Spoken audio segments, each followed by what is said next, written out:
Excellencies, distinguished delegates, ladies and gentlemen, His Excellency Mr. Olges Bektinov, Prime Minister of Kazakhstan, and Ms. Armida Salsia Elizabana, Undersecretary General of the United Nations and Executive Secretary of ESCAP, are now arriving in the plenary hall.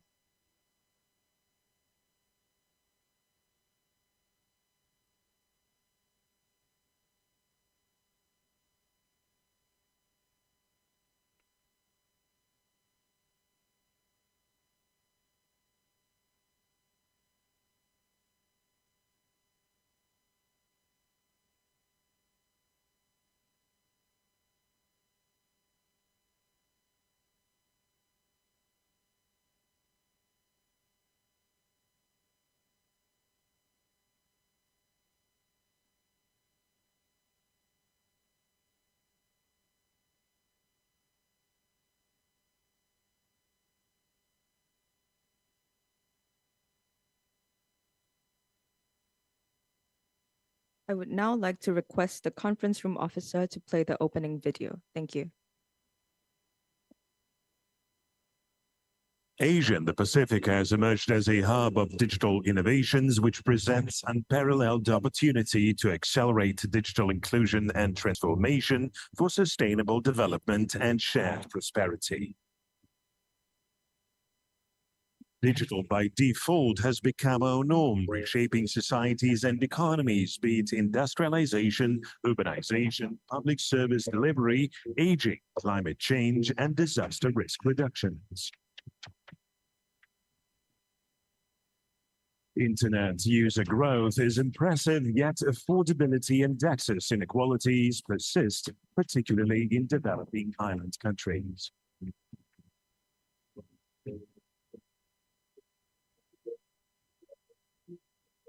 Despite extensive broadband coverage, many remain unconnected. Additionally, there is a notable disparity in digital skills across the population. Addressing these issues is crucial for ensuring equitable digital participation. Today, we unite our voices and expertise to overcome barriers to sustainable development. The Asia-Pacific Ministerial Conference on Digital Inclusion and Transformation will consider a blueprint for regional cooperation, which is imperative to accelerate digital innovation for sustainable development.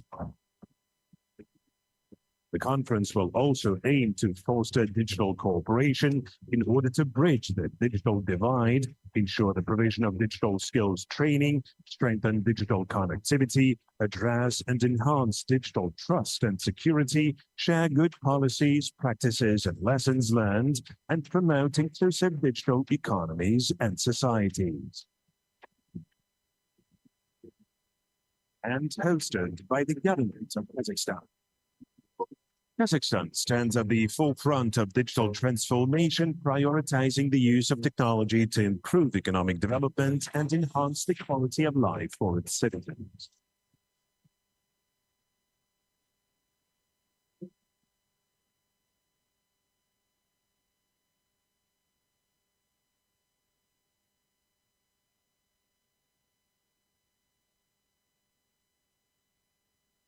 Welcome to the land of the nomads, where the East and the West meet, where traditions and innovations come together.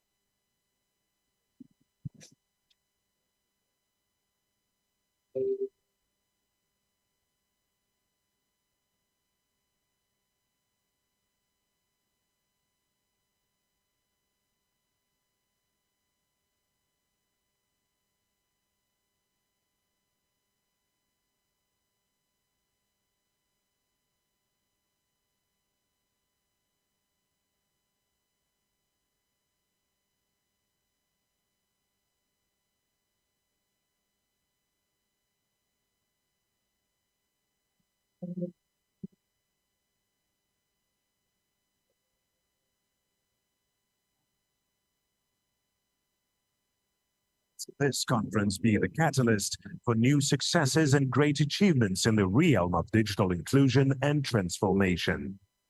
Together, we can achieve more. Excellencies, distinguished delegates, welcome to the Asia Pacific Ministerial Conference on Digital Inclusion and Transformation. I would now like to invite His Excellency Mr. Oljas Bektinov, Prime Minister of Kazakhstan, on behalf of his host government to deliver his opening speech at the podium.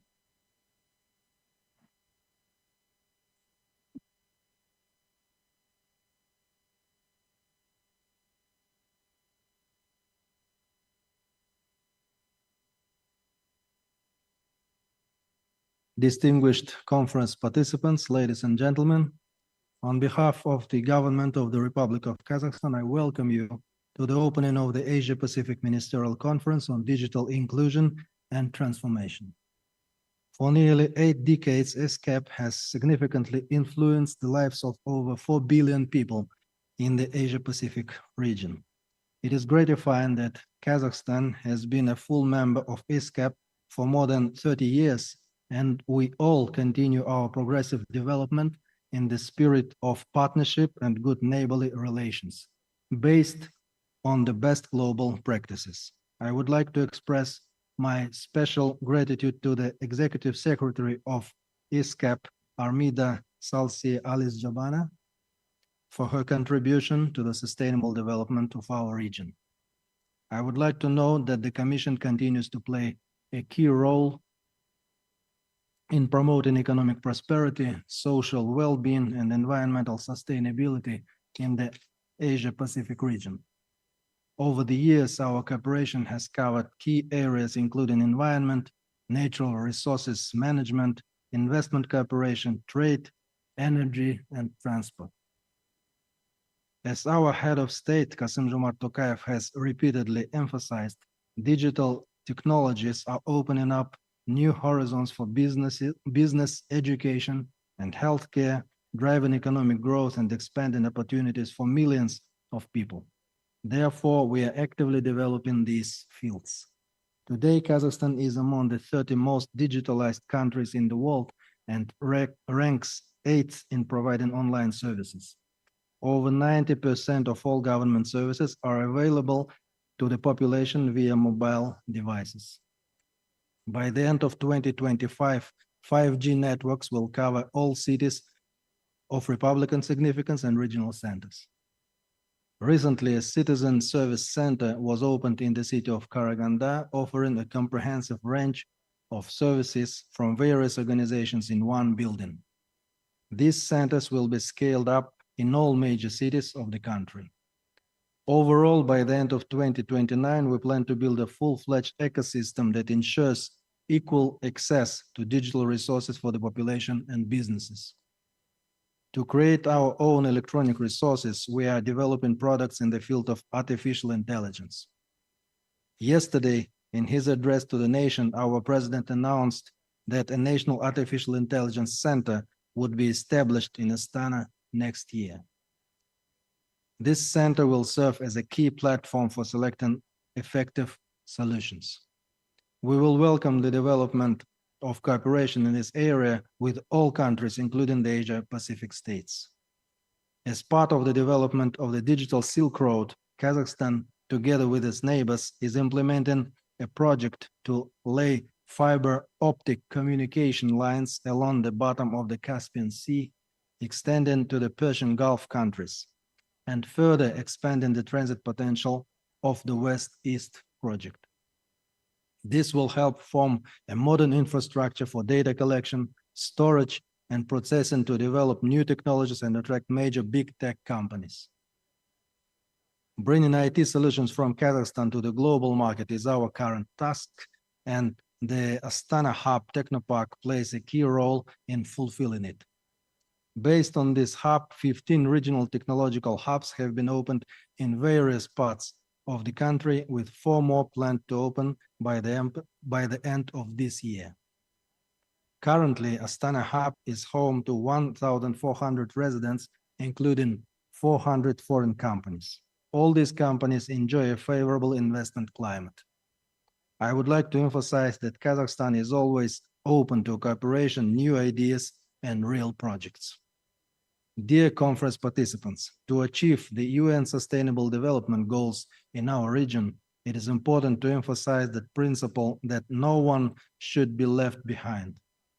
Therefore, digital inclusion is an essential element.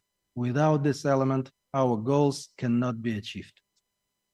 Only through cooperation, knowledge sharing, and best practice can we ensure a sustainable and prosperous future for all. We are open to sharing our experience and knowledge. Therefore, I urge you to support the establishment of the Center for Digital Solutions for Sustainable Development in the Asia-Pacific region in Kazakhstan. The creation of this center will serve as an important catalyst for developing effective regional cooperation and will help reduce the digital divide between countries. Ladies and gentlemen, I'm confident that today's conference will be an important step towards creating a prosperous and secure future. I sincerely thank everyone for their participation. I wish you all fruitful work, constructive discussions, and effective cooperation. Thank you for your attention. Thank you, Excellency. I would now like to invite Ms. Armida Salciales-Jabana, Undersecretary General of United Nations and Executive Secretary of ESCAP, to the podium to deliver her opening statement. Excellency, Prime Minister Ozas Bektanov, Excellencies, distinguished delegates, ladies and gentlemen, a warm welcome to ministers and delegates to the Asia-Pacific Ministerial Conference on Digital Inclusion and Transformation.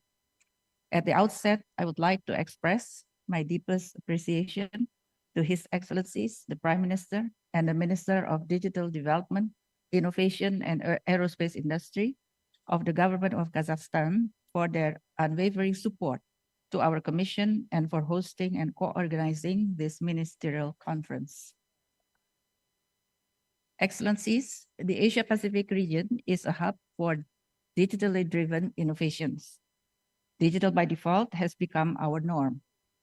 It is restructuring our economies, bringing new opportunities for value creation, and reweaving the fabric of society to help tackle some of our most persistent sustainable development challenges.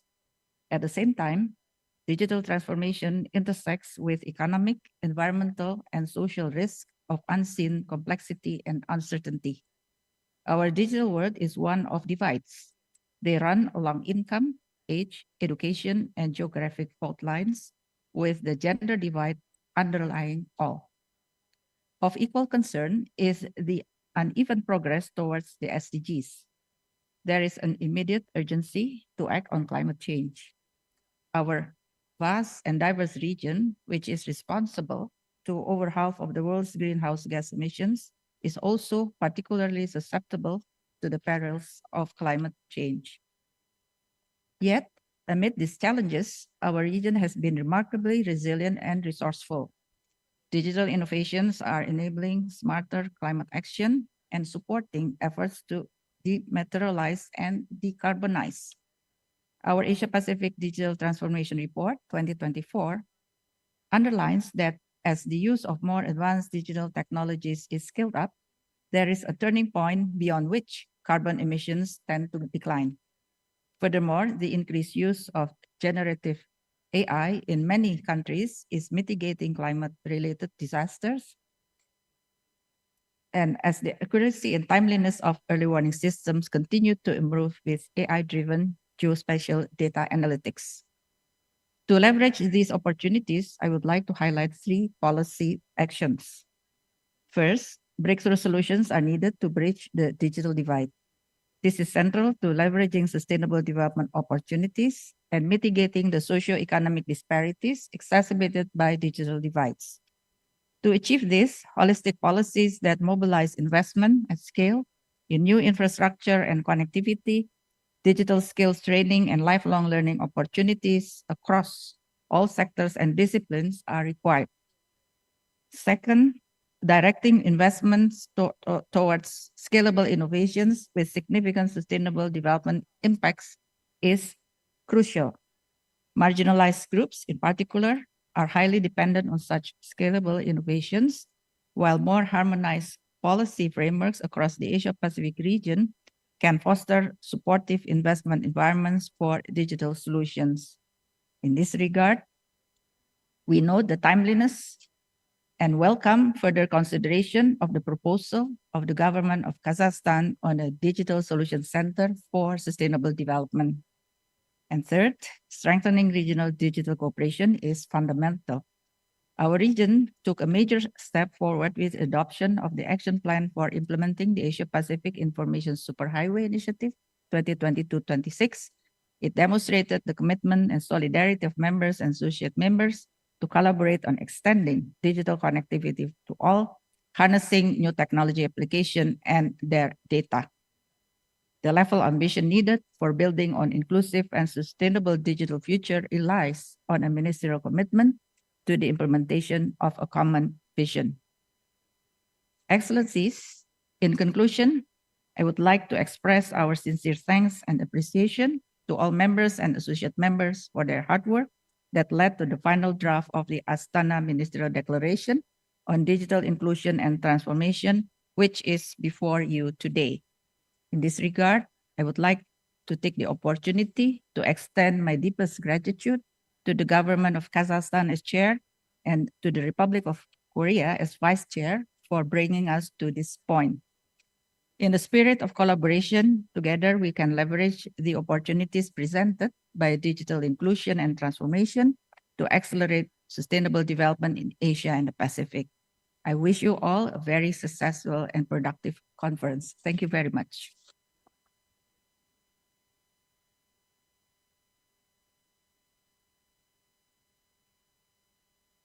Thank you very much, Ms. Alice Japana, Executive Secretary of ESCAP.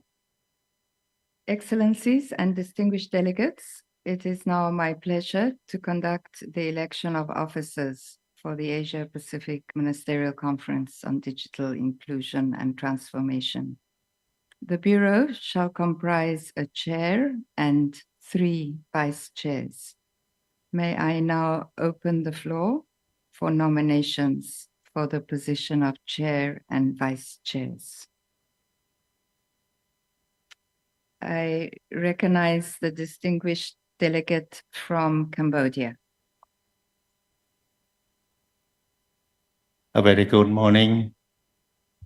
Доброе утро, господин, господа. Сегодня у меня очень рад, что я буду говорить русского языка через 30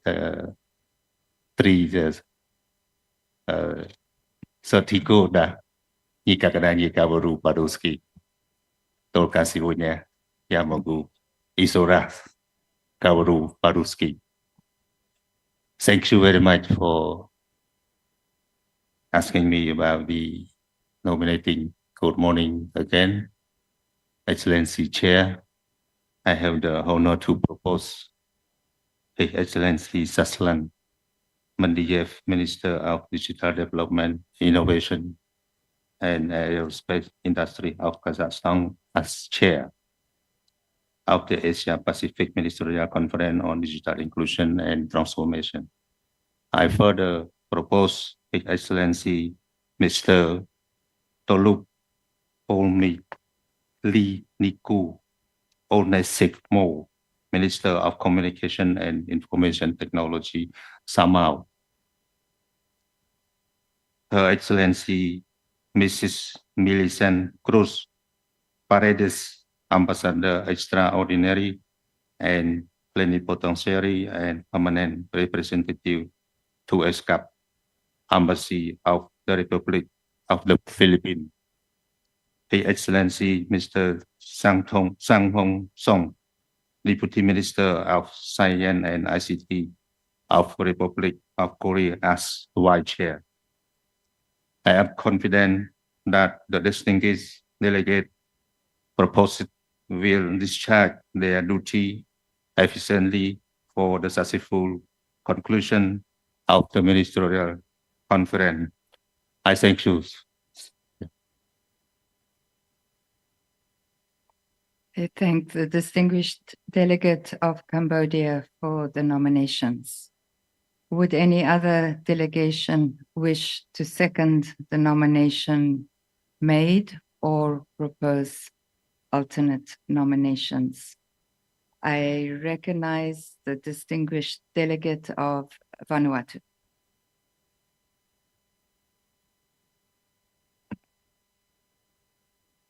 Thank you, Chair. I have the great pleasure in seconding the nomination of these distinguished delegates of Kazakhstan as a chair. I further second the nomination of these distinguished delegates from Samoa, the Philippines, and the Republic of Korea as the vice chair. I am also confident that under the proposed Bureau's leadership, the Ministerial Conference will be led to a successful conclusion. I thank you. I thank the distinguished delegate of Vanuatu. Are there any other nominations? I recognize the distinguished delegate of Thailand. Thank you, Madam Chair. We also would like to second the nomination of the distinguished delegate of Kazakhstan as chair. We also would like to further second the nomination of the distinguished delegates of Samoa, the Philippines, and the Republic of Korea as vice chairs. We also have the same confidence. Thank you. I thank the distinguished delegate of Thailand. Are there any other nominations? As I see none, it is therefore my pleasure to declare His Excellency, Mr. Saslan Madiev, Minister of Digital Development, Innovations and Aerospace Industry of Kazakhstan, elected as chair. And for the positions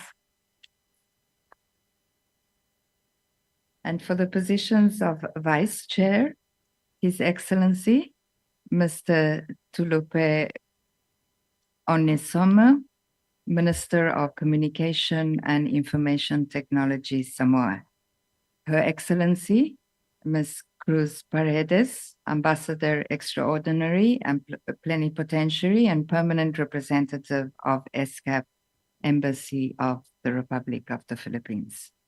And His Excellency, Mr. Sang-Hoon Song, Deputy Minister of Science and ICT of the Republic of Korea. Please join me in congratulating the Bureau.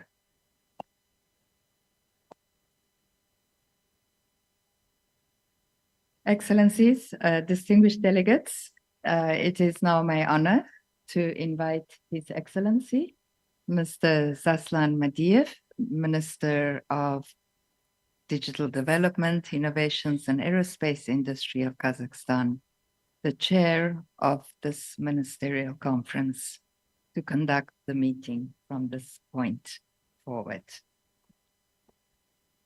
Excellencies, Prime Minister, Madam Executive Secretary, distinguished delegates. I thank you all for the all confidence placed in me and the honor you have bestowed on my country and on me.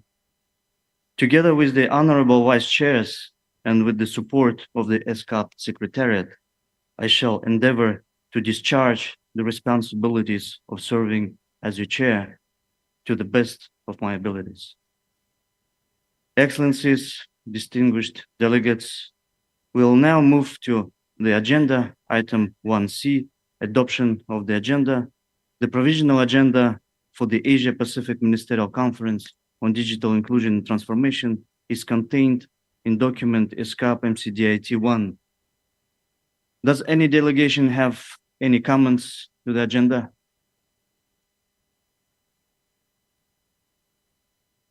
I see none. May I propose to the conference that the provisional agenda as contained in document ESCAP MCDIT-1 be adopted.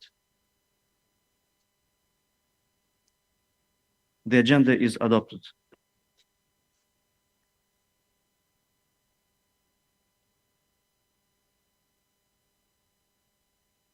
Excellencies, distinguished delegates, we now move to the launch of the Asia-Pacific Digital Transformation Report 2024.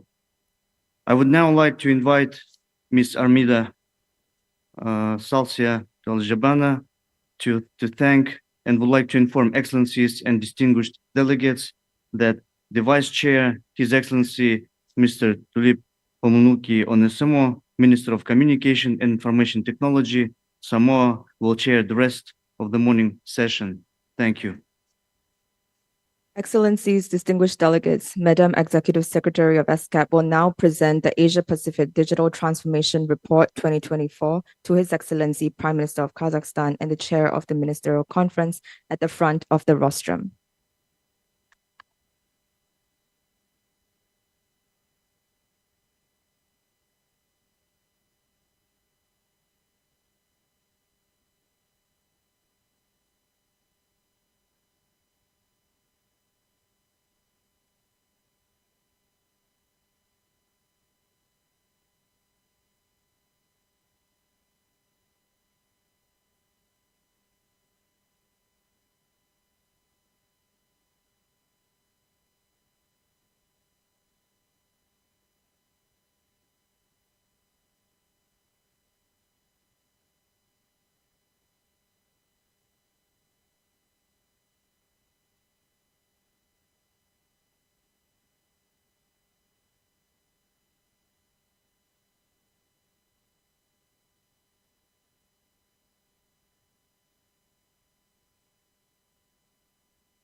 Excellencies, distinguished delegates, all heads of country delegations are now invited to join the Prime Minister, Executive Secretary, and the Chair at the front of the rostrum for a group photo.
Excellencies, distinguished delegates, ladies and gentlemen, we shall now take up agenda item 2 on policy perspective on building an inclusive and sustainable digital future for accelerated implementation of the SDGs, Sustainable Development Goals. The document pertaining to this agenda item is ESCAP/MCD/IT/2. To introduce this agenda item, I would now like to invite Ms. Tiziana Bonabes, Director of the Information and Communication Technology and Disaster Risk Reduction Division of ESCAP, to introduce the document. Then we will proceed with high-level panel discussion followed by country statements. Ms. Bonabes, you have the floor. Thank you, Chair, for giving me the floor. It is my pleasure to introduce document ESCAP/MCDIT/2, titled Policy Perspectives on Building an Inclusive and Sustainable Digital Future for Accelerated Implementation of the Sustainable Development Goals. The document informs that in Asia and the Pacific, accelerating progress on implementation of the 2030 Agenda for Sustainable Development is a priority. And in this regard, the support of enabling policy and regulatory environments, innovations in digital technology applications are emerging as a powerful means of implementation. The document highlights the wide-ranging applications of digital technologies across sectors and services, including innovations in government technology, digital finance, digital platforms, which provide opportunities to accelerate implementation of the SDGs. The document also provides a summary of the key findings contained in the just launched Asia Pacific Digital Transformation Report, its 2024 edition, which this year focused on digital innovation for smarter climate action. It illustrates good practices in the region, which demonstrate the contribution of digital innovation to climate change mitigation and adaptation in the areas of infrastructure, government, mobility, industry and trade, data centers, disaster risk reduction, and agriculture and biodiversity ecosystems. The document further proposes policy recommendations to strengthen regional cooperation on digital transformation. And in this regard, participants in the Ministerial Conference may wish to provide guidance on the policy recommendations presented and provide further guidance on strengthening regional cooperation on digital transformation and sustainable development. I thank you, Chair. Thank you, Ms. Thank you, Ms. Bonabes. I would like to now invite panelists of high-level panel session on policy perspective on building an inclusive and sustainable digital future for accelerated implementation of sustainable development goals.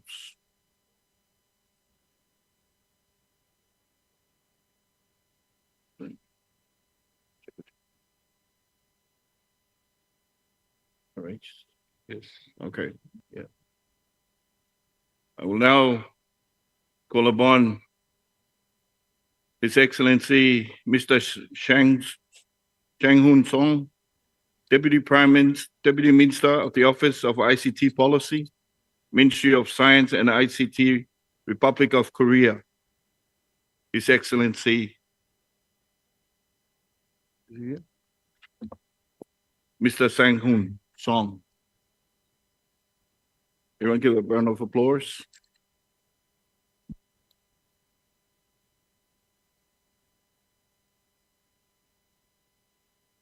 His Excellency Mr. Shersud Shermalov, Minister of Digital Technologies, Uzbekistan.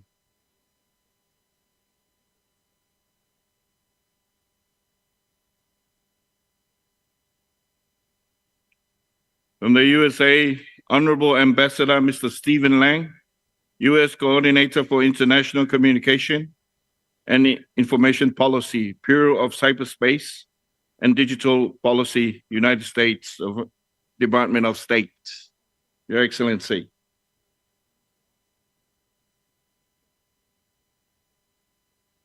And lastly, representing ITU, Ms. Solina Abdullah, Chief of Strategic Planning and Membership and Special Advisor to the Secretary General of ITU. Your Excellency, Ms. Abdullah.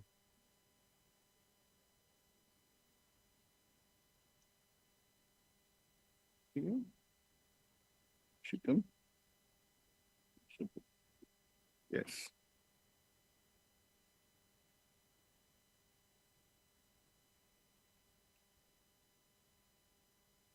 Ladies and gentlemen, excellencies, distinguished delegates, we shall now proceed to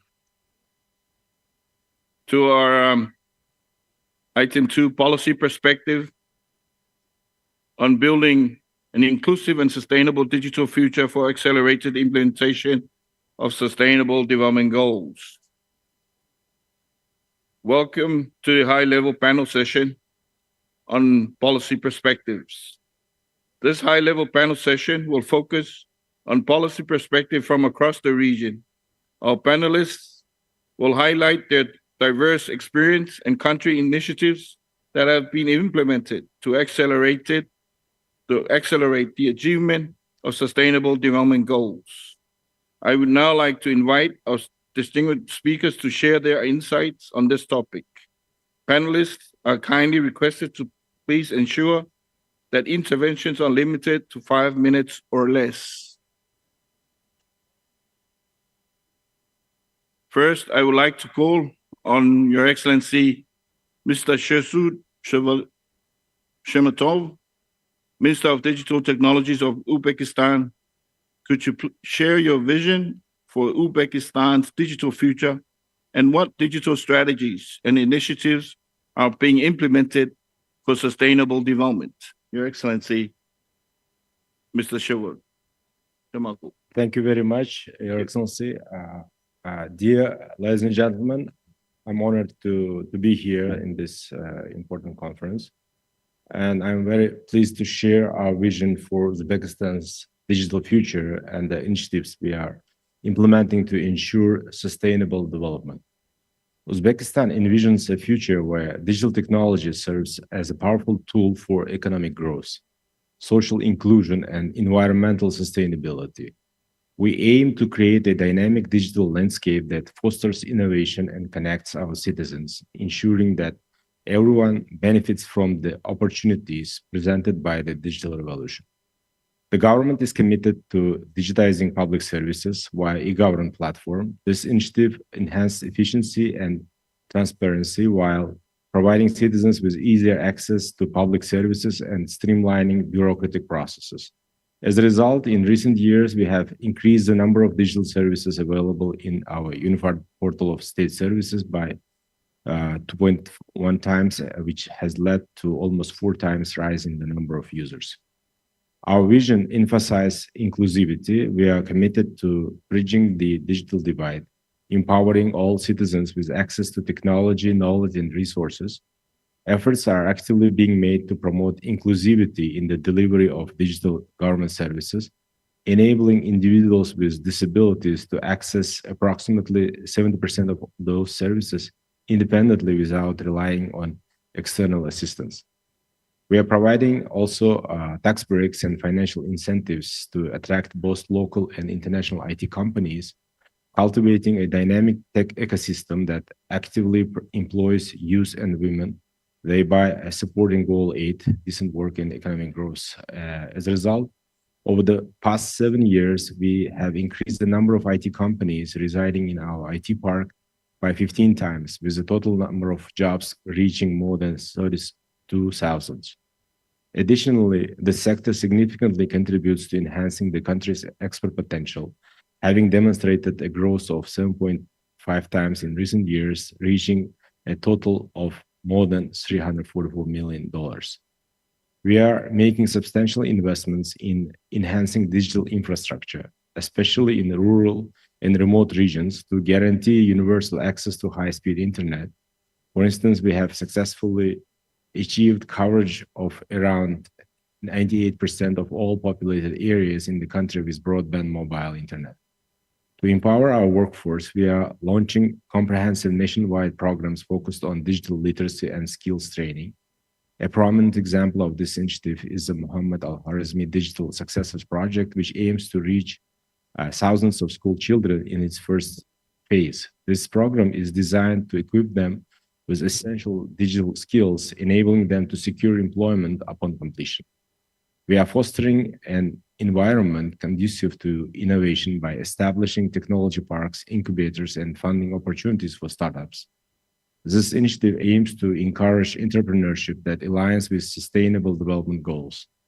Recognizing the importance of collaboration, we actively engage with private sector partners to enhance digital initiatives.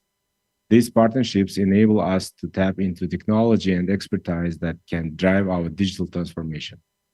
In conclusion, Uzbekistan is committed to realizing a digital future that is inclusive and sustainable. By implementing these strategies and initiatives, we hope to not only accelerate our progress towards national development goals, but also contribute meaningfully to the global agenda for sustainable development. And at the end, I would like to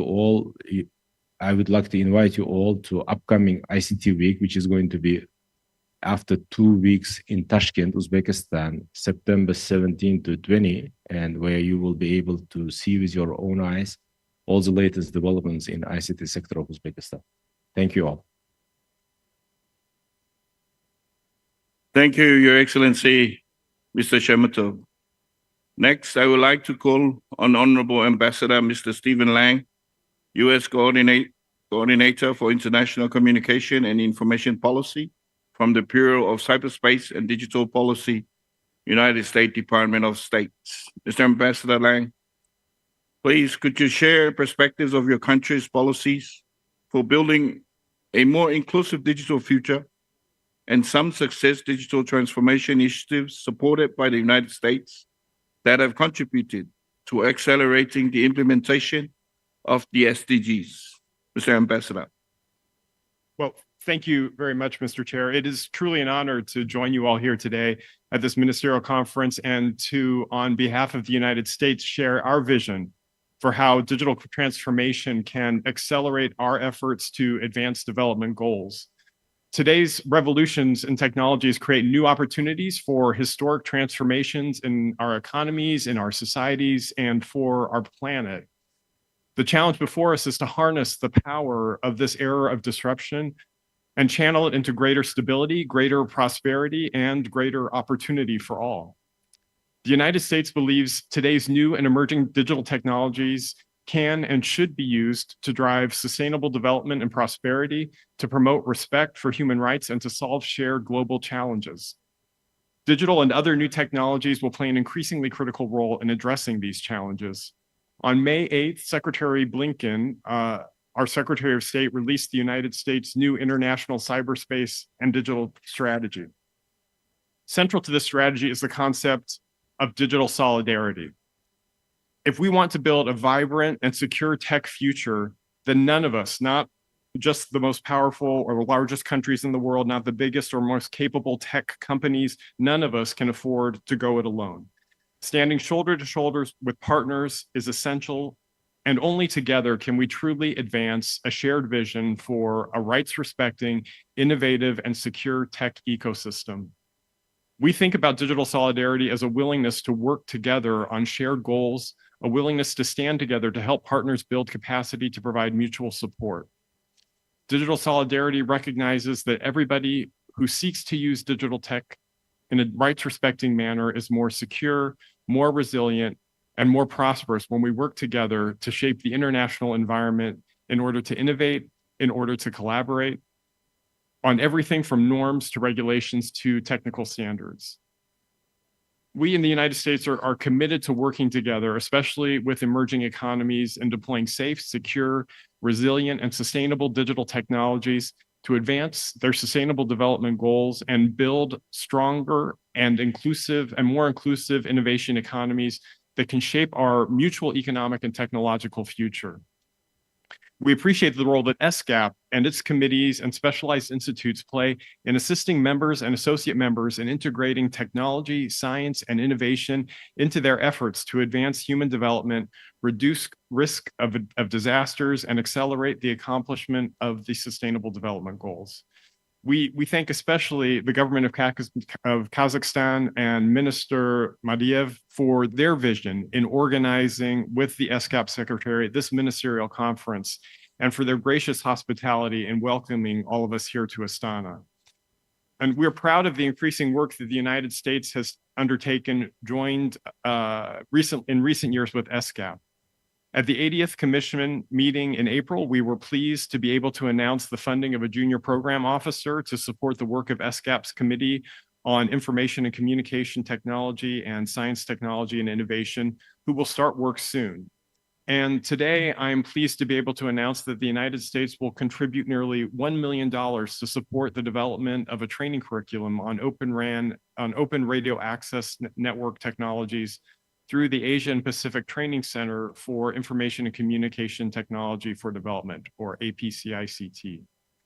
This training for ESCAP members is expected to support over 400 ESCAP officials in multiple languages as they consider how best to structure future telecommunications networks that will bring secure, interoperable 5G communication solutions to development needs in their countries. I'm hopeful that these steps will be followed by many more others in partnership to strengthen ESCAP's capabilities in supporting members' development through technological innovation, adoption, and transformation.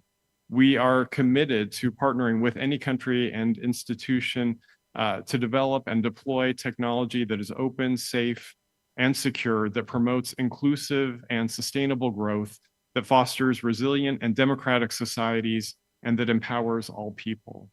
So I again would like to thank the ESCAP Executive Secretary Alice Jabana, the Secretariat staff, Minister Madiev, and the government of Kazakhstan, and all the distinguished delegates for being here today. And we look forward to the remainder of the ministerial conference. Thank you.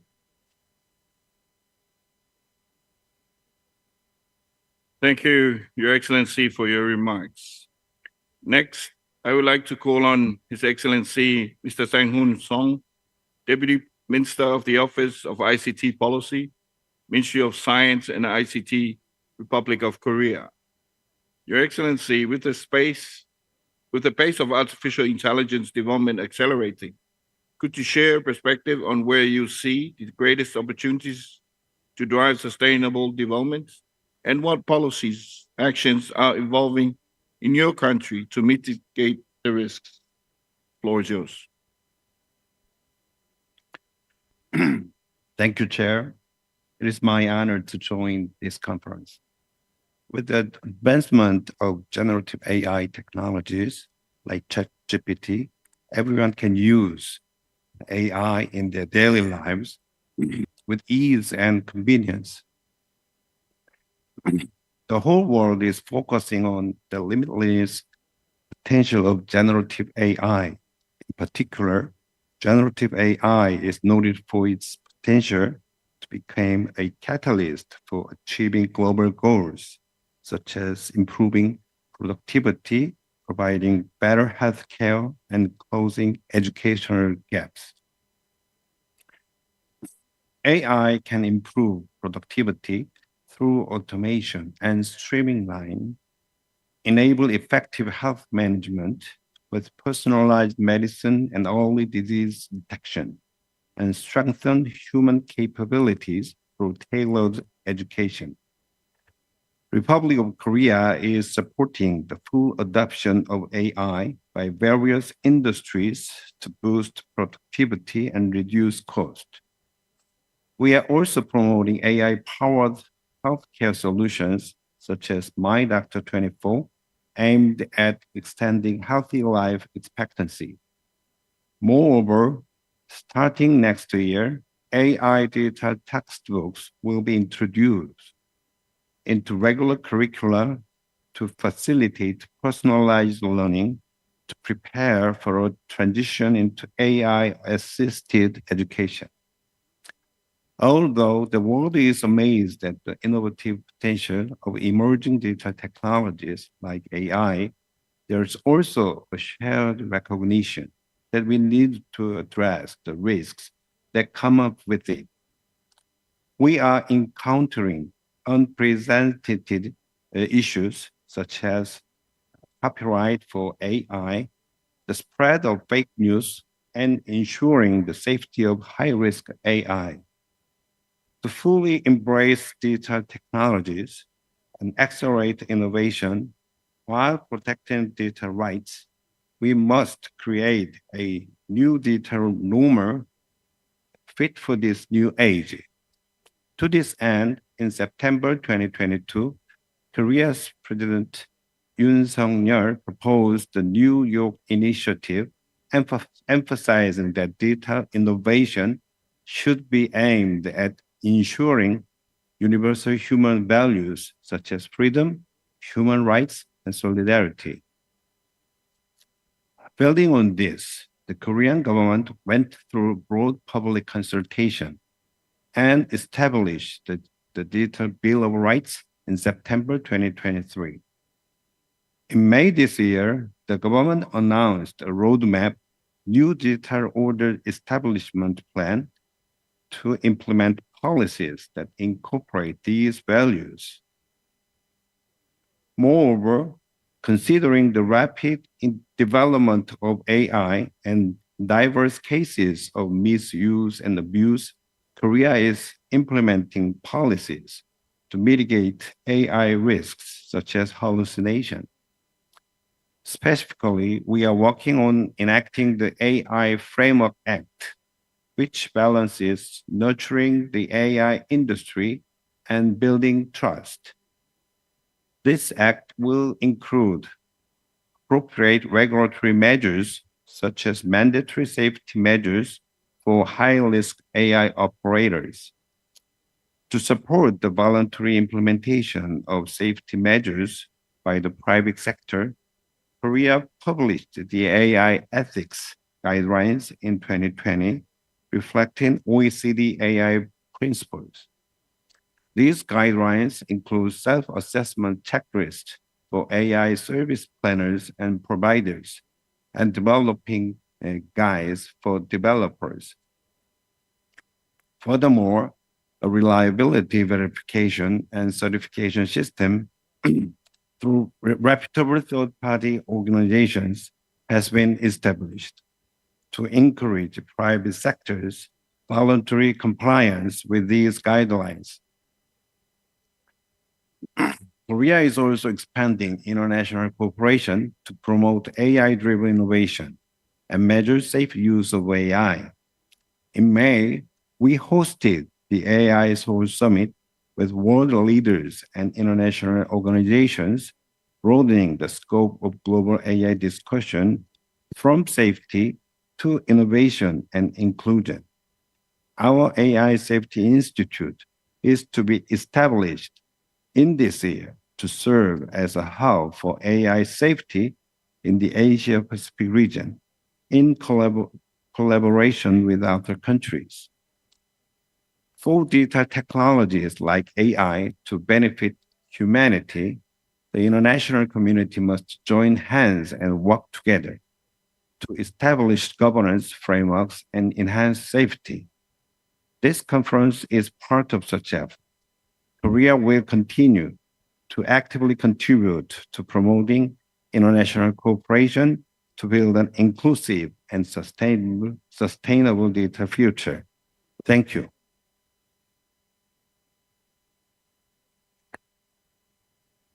Thank you, Your Excellencies, for your remarks. Next, we have a video message from Secretary General of ITU, Ms. Doreen Buckman. Martin. For now, I invite Ms. Sulven Abdullah, Chief of Strategic Planning and Membership and Special Advisor to the Secretary General of ITU, to introduce this statement. Thank you, distinguished chair of this session. Ibu Armida, Excellencies, ladies and gentlemen, it is my distinct privilege to represent Ms. Doreen Bogdan-Martin, the Secretary General of the ITU this morning. Along with a video message, she has asked me to convey in person these messages. In our rapidly evolving digital landscape, the importance of digital inclusion and digital transformation cannot be overstated. As we navigate the complexities of global digital transformation, it's crucial to recognize that no single entity can achieve this monumental task alone. Partnership is important at all levels, whether international, regional, or national, or across stakeholders. Digital inclusion and transformation are two topics at the very heart of ITU's work on radio communication, standardization, and digital development. Regional digital cooperation, as exemplified by this very conference, is of the utmost importance if we are to progress in these areas, as well as on the SDGs. As you all know, digital transformation is broader than telecom and harder to measure because we are talking about the transformation of systems and processes.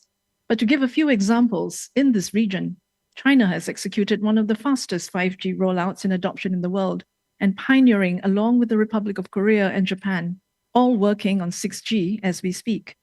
Kazakhstan has embraced ITU's GovStack toolkit and reached new heights in the UN e-Government Digital Development Index. In terms of regulation, Asia-Pacific overall is nearly at the same level as the world global average in terms of ITU's overall regulatory readiness benchmark. And Asia-Pacific is engaging with considerations of data privacy, digital identity, and localization. Overall, we see this region as well positioned to take advantage of digital transformation. Towards this, international cooperation is vital. And we believe that a large part of your region's digital success story is due to its existing international cooperation on digital issues. We are committed, ITU as one, to our cooperation with this region through initiatives such as the Partner to Connect, Digital Coalition, GIGA, aiming to connect every school in the world to the internet, Green Digital Action, another coalition of more than 40 members, and of course, the key challenge today is artificial intelligence. And ITU's AI for Good program highlights how these technologies can help meet all 17 SDGs. There is then WSIS. For the last 20 years, ITU has helped to build on the outcomes of the World Summit of the Information Society, convening the WSIS Forum and keeping pace with technology, ensuring alignment with the 2030 agenda. Next year is critical for WSIS as we mark 20 years of cooperation. I take this opportunity to congratulate and thank the government of Kazakhstan and ESCAP for convening this very important conference, and I congratulate ESCAP for being a model of digital cooperation at the regional level for the implementation of WSIS outcomes. The Secretary General has asked me to convey her regrets for not being able to be with us in person today, along with her best wishes for a successful conference. You will hear from her now. Please join me in welcoming the Secretary General of the ITU. Thank you.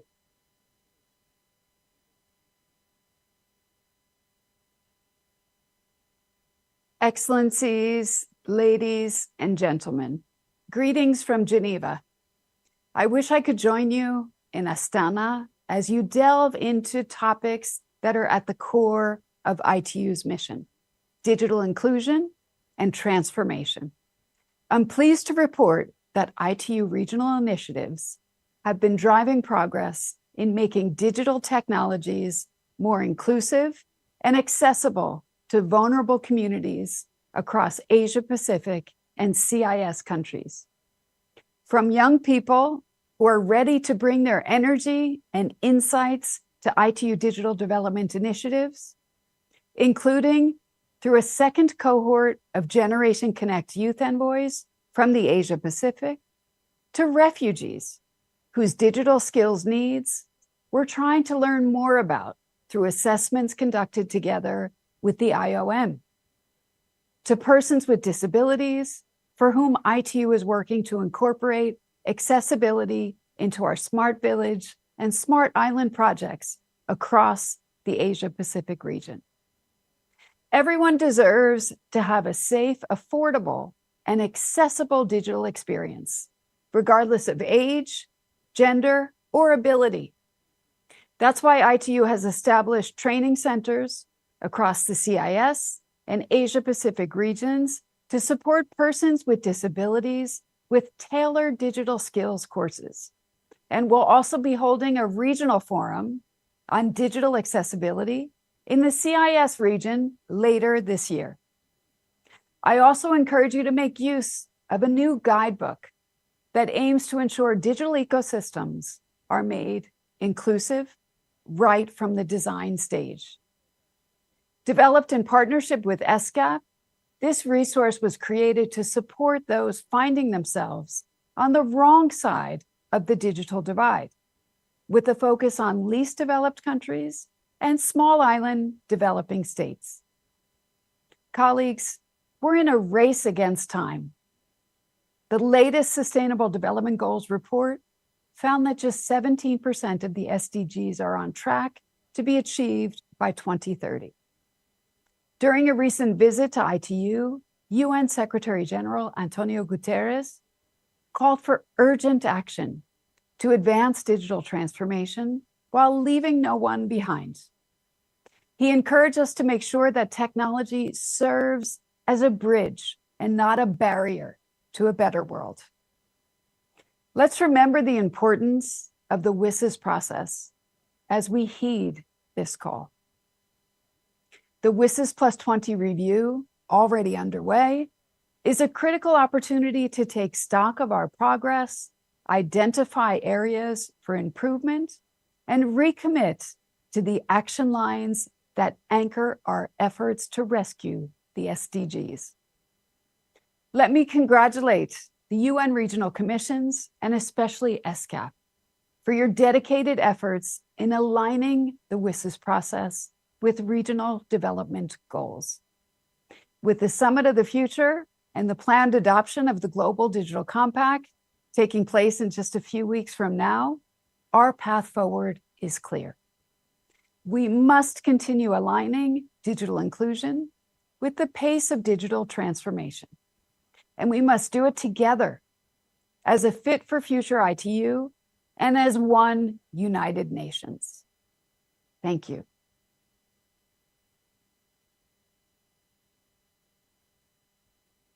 Thank you, Ms. Abdullah, for your remarks, and also Madam Secretary of ITU, Ms. Doreen Pugman, for her remarks. Finally, may I invite the conference room officer to play a video statement by Ms. Vincenzo Aguaro, Chief of Digital Government Division of Public Institution and Government, UN Department of Economic and Social Affairs. Excellencies, distinguished delegates, it is an honor for me to contribute today to the Asia-Pacific Ministerial Conference on behalf of the United Nations Department of Economic and Social Affairs. In this brief message, I will share key findings from the upcoming 2024 e-government survey, which will be launched in September at the Summit of the Future in New York. I hope this insight will inspire productive discussions and meaningful deliberation among the delegates.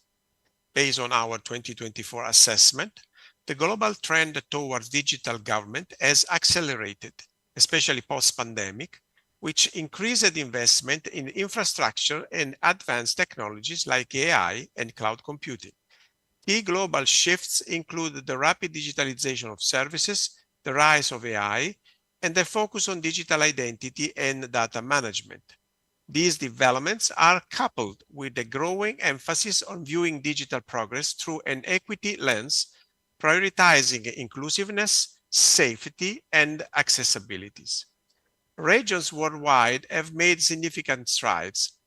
This collective momentum underscores Asia's emerging leadership in global digital development, led not only by historical digital leaders like Korea, Singapore, and Japan, but as by several key groups such as the Gulf Cooperation Council countries, as well as the group of Central Asia countries.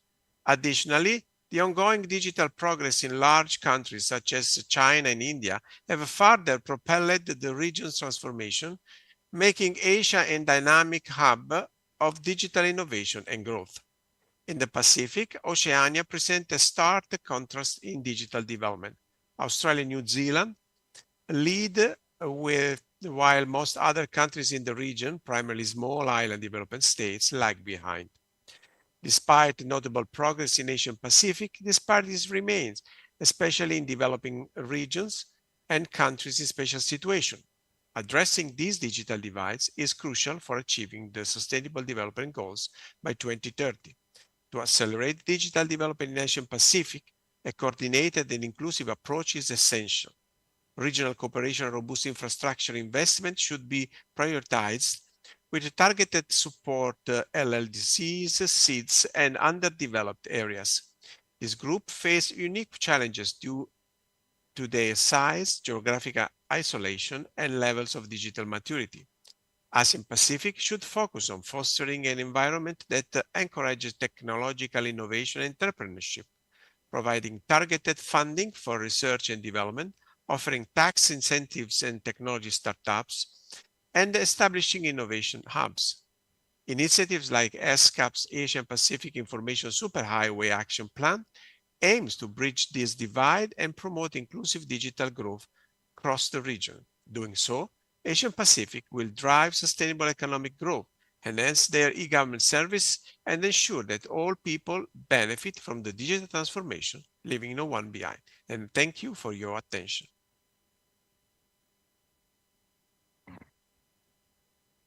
Thank you, Your Excellencies. That concludes the high-level panel session of Policy Perspective on Building an Inclusive and Sustainable Digital Future for Accelerated Implementation of Sustainable Development Goals. Our esteemed panelists shared their insight, perspectives on accelerating digital inclusion for sustainable developments based on their countries and organization experiences. Thank you very much. I would like to thank all the distinguished panelists for their time and insightful contribution to this important session. And thank you all for your kind attention. Thank you.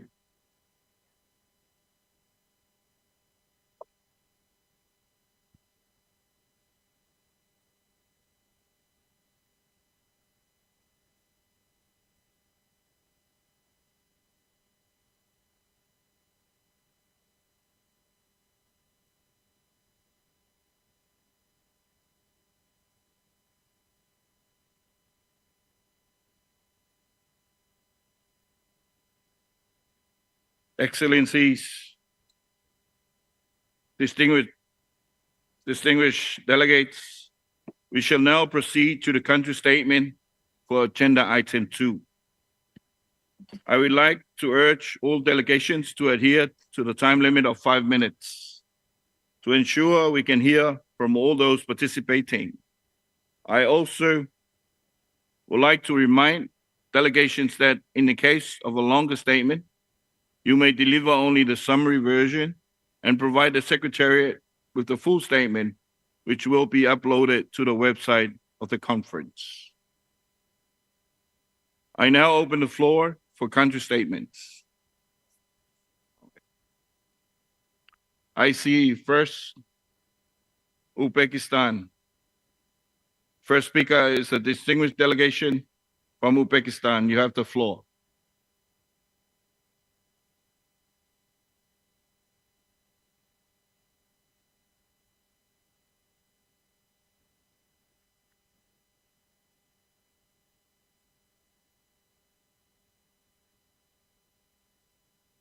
First on our list is a delegation from Uzbekistan. Sorry.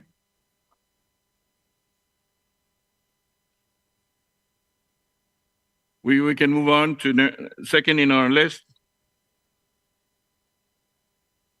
We have a statement from Thailand. Thailand, you have the floor.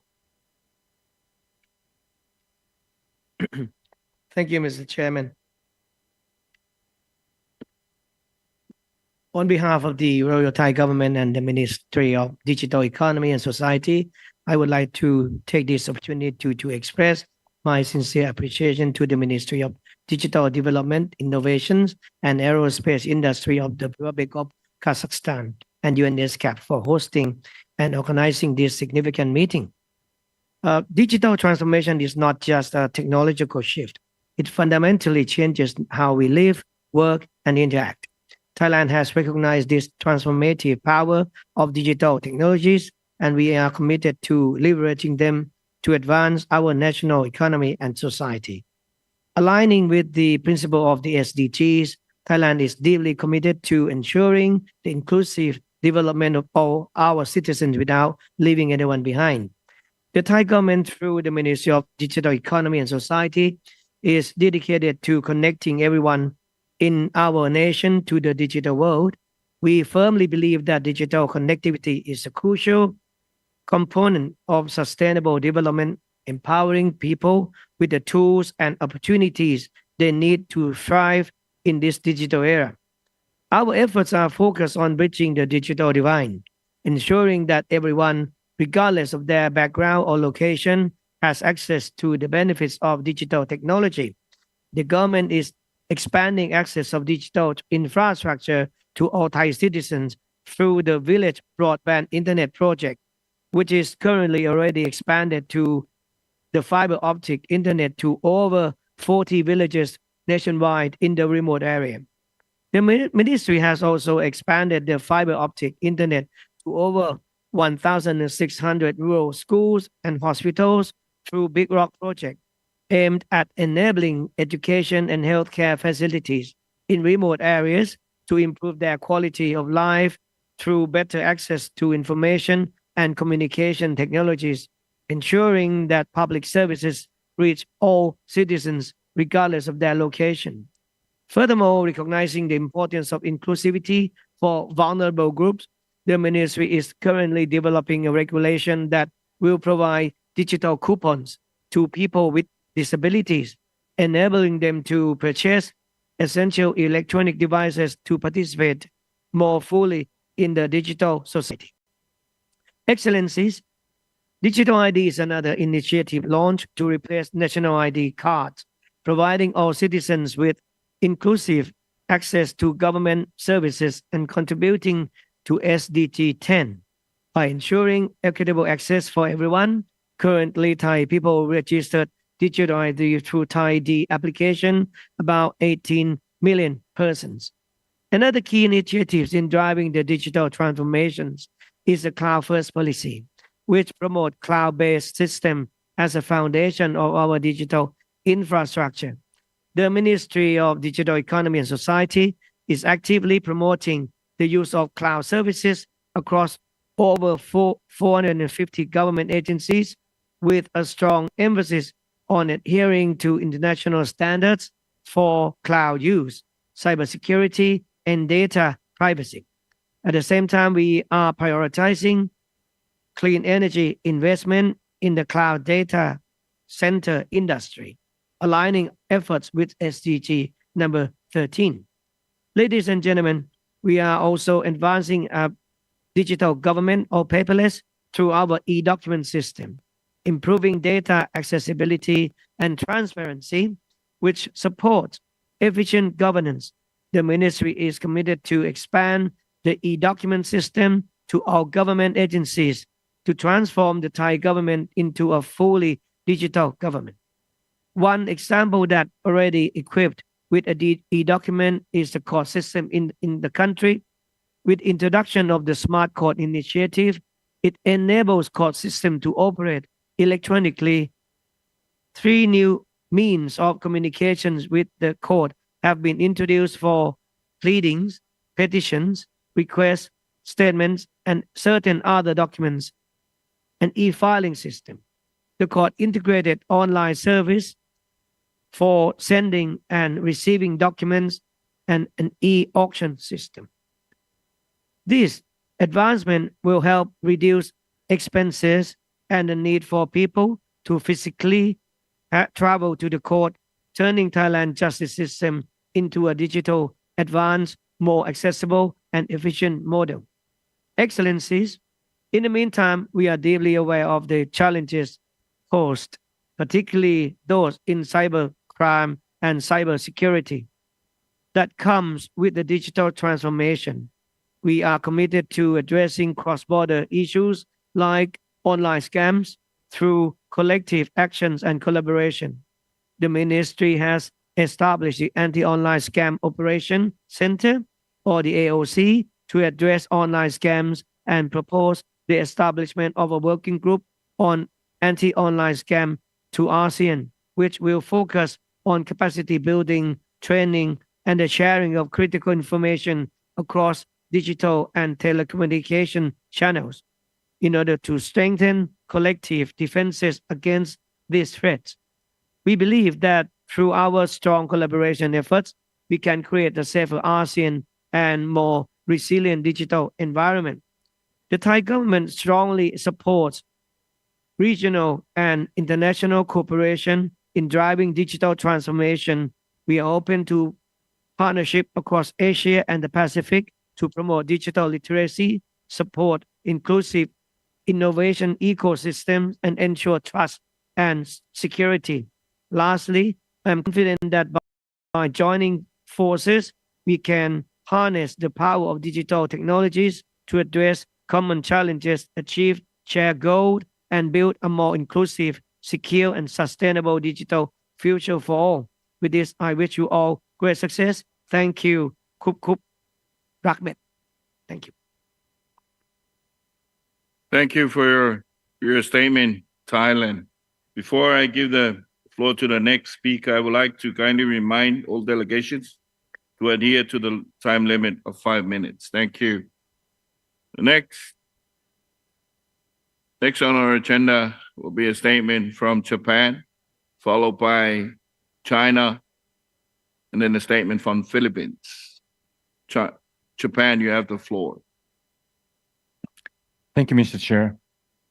It is an honor to join you today at the Asia Pacific Ministerial Conference on Digital Inclusion and Transformation, and to make a statement on behalf of the government of Japan.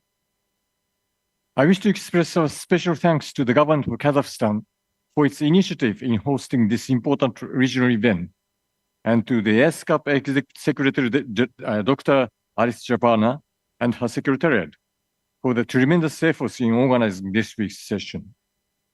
Mr. Chair, digital transformation is directly linked to all kinds of development challenges and is the very key to achieving quality growth, a point that is emphasized in our Development Cooperation Charter. Japan recognizes the importance of working together with various stakeholders in the region to ensure digital access under such principles as equity, universality, and affordability, while ensuring security, interoperability, the protection of personal data, and respect for human rights, including gender equality, so that they are built into global connectivity. Japan strongly supports promotion of an open, free, global, interoperative, reliable, and secure internet.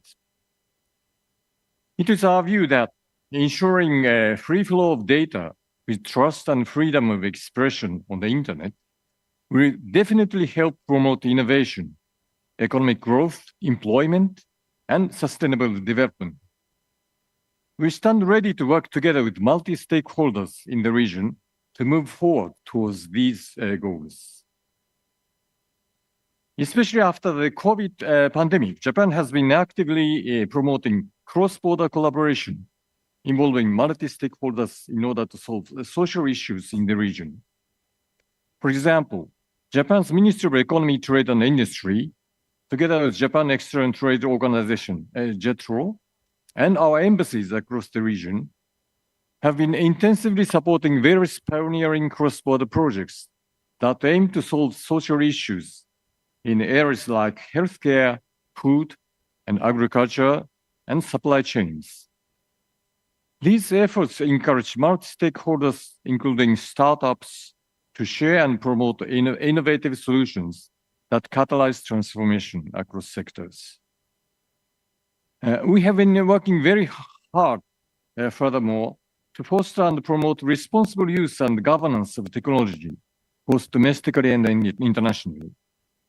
This includes broadly sharing the Hiroshima Process international guiding principles and code of conduct, as well as establishing the AI Safety Institute, whose roles will include conducting research on AI safety evaluation methods.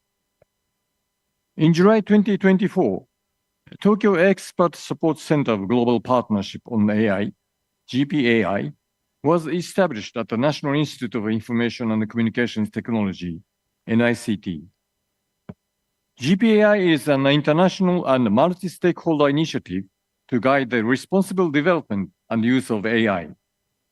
The Tokyo Center will support high-impact projects on generative AI to promote international multi-stakeholder cooperation still further. These are just a few examples of Japan's contribution in ensuring the benefits of digitalization while trying to safeguard against the downside. We look forward to cooperating closely together in the digital arena to further achieve the SDGs in our region. I will submit the rest of my comments in writing, including on Agenda 3. Thank you very much for your attention. Thank you, Japan, for your statement. Next in our member statements will be China, followed by Philippines, and then the USA. China, you have the floor. 谢谢主席，尊敬的各国代表，大家上午好，很高兴参加本次会议，感谢联合国亚太经社会和东道主哈萨克斯坦共和国为本次会议召开所做的周到安排。中国政府高度重视数字经济发展，实施发展战略，先后发布实施“十四五”数字经济发展规划、数字中国整体建设布局规划、数字技术和数字经济发展成果，积极有效地服务于国民经济和人民生活。在推动数字包容性发展和转型方面，我们主要采取了以下的措施：一是提升信息通信服务的包容性，加强数字基础设施建设是缩小数字鸿沟的关键。中国建成了全球最大的光纤和移动通信网络，全国千兆光网用户达到 1.9 亿户。截至2024年7月底，中国已建成开通 5G 基站 399.6 万个，数量位居全球第一。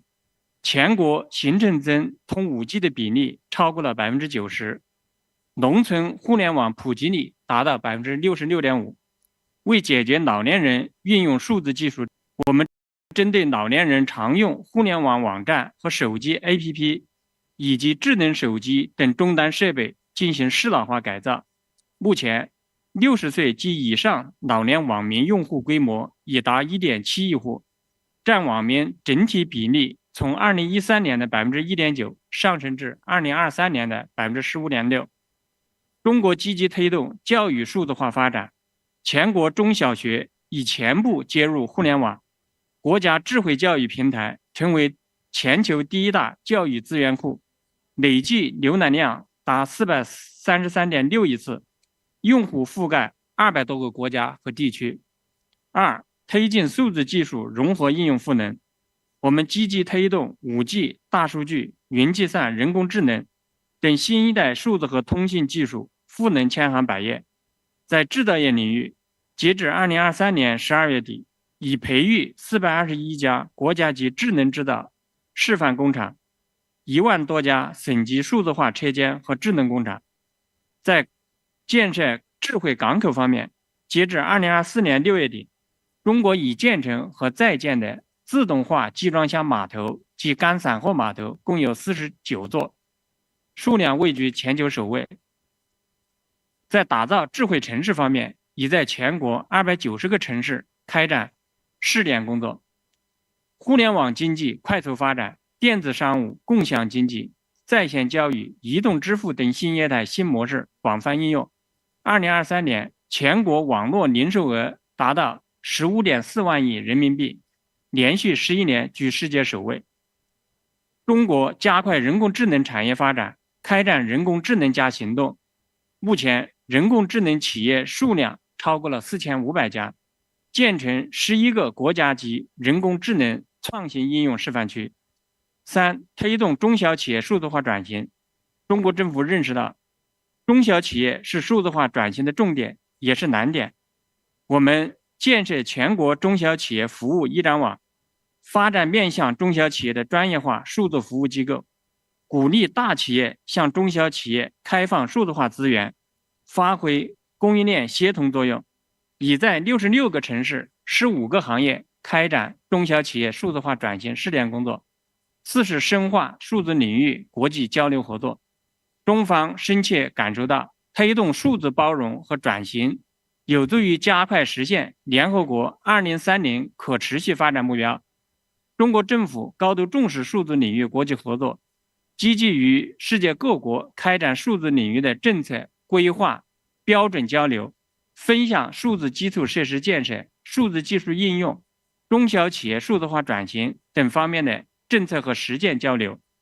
我们不但深化与亚太经济会各成员国的多边合作，积极参与亚太信息高速公路倡议行动计划2022至2026相关交流合作内容，支持中国企业与亚太地区合作伙伴广泛开展数字合作。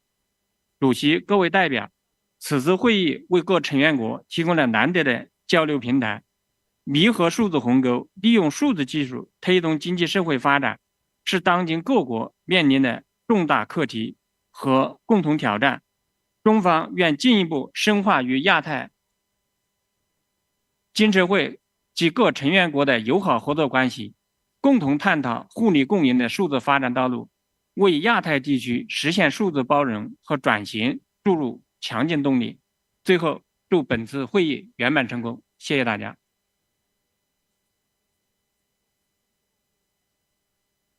Thank you very much, China, for your statement. The next speaker will be Philippines, followed by USA, and then United Kingdom. Philippines, you have the floor. Thank you, Chair.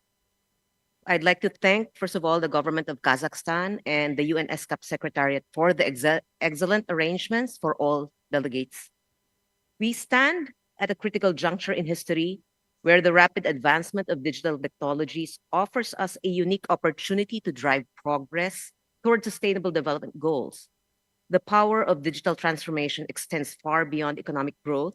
It is a crucial tool for creating a more inclusive, equitable, and sustainable future. In the Philippines and across the Asia-Pacific region, we have seen firsthand how digital innovations can uplift communities, enhance governance, and foster economic development. But the true promise of digital transformation lies in its potential to address the most pressing challenges of our times, such as climate change, inequality, and poverty. As we move forward, it is imperative that we integrate these technologies into every aspect of our national and regional policies to ensure that no one is left behind. Our efforts must focus on building a robust digital infrastructure that supports the demands of a growing digital economy while being mindful of the environmental impact. Digital solutions must be seamlessly integrated into our strategies for climate resilience and sustainability, ensuring that they contribute to reducing carbon emissions and protecting our most vulnerable communities from the effects of climate change. Encouraging innovation within the business sector is crucial. By promoting sustainable practices and adopting green technologies, we can align digitalization with sustainability, driving both economic growth and environmental protection. Equally important is public awareness and education. As we embrace digital transformation, we must ensure our citizens are equipped with the skills to thrive, making digitalization a shared benefit for all. Finally, regional cooperation is essential. The challenges we face are global, and only through collaborative efforts can we create a cohesive digital ecosystem that accelerates progress toward the SDGs, harnessing the full potential of digital transformation for a sustainable future. Thank you, Chair. Thank you very much, Philippines.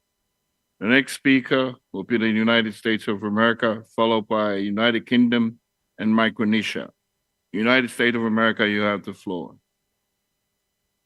Thank you very much, Mr. Chair. And I actually don't have anything further to add to the comments that we made during the panel presentation. I'd just like to reiterate my thanks to ESCAP and to the government of Kazakhstan for hosting this ministerial event. Thank you. Thank you very much, USA.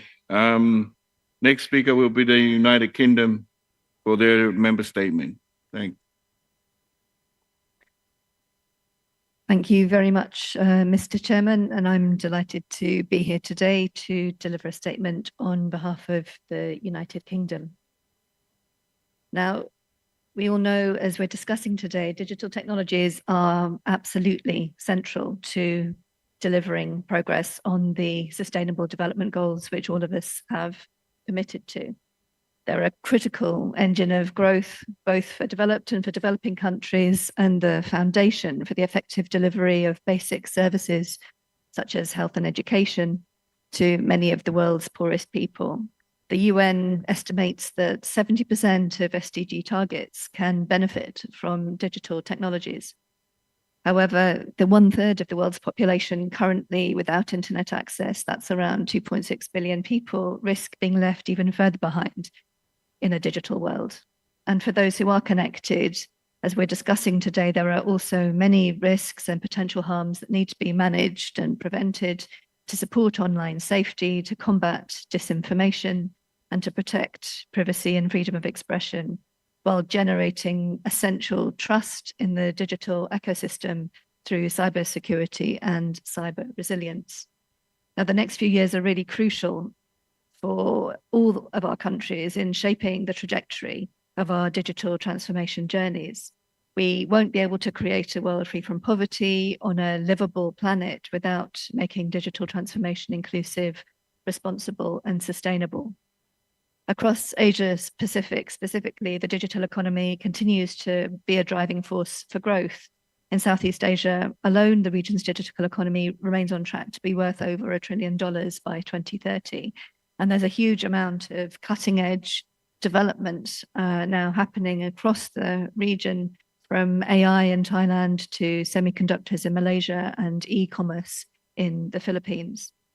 I'm proud to say that the UK has been a major partner for the Asia Pacific region, and in Southeast Asia in particular. We've invested more than $4.5 billion of official overseas development assistance over the past 10 years. As well as driving increase in trade with the ASEAN countries to over $63 billion in the last year. We're really keen to build that long-term partnership with the Asia-Pacific region to support the broader digital transformation, which will boost regional growth. And that also means, of course, making sure that our private sectors are also working together and building an ecosystem. In March this year, we hosted an Asia Tech Week in both Bangkok and Ho Chi Minh City, bringing UK companies to exchange ideas and explore business opportunities with the brightest tech entrepreneurs in the region. The UK has also been delighted to support ASEAN's Digital Economy Framework Agreement, the DEFRA negotiations. Through the UK mission to ASEAN, we've delivered 4 capacity building sessions, including directly to ASEAN chief negotiators, and provided a roadmap to help advise ASEAN on the legal reform required to enable trade digitalization, again, a vital contributor to growth in the region. We've also shared our approach to developing our Electronic Trade Documents Act, the world's first act to legalize digital trade, including how we took account of UN model law. And we're working with ASEAN again to implement the report delivered by ICC on removing legal barriers to digitalized trade. And this report outlines the legal framework, which is essential for trade digitalization. I also want to mention, as a number of delegates have today, the issue of AI safety. This is also a key area where the UK, along with representatives from 28 countries, including key ESCAP members like Japan, China, Indonesia, the Philippines, Singapore, the US. We all met together for the first AI Safety Summit in November last year in 2023. The amount of computing power used in training AI systems has, of course, expanded over the past decade by a factor of 55 million. And the summit gathered senior government officials, executives of major AI companies, and civil society leaders to lay the foundations for an international AI safety regime. And I'm very pleased to say that the momentum was continued by the AI Seoul Summit in May this year, hosted by the Republic of Korea, where countries agreed for the first time to develop shared risk thresholds for frontier AI development and deployment, as well as supporting the importance of AI innovation, inclusivity, and development transformation potential. We know that this work will continue with the next summit held in France in early next year. Finally, I'm really excited to see the synergies today between the Asia-Pacific region and Kazakhstan, the ninth largest country in the world, spanning the entire Eurasian continent. I want to thank Kazakhstan for hosting today's summit, and I look forward to the further contributions of the delegates. Thank you. Thank you, United Kingdom, for your statement. Next speaker is Micronesia, followed by Russian Federation and Azerbaijan. Micronesia, you have the floor.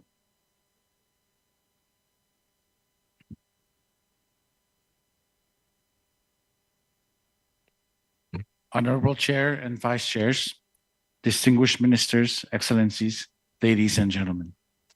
With all protocols observed, it is with honor and gratitude that I speak to you today in this Asia-Pacific Ministerial Conference on Digital Inclusion and Transformation. On behalf of the Federal States of Micronesia, or FSM, I extend our deepest appreciation to the government of Kazakhstan and the UN ESCAP for convening this important conference. For those who are not familiar, the Federal States of Micronesia is a nation of 607 islands scattered across an area of 3 million square kilometers in the Western Pacific Ocean. For centuries, our people have lived in harmony with the land and sea, navigating the challenges of island life with resilience and resourcefulness. But for too long, the isolation of our islands meant that many of our communities were left disconnected from the world, their potential untapped, and their voices unheard. Today, however, we stand at the dawn of a new era, an era of digital transformation that is bringing light to even the most remote corners of our nation. Through the power of digital connectivity, our islands are no longer separated by many miles of ocean, but are instead getting connected by the invisible threads of technology that link us to each other and to the global community. The transformation has been profound. Where once students on remote islands struggled to access quality education, today they can connect to the world's knowledge through teleeducation, expanding their horizons and dreams. Where once our people had to cross the open ocean and travel long distances to receive healthcare, they can now access life-saving consultations through telemedicine from their own homes.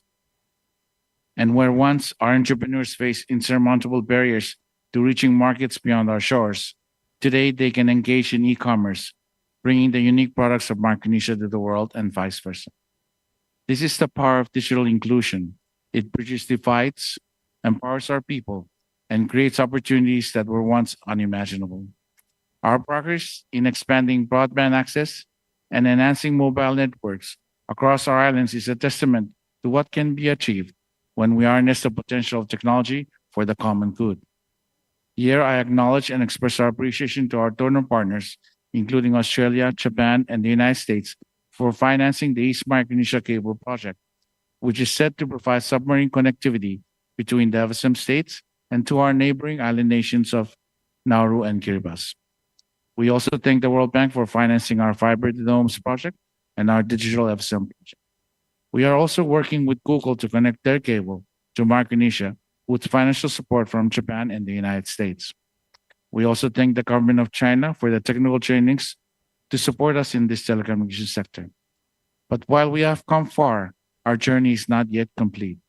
We recognize that digital technologies hold immense potential to accelerate our path towards achieving the Sustainable Development Goals, especially in the critical area of climate action.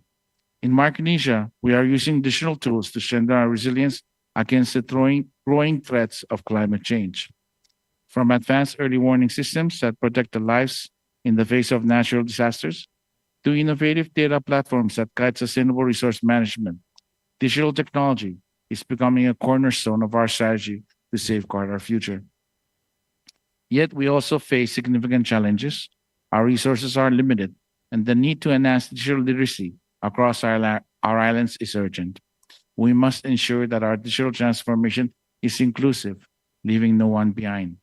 Sustainable financing for these initiatives remain a critical need, and here the support of our regional and international partners becomes indispensable. In this context, we wish to express our sincere appreciation to ESCAP and our partners, such as the ITU, World Bank, and the Asia Pacific Telecommunity, for their unwavering support in promoting regional digital cooperation among Pacific Island countries. I acknowledge with appreciation the ESCAP's project on the Pacific Internet Exchange Point, which is expected to improve internet traffic management, foster regional connectivity, and enhance the digital experience of our people. Additionally, the Asia Pacific Information Superhighway Initiative aims to equip government officials with the skills and knowledge necessary to craft inclusive digital policies that will guide us into the future. As we look ahead, we seek the continued support of the ESCAP Secretariat, the ITU, the Asia Pacific Telecommunity, and our regional partners in building our digital connectivity capacity. We ask for your partnership in helping us navigate the complex landscape of digital technologies, ensuring that our journey toward digital transformation is one that aligns with our sustainable development goals and serves the needs of our citizens. Micronesia reaffirms its unwavering commitment to leveraging digital technologies as a force for sustainable development and climate action. We are filled with optimism as we look to the future, confident that through continued collaboration and cooperation within our region, we will build a more inclusive, resilient, and prosperous digital future for all. Thank you. Thank you, Micronesia, for your statement. The next speaker will be Russian Federation, followed by Azerbaijan, and followed by Tuvalu. Russian Federation, floor is yours. Благодарю, господин председатель. Уважаемые коллеги, сегодня наш регион стоит на пороге прорывной технологической эпохи, в которой разработка и внедрение цифровых технологий создает принципиально новые возможности для повышения динамики экономического развития всех государств. Цифровые инновации способны коренным образом изменить ситуацию с реализацией повестки 2030, обеспечив необходимое ускорение темпов ее реализации.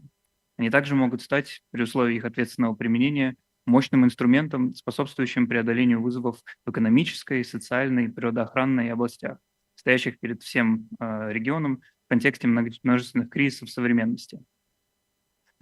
В России цифровая трансформация входит в число 5 ключевых национальных целей развития до 2030 года. Стремительными темпами осуществляется цифровизация госуправления и обеспечение доступа населения к широкому спектру услуг. В 2024 году число пользователей централизованной общегосударственной цифровой платформы госуслуги увеличилось почти в 2 раза и достигло 109 миллионов человек. Заложен прочный фундамент для формирования опережающего развития российской национальной ИКТ-индустрии, способной удовлетворить не только внутренние потребности нашего государства, бизнеса, конечных пользователей, но и предложить широкий спектр передовых информационных технологий другим странам, которые открыты к сотрудничеству. В этом контексте мы продолжаем рассматривать ESCAP в качестве центрального механизма, отвечающего за создание комфортной и равноправной среды для взаимодействия всех стран региона в области преодоления так называемого цифрового разрыва, укрепления соответствующего потенциала стран-членов, обеспечения доступа населения АТР, в особенности из числа наименее развитых стран, к передовым информационно-коммуникационным технологиям, в частности, к высокоскоростному, качественному и недорогому интернету, в том числе в рамках реализации инициативы по Азиатско-Тихоокеанской информационной супермагистрали. Мы поддерживаем инициативу Республики Казахстан по созданию под эгидой ESCAP Азиатско-Тихоокеанского центра цифровых решений. Нам представляется, что такая структура могла бы внести значительный вклад в продвижение цифровизации в Центральной Азии и в регионе в целом, содействовать широкому прикладному использованию различных цифровых разработок и целого ряда других целей. Разумеется, до принятия окончательного решения по этому вопросу необходимо в соответствии с действующим в комиссии порядком работы согласовать мандат и все организационные и административные модальности функционирования центра, но эта инициатива имеет огромный потенциал. Применительно к широкому контексту проблематики всеобщего охвата цифровыми технологиями и цифровой трансформации хотели бы выделить задачи повышения прозрачности и ответственного цифрового поведения как крупных технологических компаний, так и конкретных правительств стран мира. Следует таким образом выстраивать международное сотрудничество на треке ИКТ и цифровизации, чтобы во главе угла стояло соблюдение общепризнанных принципов и норм международного права и ориентация на нужды людей.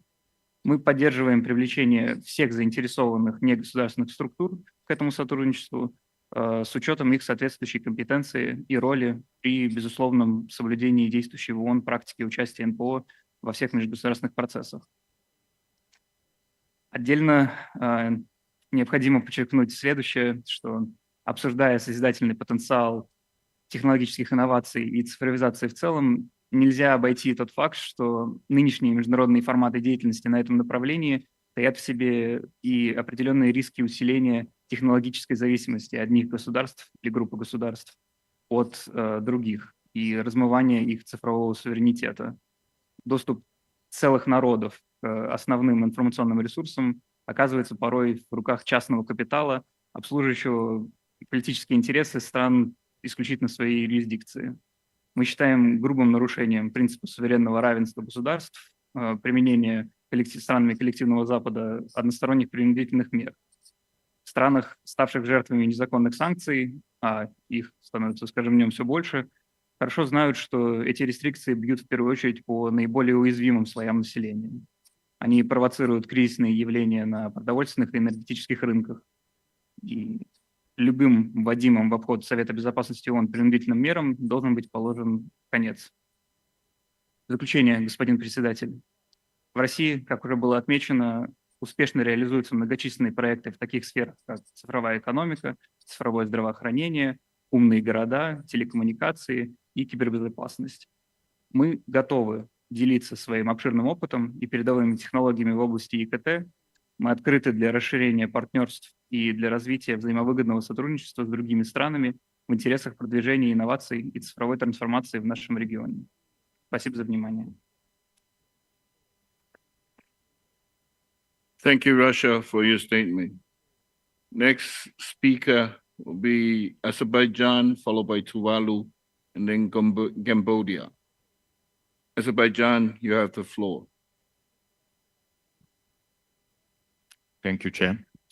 Dear distinguished guests, ladies and gentlemen, I would like to highlight that today's event coincides with the time of implementation of socioeconomic development strategy for 2022-2026 of the Republic of Azerbaijan, approved by Mr. President in 2022.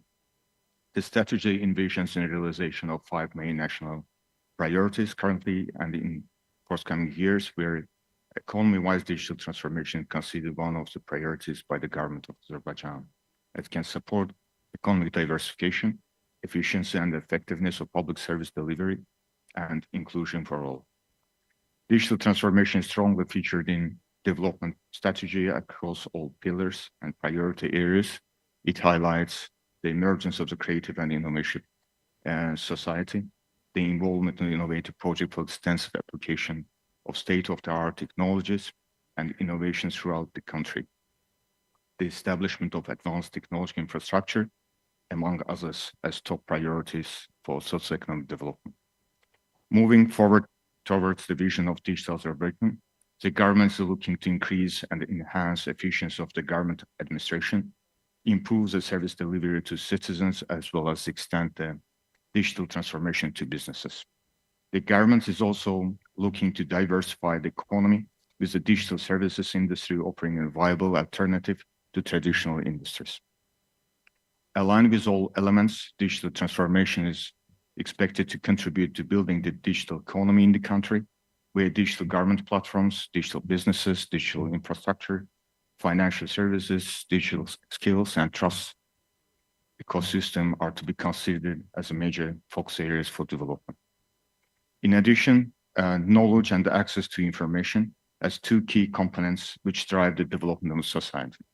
Since the beginning of 2021, the Ministry has made effort to support broadband market development ensuring universal access to high-speed broadband connectivity. It aims to advance rural broadband infrastructure to provide universal access to broadband connectivity of minimum 100 megabits to all citizens, businesses, and institutional entities by the end of 2024. At the end, resilient infrastructure and affordable access to internet and other resources will strongly enhance equality within among communities. More investments are and will be allocated to fiber optic network expansion, which plans for connectivity of over 1 million households to fiber optic broadband infrastructure in the current year. Sustainable digital transformation requires tech professional and critical skills of mass. Considering countries' global talent competitiveness ranking, the government currently addressing the gaps in digital skills and literacy at a national level, collects information to identify the critical skill needed, with at the same time the degree of insufficiency of digital knowledge and skills among public and private sectors, households, and educational institutions. Based on the large-scale digital skills and literacy assessment project, is partnership with ITU and National Statistics Committee of Azerbaijan, which was the largest national level assessment project during 2023 and 24 years towards the digital upskilling. The ministry is planning to increase digital skills of all stakeholder segments in Azerbaijan through different channels, different programs, trainings, and capacity building activities. Through the above-mentioned strategy actions, the ministry, as a key actor in national digital transformation, strongly emphasizes the UN's Sustainable Development Goals, including the advancement of the digital innovation and infrastructure, reduction of inequalities in rural and urban areas in regard to connectivity and digital skills and literacies, enhancing sustainability of rural and urban communities in both digitalization and transportation fields. To conclude my speech, I would also like to emphasize the critical role of the building multilateral collaboration mechanisms and considering potential of other countries in addressing major development challenges in this world. Knowing that, we are committed to continue the cooperation with local and global institutions towards achieving our national development goals and accelerate progress in near future. Taking this opportunity, on behalf of the Ministry of Digital Development and Transport of the Republic of Azerbaijan, I would like to extend an invitation to you for the upcoming UN Climate Conference COP29, which will be held in November in Baku City. The Ministry is organizing a significant event, the inaugural Digitalization Day. During the thematic day, a ministerial declaration of digital action plan for a green world is expected to be adopted. This declaration will include high-level recognition of the opportunities and challenges that digital technologies present for climate change, monitoring, mitigation, and adoption, along with concrete commitments. Thank you for your attention. Thank you. Thank you, Azerbaijan, for your statement. Next will be Tuvalu, followed by Cambodia, and then Mongolia. Tuvalu, you have the floor. Thank you, Mr. Chairman. Excellencies, distinguished delegates, ladies and gentlemen, Talofa and a warm greetings from Tuvalu. It is an honor to be here today in Astana, Kazakhstan, for this important Asia-Pacific Ministerial Conference on Digital Inclusion and Transformation. I wish to extend my deepest gratitude to the government of Kazakhstan for their warm hospitality and to all the participants for their dedications to advancing digital inclusion in our region. This conference is timely as digital technologies continue to reshape our societies and economies, offering both opportunities and challenges. Tuvalu, like many Pacific small island developing states, faces significant challenges in achieving digital connectivity. Our nation, scattered across 9 small islands in the Pacific Ocean, is particularly vulnerable to these challenges. Although our internet coverage reaches 80 to 90% of the population, significant obstacles remain. The need for broader legislation to cover data protection, child online safety, consumer protection, and intellectual property is critical. Capacity constraints in our criminal justice and regulatory system further hinder our ability to effectively handle cybercrime, with law enforcement still heavily reliant on traditional methods.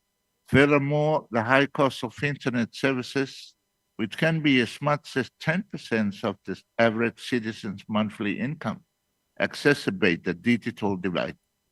Additionally, our limited infrastructure for broadband and mobile connectivity has left rural areas particularly underserved. These challenges not only hinder our economic development, but also limit our ability to fully participate in the global digital economy.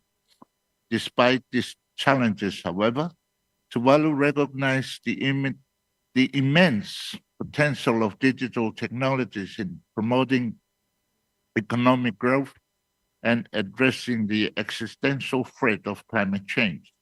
As a nation on the front line of rising sea levels and extreme weather events, we have begun to harness digital tools to enhance our reliance. Tuvalu Telecom has made significant progress in expanding 4G LTE mobile coverage, with plans to have 4 or 5 of our 8 other islands online by the end of 2024. Additionally, our efforts include community Wi-Fi across all islands and the anticipated launch of a mobile money solution called in the vernacular Mtupe later this year. Moreover, we have utilized satellite imagery to monitor coastal erosion and manage disaster risk more effectively. These images provide critical data that informs our disaster preparedness and response strategies, ensuring that we can act swiftly to protect our communities. Additionally, we have implemented early warning systems powered by digital technologies, which have proven invaluable in alerting our citizens to impending natural disasters. This technology offers innovative solutions that can help us mitigate the impact of climate change and build a more sustainable future. In this regard, I commend the Secretariat on the 2024 Digital Transformation Report. The selection of the report's theme on climate change by the Steering Committee of the Asia Pacific Information Superhighway is an issue of critical importance to our future as a small island developing state. Our efforts to bridge the digital divide and leverage technology for climate action will be strengthened through regional cooperation. Therefore, Tuvalu is actively participating in regional initiatives to strengthen its ICT sector. We are a proud member of PACSON, Pacific Cybersecurity Operational Network, affiliate to PILON, Pacific Islands Law Officers Network, Cybersecurity Pacifica, and the new Pacific Cyber Capacity Building Coordination Conference. By leveraging these partnerships, we aim to enhance our digital infrastructure and regulatory framework. I would like to take this opportunity to recognize and thank the United Nations Economic and Social Commission for Asia and the Pacific, ESCAP, for its continued support in promoting digital connectivity in the Pacific region through the Asia Pacific Information Superhighway Initiative.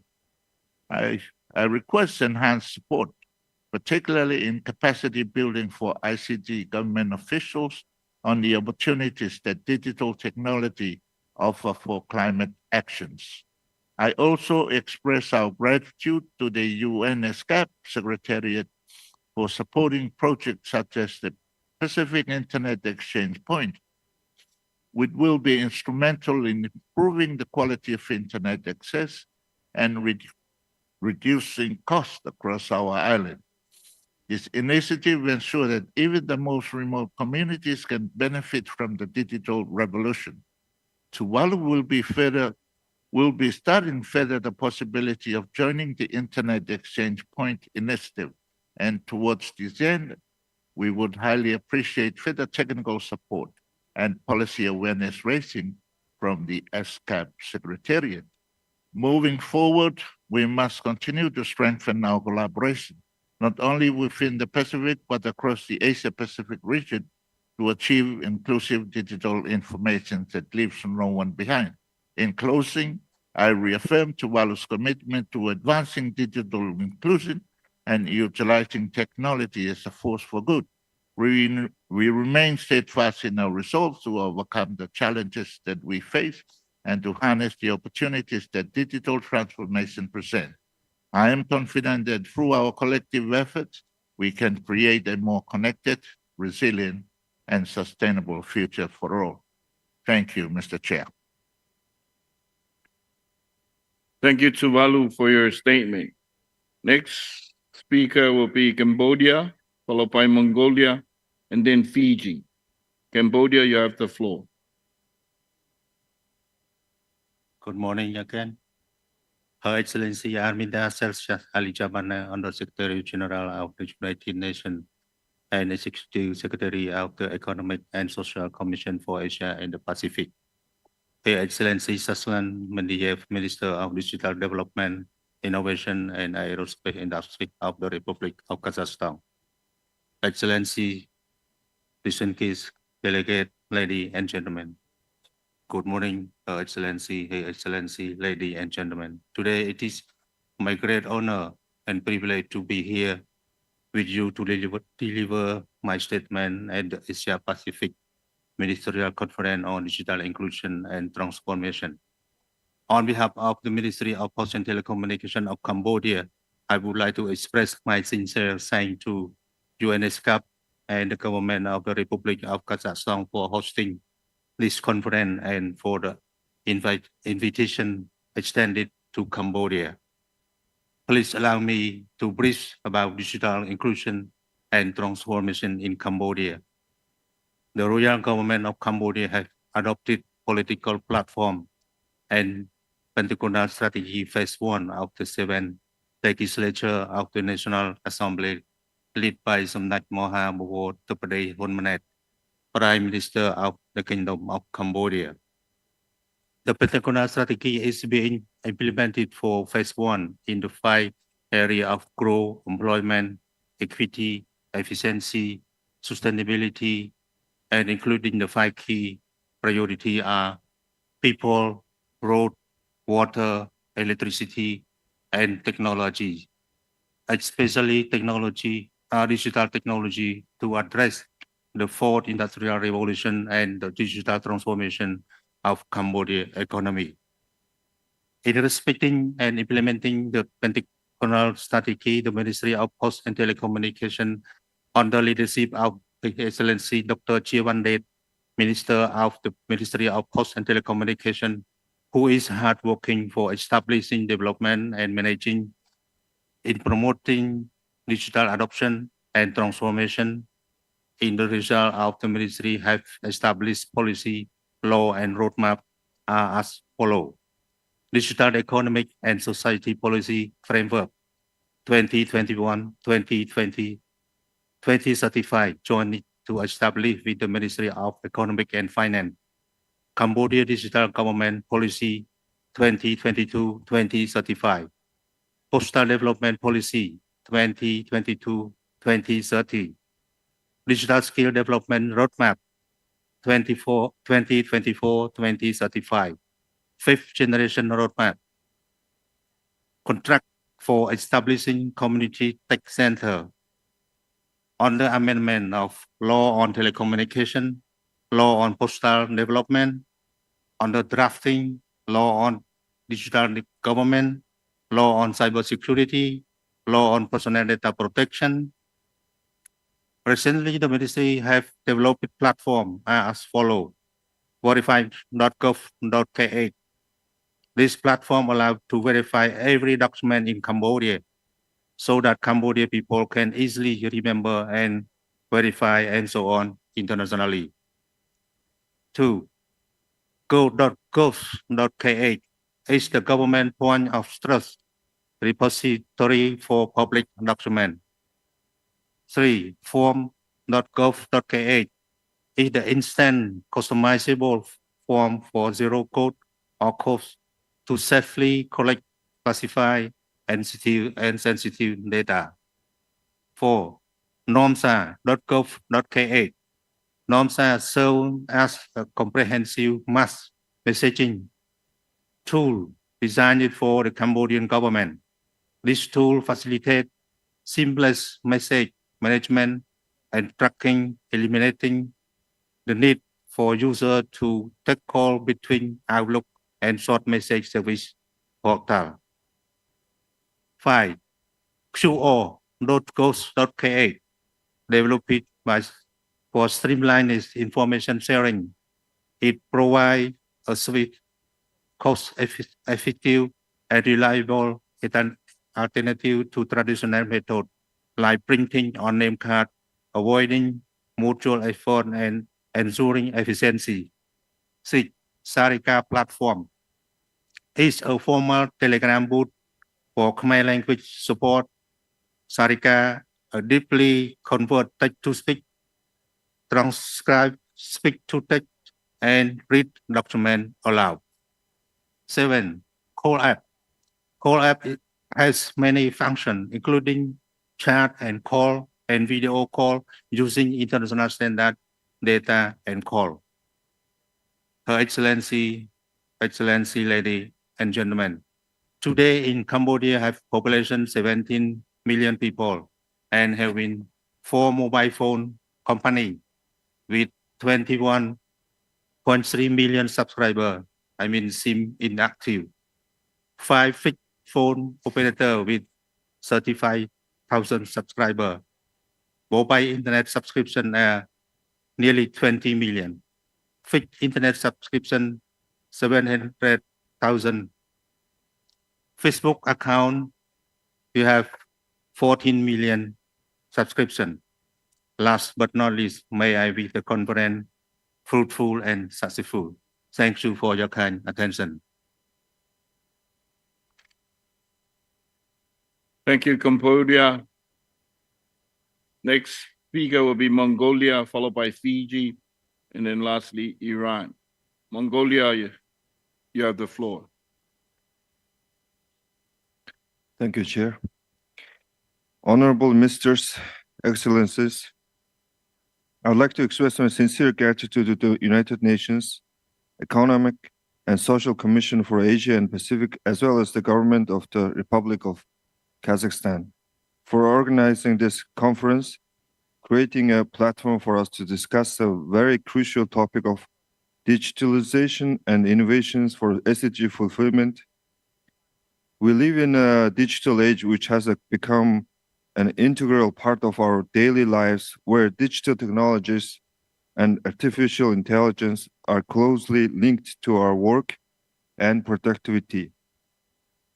Governments around the world are using digital technology to bridge the gap between the physical and digital worlds and keep up with the innovative trends that create new opportunities for development.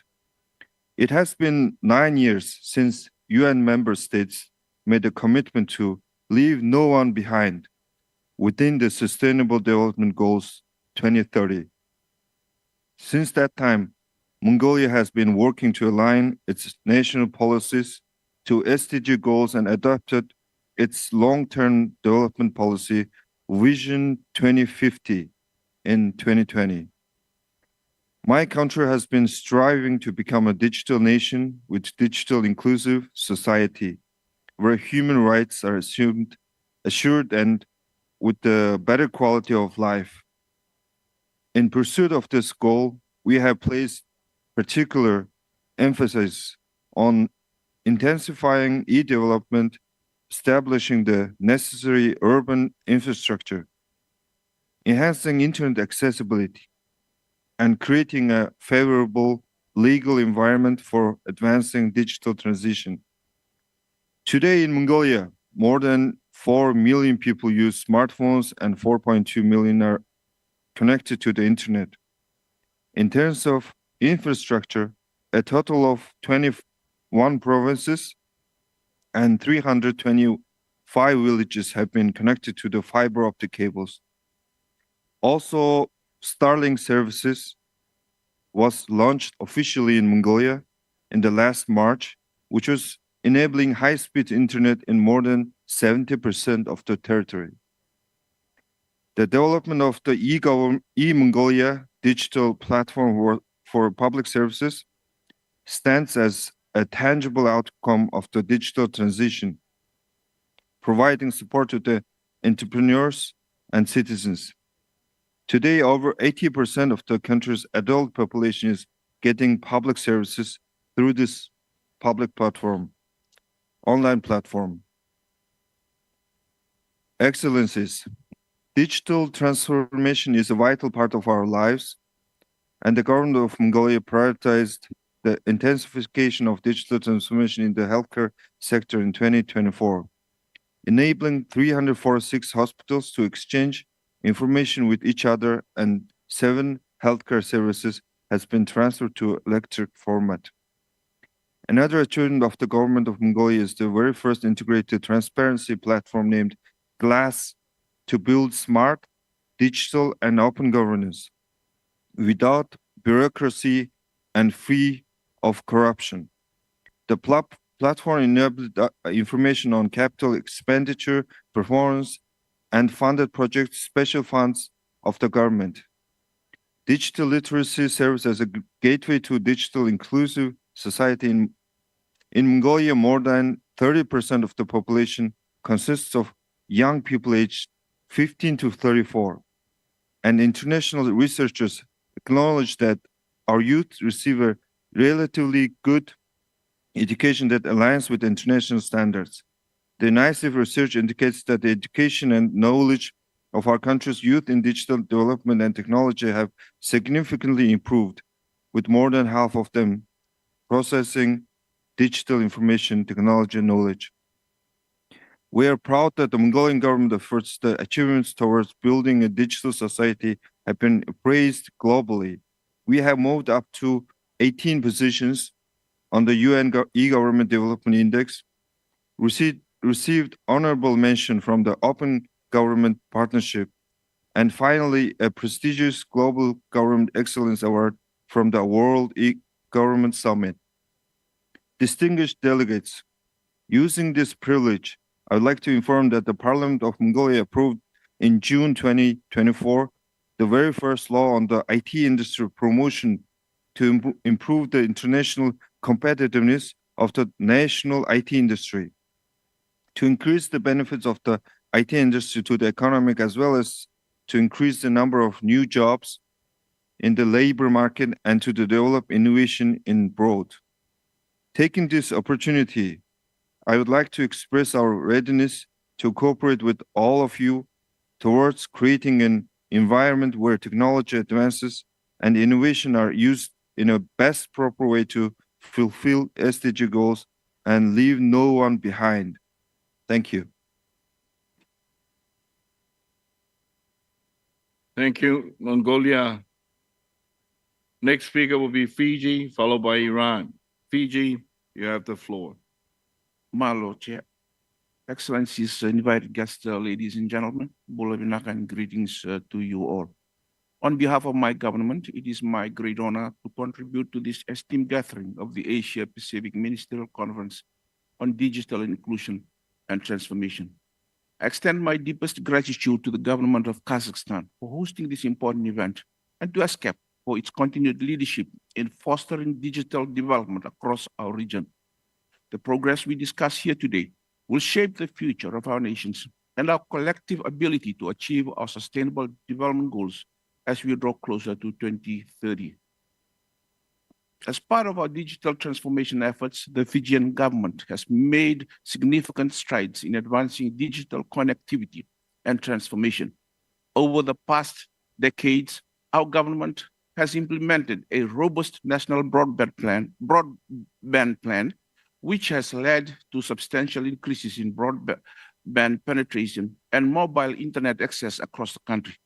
E-government services are now widely available, making public services more accessible to our citizens, especially in remote and rural areas. Through targeted initiatives, we have also improved digital literacy, ensuring that more Fijians can participate in and benefit from the digital economy. These efforts have not only boosted our economic growth, but have also transformed key sectors such as education, healthcare, and public administration, making them more efficient and resilient. Digital technologies present unprecedented opportunities to accelerate the implementation of the SDGs in Fiji. We have integrated digital tools across various sectors to enhance agricultural productivity, improve healthcare delivery, streamlining the process for starting a business and obtaining construction permits, and expanding educational opportunities not only for Fiji, but across the Pacific. For instance, our use of digital platforms in disaster management has strengthened our climate resilience, a critical priority for our island nations in the Pacific. Partnerships with the private sector, civil society, and international organizations have been pivotal in these efforts. Moving forward, our strategic priorities include expanding digital infrastructure, fostering innovation, and ensuring that the benefits of digital inclusion reach every Fijian, with a particular focus on women, youth, and rural communities. We are also in the final stages of developing a national digital strategy for Fiji. This strategy will lay out a coordinated approach to scale inclusive digital technology to drive economic growth and sustainable development. Furthermore, we are strengthening our cybersecurity efforts to ensure a safety and secure digital ecosystem for our people and businesses. As part of this commitment, we are in the process of developing a comprehensive national cybersecurity strategy to strengthen our security posture, boost resilience, and improve our ability to respond to evolving cyber threats. Our efforts to enhance connectivity across the countries is continuing. Starlink is now operational in Fiji, significantly improving internet access in previously undeserved regions, and is unlocking new opportunities in education, healthcare, businesses, and personal communications. In the Pacific, for the vulnerable Pacific seas like Fiji, our Pacific Forum leaders have endorsed the 2050 strategy for the Blue Pacific continent. And on the thematic area of technology and connectivity, our Pacific leaders have pledged their commitments for all Pacific peoples to have access to affordable, accessible, reliable, resilient, safe, secure, inclusive, and interoperable ICT services, including e-services and the digital economy. However, the lack of progress in the Pacific to utilize digital innovations and transformation for sustainable development has had different impacts on both economic and social progress in the sub-region, and constrain our efforts and actions to address climate change and strengthen resilience through disasters. In this regard, digitalization initiatives and other efforts are critical to addressing these compounding challenges. To this end, Fiji and our Pacific small and developing states also faces our unique set of challenges in scaling up our digital innovations, not least of which is access to affordable, reliable internet connectivity. It'll be a remiss on my part, Chair, to express our sincere gratitude to ESCAP for its invaluable support in supporting Fiji and Samoa with the support of New Zealand to establishing the Pacific Internet Exchange Point. This initiative is expected to significantly improve internet quality and reduce costs, benefiting the entire Pacific region.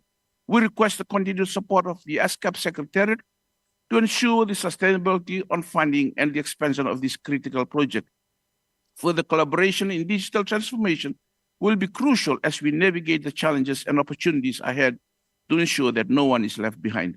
Finally, Chair, for Fiji and our small island nations in the Pacific sub-region, digital inclusion and transformation is to be environmentally sustainable.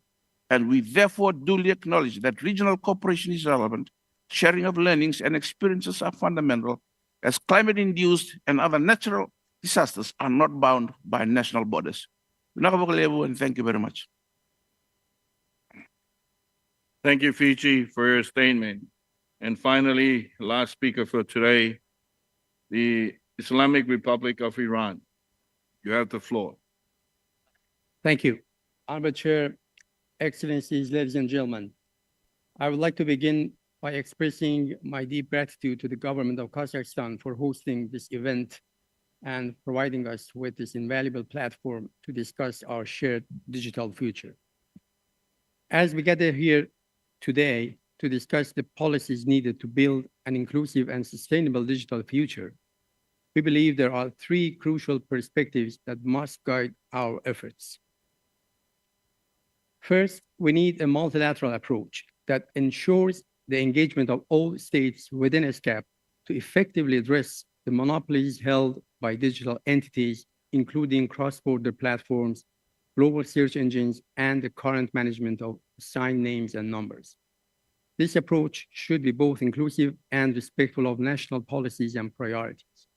We must recognize that while global cooperation is essential, each country has unique needs and strategies for digital transformation. Second, we should focus on cooperation to address the digital divide that exists between nations. ESCAP, with its diverse membership, is an ideal platform for tackling this challenge.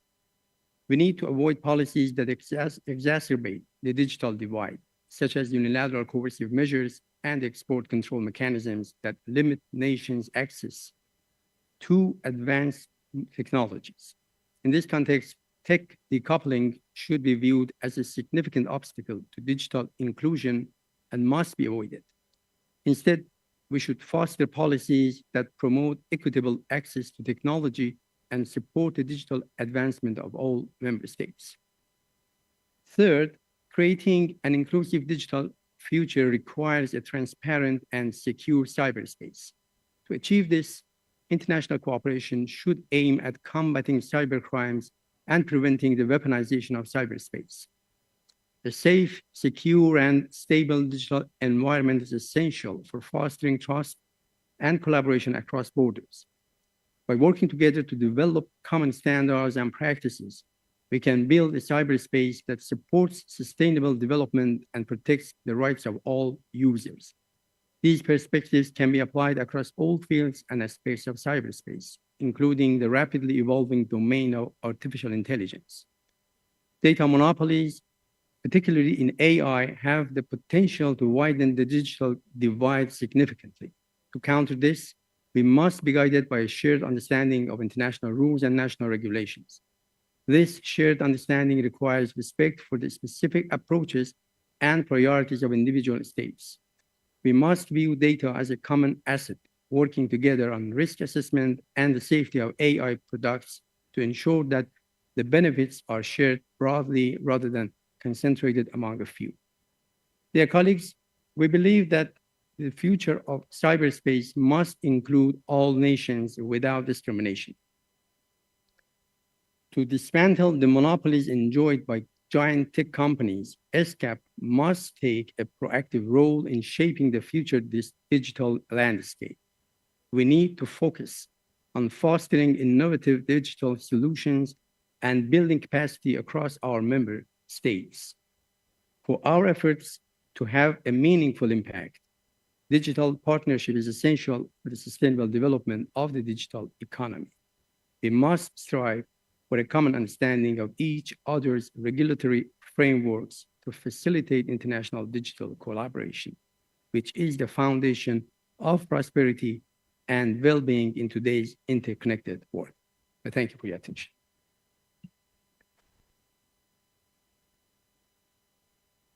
Thank you, the Islamic Republic of Iran, for your statement.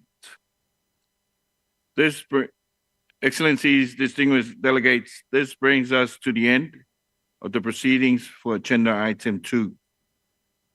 We shall now take up agenda item 3 on digital solutions for sustainable development.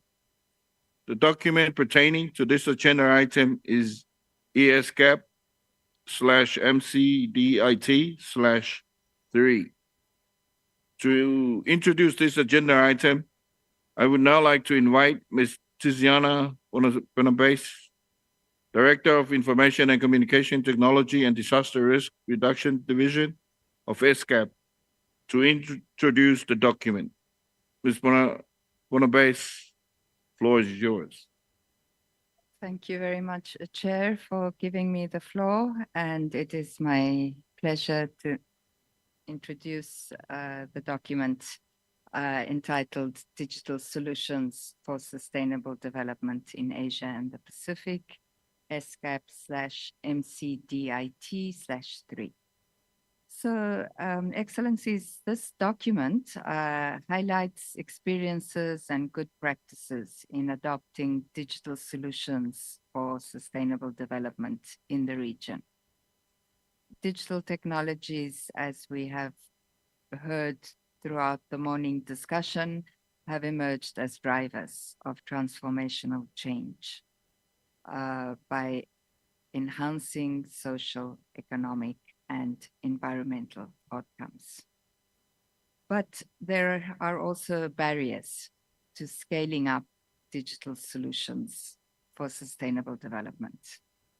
Among these barriers that the document identifies is the lack of adequate digital infrastructure in the rural or remote areas, the gender digital divide, the disparities in digital skills, and the costs of accessing foundational digital connectivity infrastructure.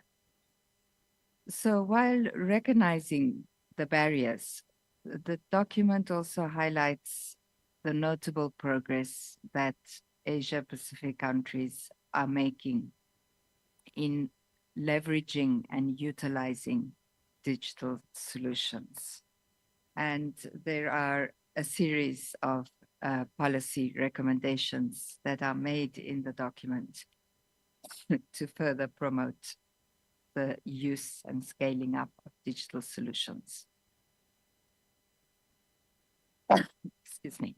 In ESCAP Resolution 80/1, the Commission noted with appreciation the initiative of the government of Kazakhstan on establishing a digital solution center for sustainable development to provide practical digital solutions in Central Asia and beyond. And so this document before you elaborates on the recommendation to establish an ad hoc working group for members and associate members of the Commission to further study the issue and to give further consideration to the establishment of a digital solutions center for sustainable development. So ministers in the conference are invited to share experiences and practices related to digital innovation and solutions, and to provide further guidance and views on the Digital Solutions Center for Sustainable Development that has been proposed for establishment by the government of Kazakhstan. Thank you. Thank you, Ms. Barnabas. Excellencies, distinguished delegates, the morning session has concluded. The meeting will break for lunch, and we will continue in the afternoon session with agenda item 3 at 14 hours. I would like to invite Secretariat to make some announcements before the break. Thank you, Chair. And I'd like to just inform Excellencies, distinguished delegates, that during the lunch break from 12 to 1400, we have a number of side events which will be running in parallel to each other. The side events will take place from 12 to 1:15 p.m. and they are hosted by different member states working in partnership with UN entities as well as other multi-stakeholder entities on key topics linked to the theme of digital inclusion and transformation. So the Secretariat has the pleasure of announcing the following side events during the lunch break. The first is organized by the ESCAP Secretariat and the Internet Society, and it's titled Digital for Infrastructure, Connectivity, Productivity and Growth, and it will be in Almaty room number 2. The second one is also organized by the ESCAP Secretariat and various multi-stakeholder partners. And this event is on emerging technology for tackling air pollution and climate change. And it will be held at the Turkestan Room. And then the ESCAP Secretariat and the E-Worldwide Group are co-hosting an event called Empowering Women Entrepreneurship with Digital Skills. And this event will be at the Almaty Room number 1. And finally, UNDP Kazakhstan, together with the government of Kazakhstan, are co-hosting an event on GovTech for Good, solutions to leave no one behind. And this will be at the Caspian Side Event Room. Once the side events finish at 1:15, I understand there are various lunch options, snack options. So between 1:15 and 2 p.m., you will also have time to have your lunch. But Chair, if I may, through you, request everyone to kindly be back in this room at 2 p.m. sharp for continuation of agenda item 3, and we will be commencing agenda item 3 with a panel discussion. So that's it from my side, Chair. Thank you very much, ESCAP Secretariat. On this note, I adjourn this meeting. Let's give a big round of applause for this morning's sessions. We have concluded. We will resume proceedings in the Astana Hall at 14 hours. I would seek your kind cooperation to make sure that we keep to this time schedule. Thank you.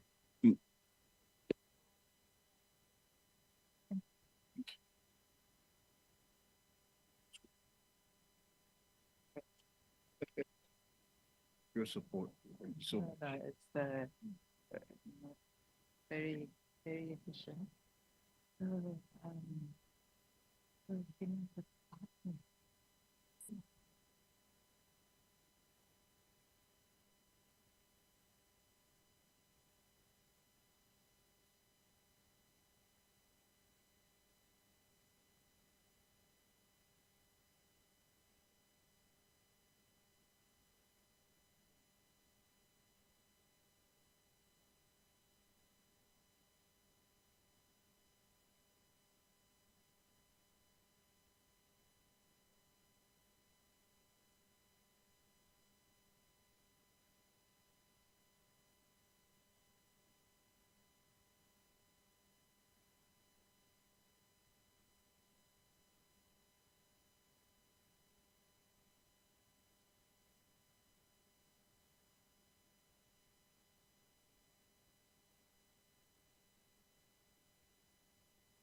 higher the volume, the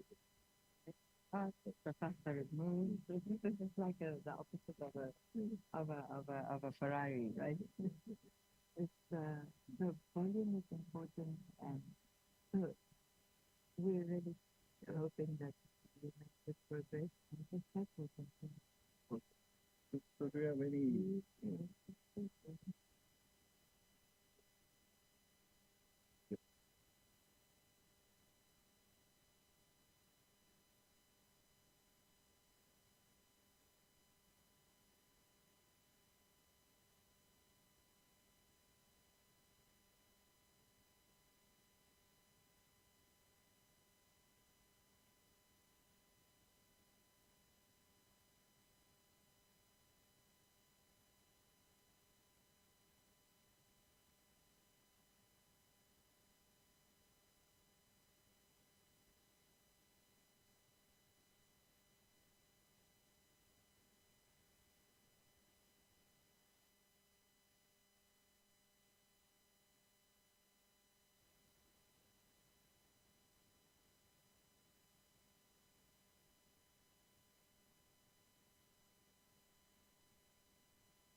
We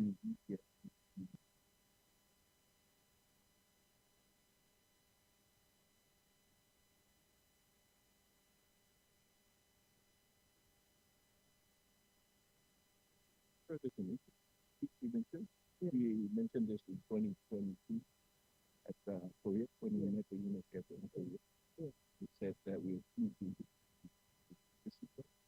we just mentioned it, so it's just a matter of getting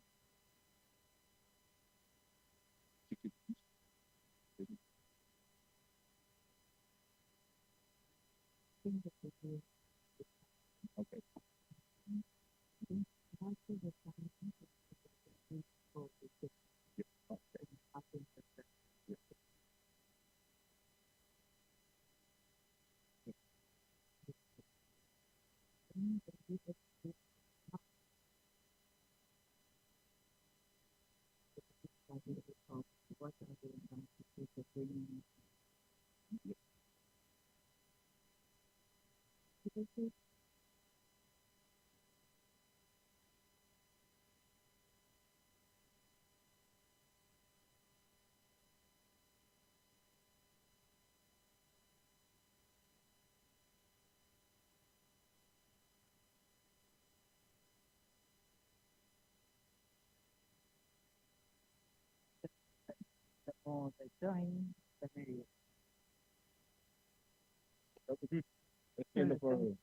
Thanks, Howard. But, you know, it is also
to take your seats. Je vous demande de bien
check, check, check. 1, 1, 1, 2, 1.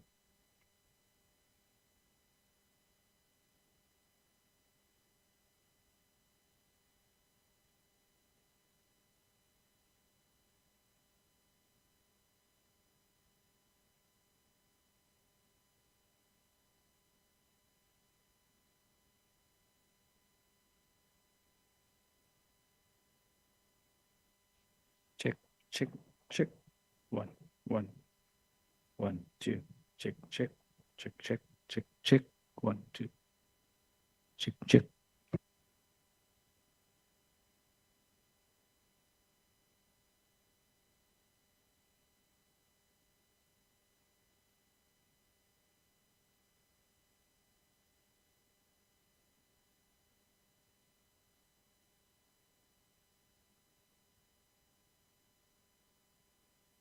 Check, check, check. 1, 2, 1, 1, 2, 1, 2, 1. Check, check, check, check. 1.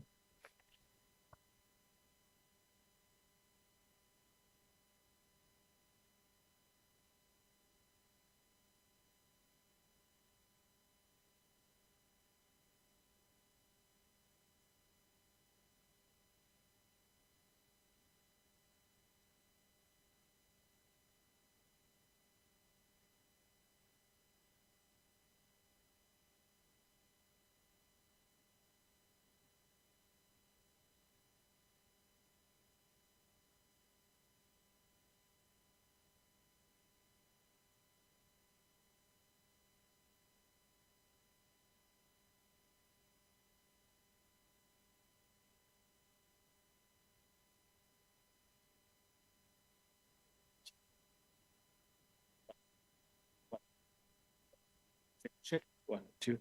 Check, check, check. 1, 2, 1, 2. Auto check.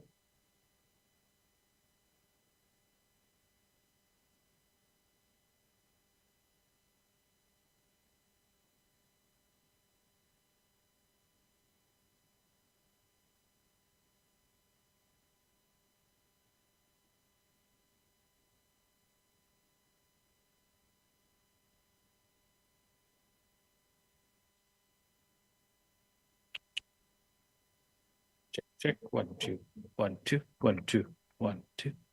Check, check. 1, 2, 1, 2. Test, test.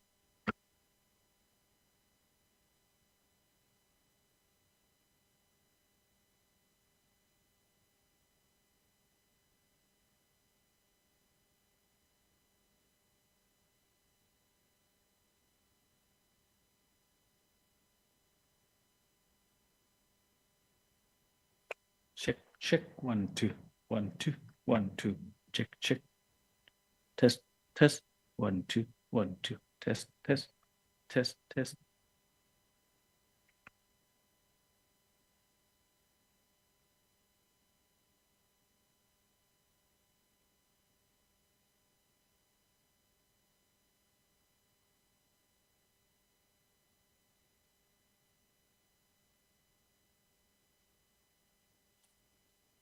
Test, test. 1, 2, 1, 2, 1, 2. Test, test, test. 1, 2, 1, 2.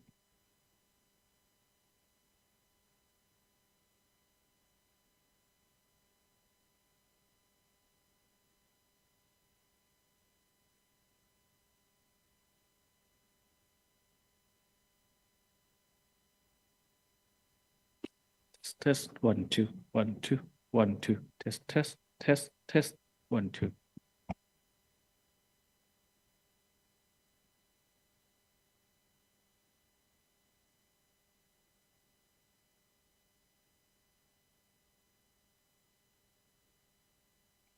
Test, test. 1, 2, 1, 2, 1, 2. Test, test, test, test. 1, 2.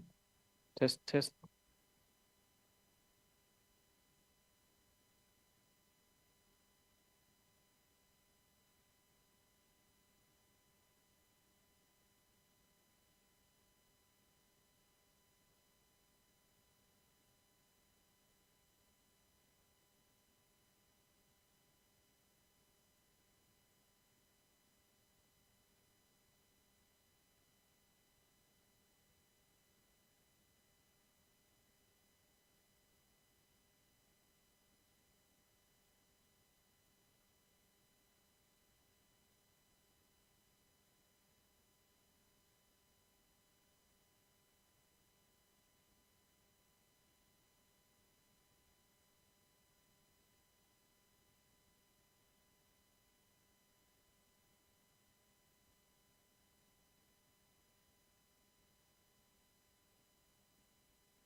Check, check.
Один, два, три.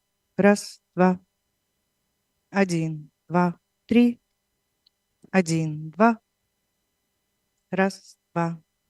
Раз, два. Один, два, три. Один, два, три. Раз, два. 5, 6. Один, два. Все? А ты оттуда его забрал?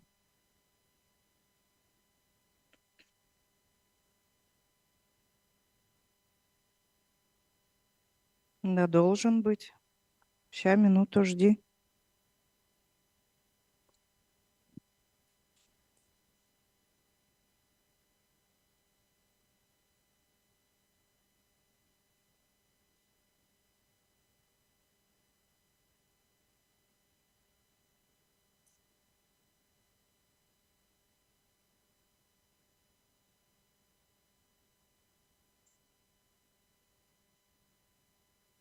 Раз, раз, два. Парни, что-то со шнурком, видимо, потому что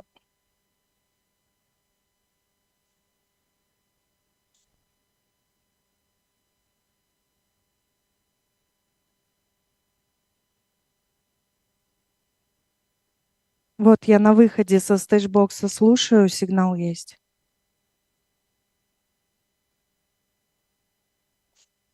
Ну, типа я прям вот с этой же дырки прослушиваю, сигнал проходит. Должен. Здрасте. Ни в одном? Ни в одном? Ну, типа смотри, сейчас я во всех переводах.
Pouring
rain outside the window.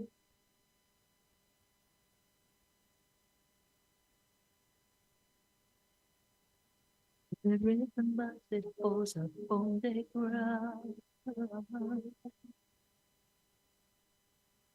And listen to the sound of the waves as they hit the shore.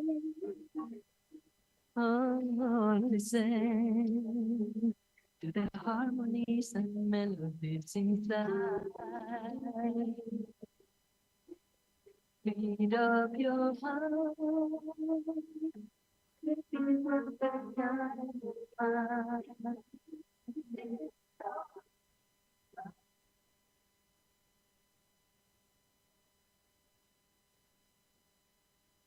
But all I hear is the song you play.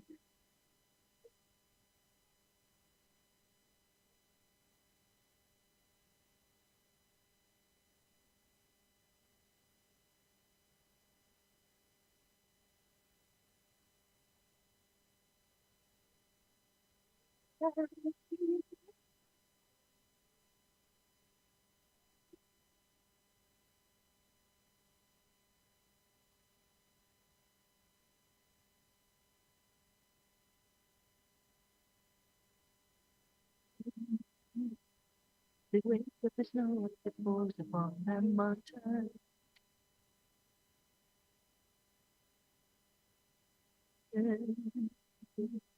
The freedom of the tribes remain in the stream. Then, as the din of the distant thunder echo through the sky, then can almost hear the melodies inside. The beat of your heart, keeping perfect time.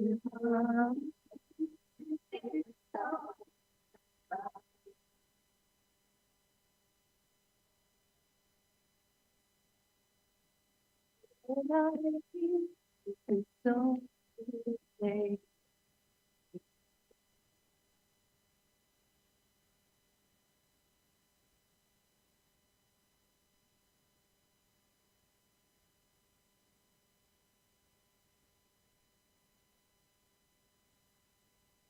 But all the years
so you think.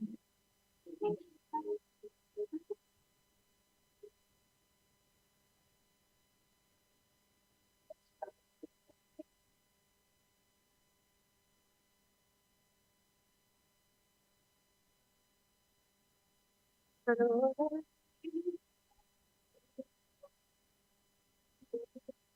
the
Distinguished guests,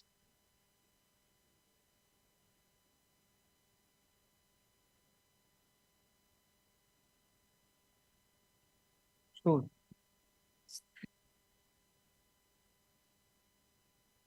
yeah. So we give to Ms. Tiziana several more minutes to wait, and then we can start.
Distinguished guests, so let me start and continue. So I would like to now to invite the speakers for the high-level panel on digital solutions for sustainable development.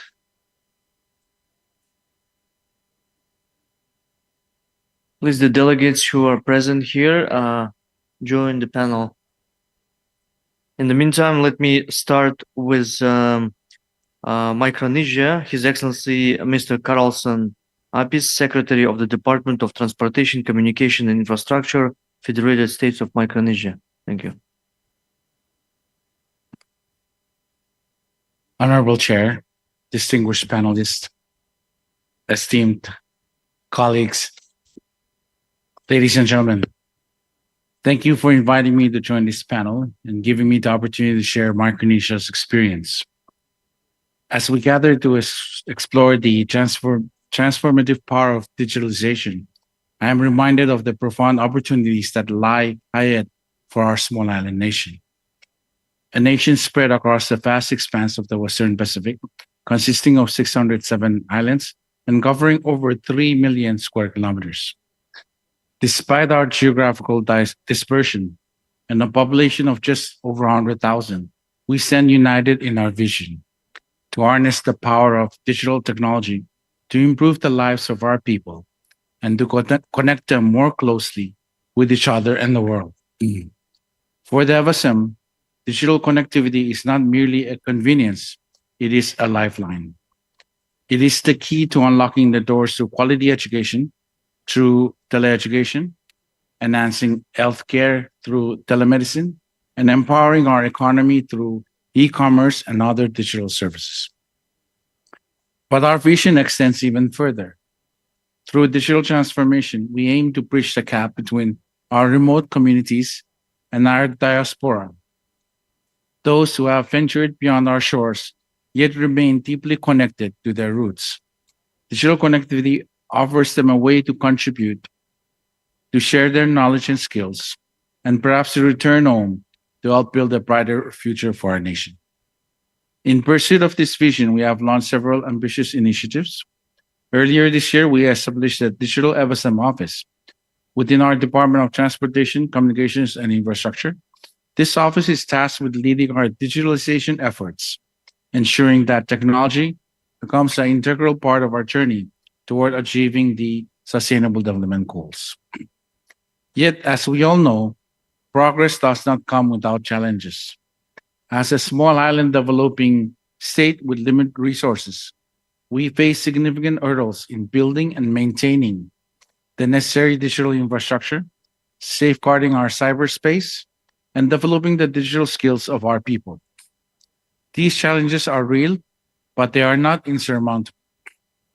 One of our most significant efforts in overcoming these challenges is the ongoing East Micronesia Cable Project, which is set to provide submarine connectivity not only to the FSM, but also to our neighboring island nations of Nauru and Kiribati.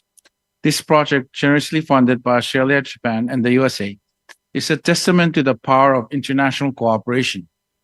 It is a symbol of what we can achieve when we work together to bring the digital world closer to those who are geographically distant.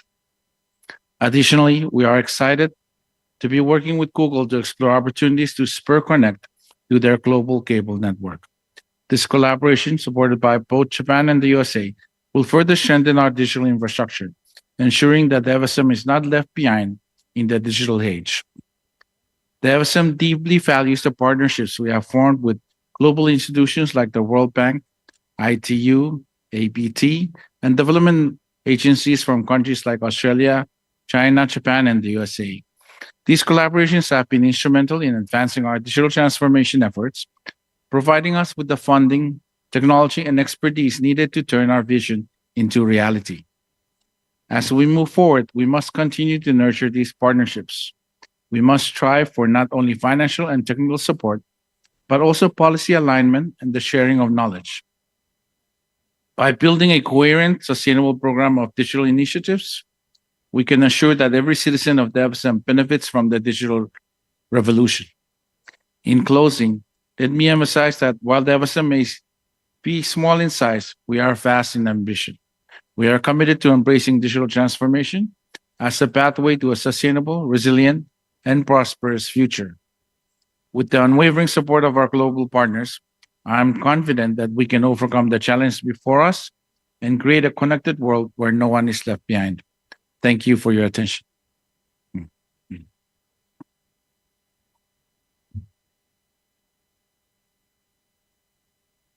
Thank you, Your Excellency, for your remarks. Now let me turn to Kyrgyzstan. I would like to call on Her Excellency Ms. Nuria Kutnaeva, Minister of the Ministry of Digital Development, Kyrgyzstan. Your Excellency.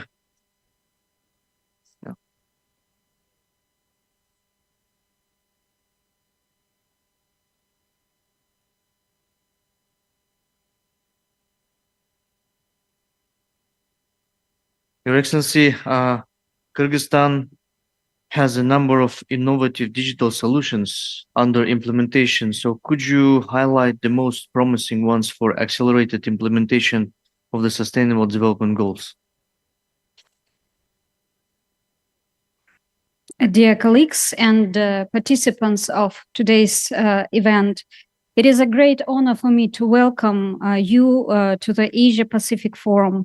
I would like to take this opportunity to express my gratitude to the organizers for arranging this event, which provides unique insights in the development of the technological industry of our region. Today, I would like to share with you information about significant initiatives being implemented in the Kyrgyz Republic in the digital sector. Digitalization is a priority for our president and the chairman of the Cabinet of Ministers of the Kyrgyz Republic. And over the past few years, Kyrgyzstan has been actively working on digital transformation. With a population of 7.2 million, the Kyrgyz Republic has 7.9 million registered mobile devices, 90% of which use mobile internet. Currently, 98.8% of the country's populated areas are covered by internet. Thanks to the implementation of a platform interoperability system several years ago that ensures secure electronic data exchange between government agencies and commercial organizations, data transactions have reached over 1 billion transactions between 300 information systems. For example, this has meant that the 400,000 individuals seeking financial assistance from the government no longer need to submit 5 to 10 official documents from various ministries.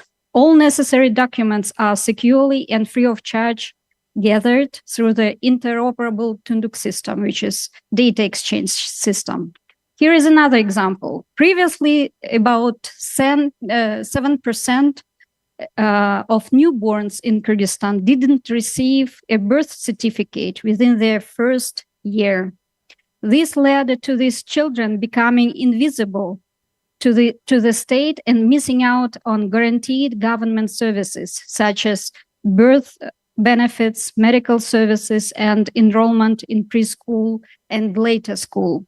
In this year, in May, we integrated the information systems of 3 government agencies in such a way to track the registration process for 100% of newborns and ensure their complete documentation.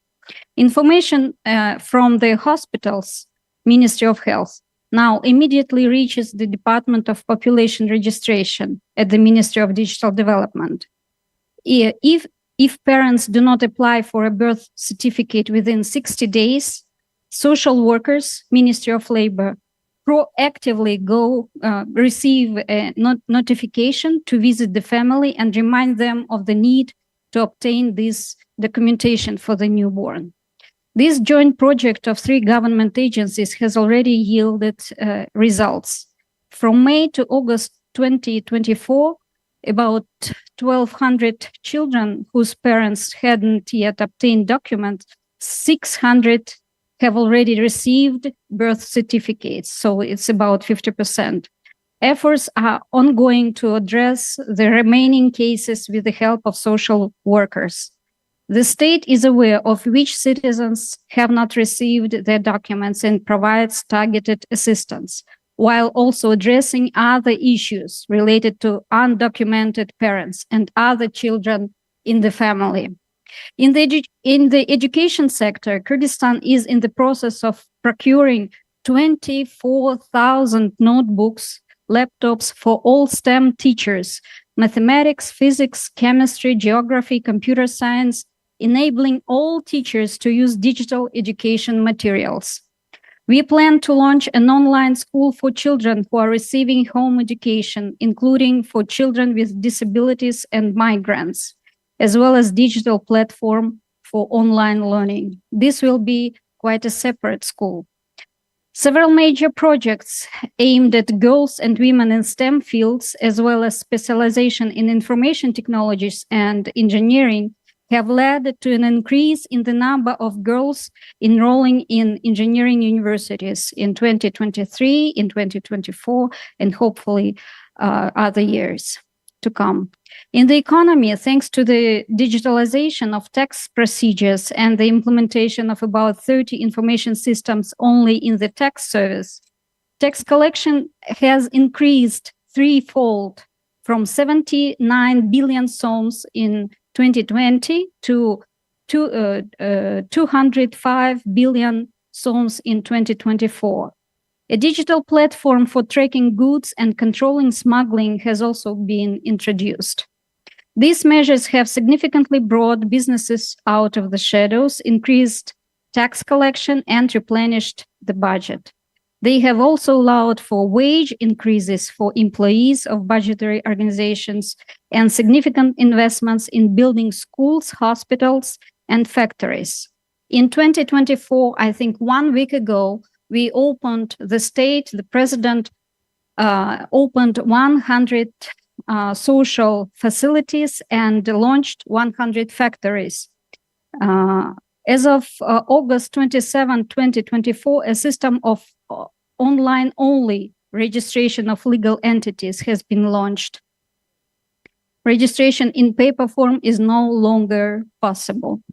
Another practical application of this interoperability Tunduk system is the issuance of quick loans in banks and the online registration, re-registration of vehicles and apartments by citizens themselves online. All these steps have been made possible thanks to the free issuance of cloud-based electronic signatures to our citizens and legal entities. In total, 1.8 million electronic signatures have been issued, with 1.5 million issued online through mobile applications. And I have to clarify that this is only in the very limited period of time, maybe 1 or 2 years.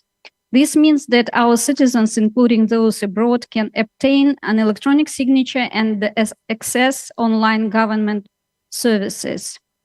In the Tunduk State Services portal mobile app, we have integrated essential digital documents. This means that I no longer have to bring my document, ID card, or driver's license with me. Everything is inside, or birth certificate of myself or my children. Most importantly, digital documents are legally recognized by our legislation. Thanks to the government purchase of a supercomputer in 2022, we were able to implement elements of artificial intelligence for the Kyrgyz language in 2023. Our rich Kyrgyz language deserves a digital voice. That's why the government invested in a powerful AI supercomputer, paving the way for a Kyrgyz-speaking chatbot similar to Siri or Alice. We called it Akılay, which Akılay was created, the Kyrgyz cousin of ChatGPT, developed by our own tech talents. By the way, it is a wordplay. In Kyrgyz language, akıl means mind and AI means artificial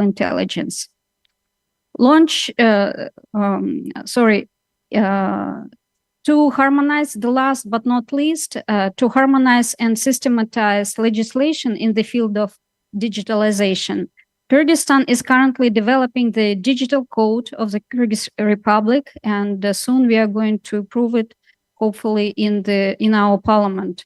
This code and its innovative regulatory approaches were presented by Kyrgyzstan in the UN, where it received positive feedback from experts from more than 20 countries, including leaders in digital transformation. In addition to our own development, we strive to keep track of global trends, consider relevant innovations that will be implemented in the country, and set new priorities. On this note, I invite esteemed guests to the Artificial Intelligence Summit that the Kyrgyz Republic will host in October 2024. Thank you for your attention. Thank you, Your Excellency, for your remarks. Next, may I call on His Excellency Mr. John Vacher Amos, Minister of Justice and Community Services of Vanuatu. Your Excellency, Vanuatu has embraced digital technology as a development enabler and has been expanding efforts to promote digital transformation in its society and economy. Could you share your perspectives on some of the challenges faced and what strategies are being undertaken to ensure that digital transformation is inclusive and sustainable? Please.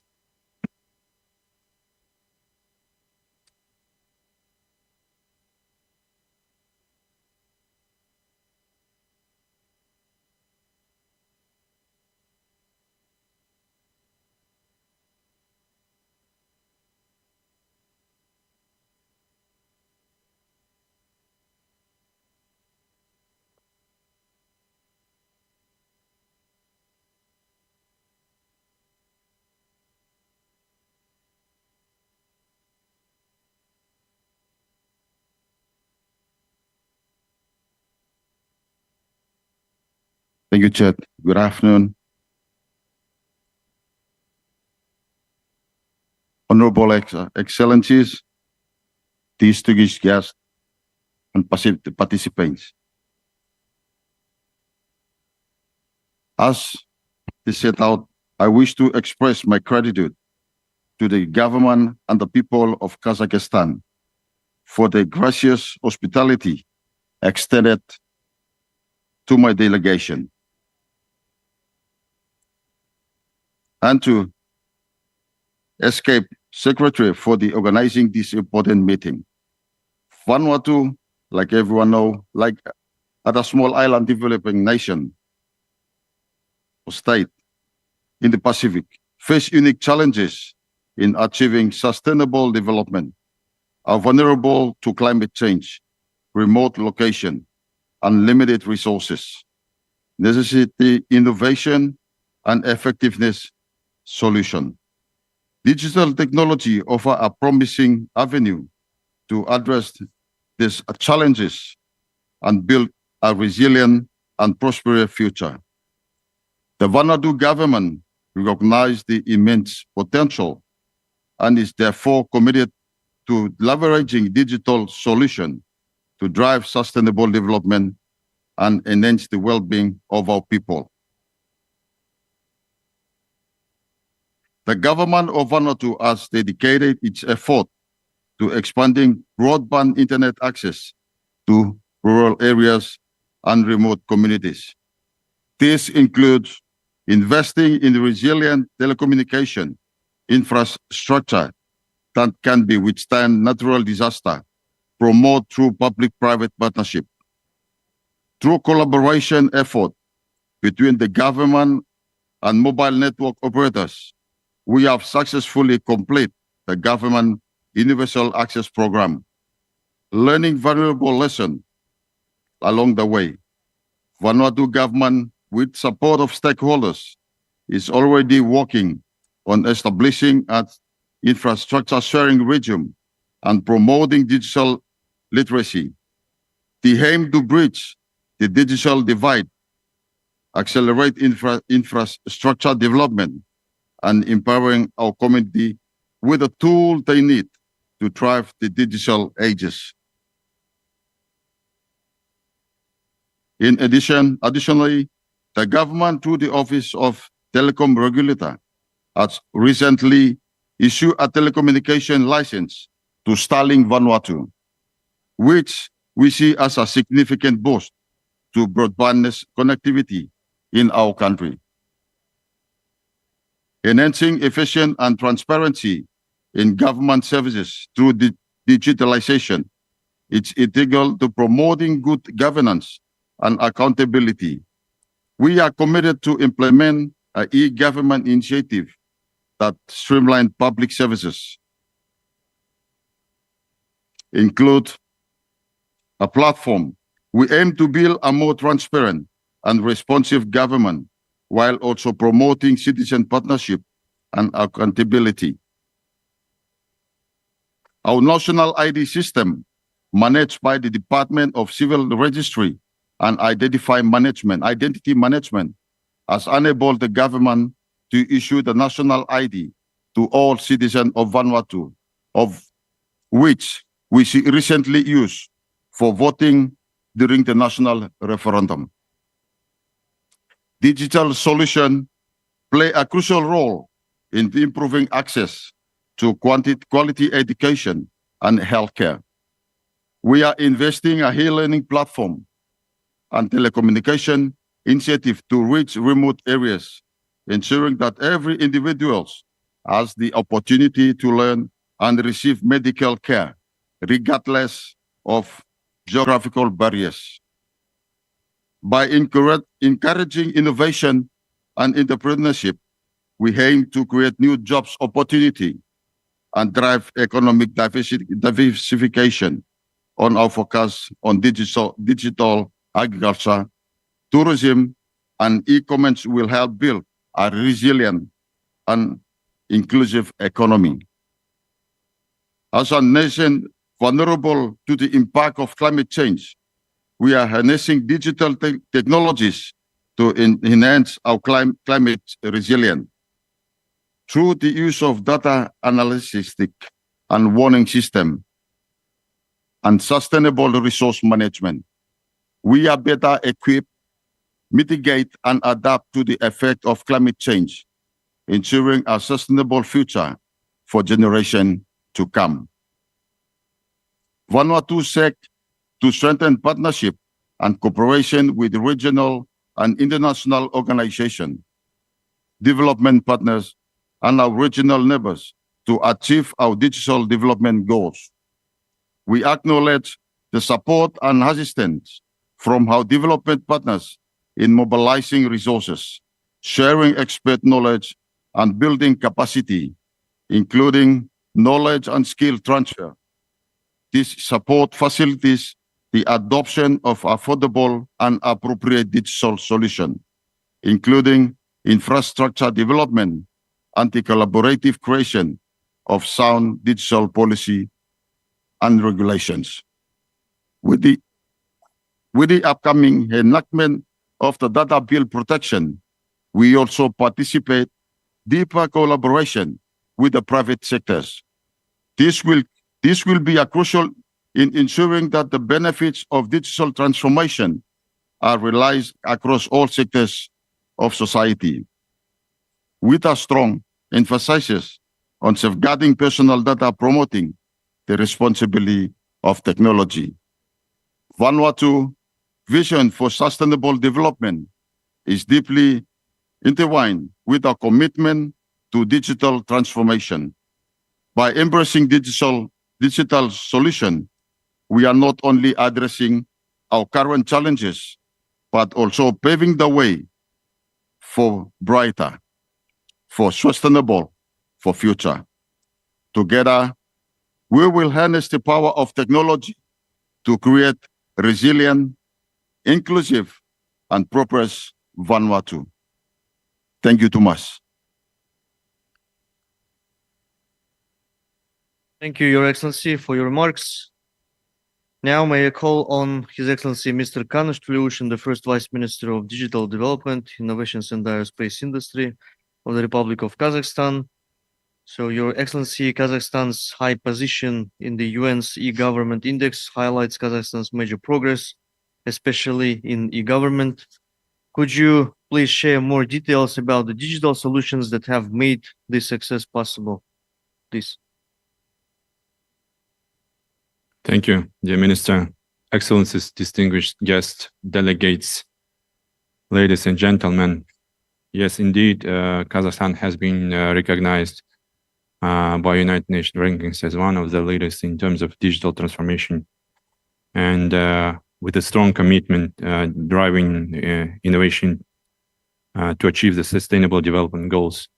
And I would like to go through some initiatives and projects that we have implemented that are aligned with the Sustainable Development Goals. One of our flagship initiatives is e-government itself, the portal, which has revolutionized citizen interaction with the state by providing a wide range of digital services such as tax payments, business registration, and social service applications. Introduction of the mobile applications like mobile eGov and biometric identification made this process even easier and simplify the access, enhancing transparency and the efficiency. So I think this initiative aligns with the Sustainable Development Goal 16 by promoting effective institutions, and SDG 9 by advancing sustainable infrastructure through digital solutions. Another significant innovation that I would like to share with you is our use of fintech for financial inclusion. The Astana International Financial Center has become a hub for fintech startups, driving growth in digital banking, mobile payments, and blockchain-based services. These innovations are very crucial for achieving Sustainable Development Goal by promoting economic growth and offering accessible financial services to low-income groups. We also leverage digital platforms in education, such as those that are provided by private sector, Bilim Land, Kundelik, to ensure quality education, particularly in remote areas, supporting Sustainable Development Goal 4. In healthcare, telemedicine platform and mobile health applications improve access to medical services, especially in rural regions, contributing to SDG 3. So Kazakhstan is also investing in smart grid technologies and digital solutions to manage renewable energy. The use of artificial intelligence and IoT for monitoring and wind and solar power generation helps optimize energy distribution and reduce carbon emissions. And this initiative support affordable and clean energy goal by increasing the efficiency and reliability of renewable energy systems. Last but not least, I think it's worth mentioning the initiative, the Smart Data Hukumet. So it's a smart data government where we put together different databases of all state bodies into one data lake. And thanks to this product, we could develop a different a range of different AI data analytics products. And one of them is a digital family card that we did together with the help of UNDP. So it's basically the product that helps us to monitor the dynamics of vulnerable families, the families in need. And before that, we faced the problem where we could not see and monitor how many families are really struggling right now. And having these different parameters, social economic parameters, we can identify. And 6 million families right now in Kazakhstan are all digitized, and they don't need to go and apply offline any documents. So everything is proactively provided by the government, all types of financial and state support in time and right at the moment. So also, I think other products like e-notary, it's a digital notary services, e-health provide access to personal medical data, e-tax is a tax vault, and many more. So I think we are strongly committed to this type of products, and we are, of course, ready to share these technologies with all our members of ESCAP and our friends and colleagues. So once again, thank you so much for this conference. Thank you. Thank you. This concludes the high-level panel session on digital solutions for sustainable development. I thank our esteemed panelists for their insights and for sharing a wide range of digital solutions that unlock the power of digital technologies for sustainable development. So now I would like to ask the esteemed panelists to return to their seats in the audience.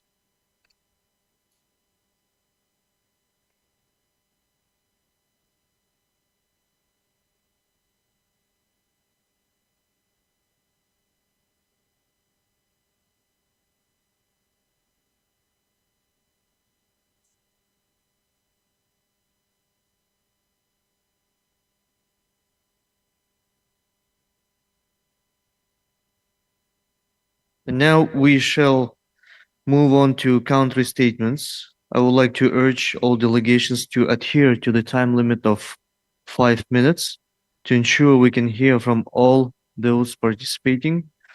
I now open the floor for country statements.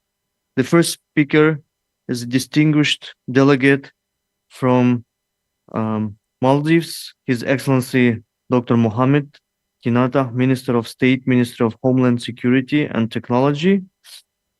And then the country's statements will be followed by Republic of Korea and Pakistan. Thank you. Please.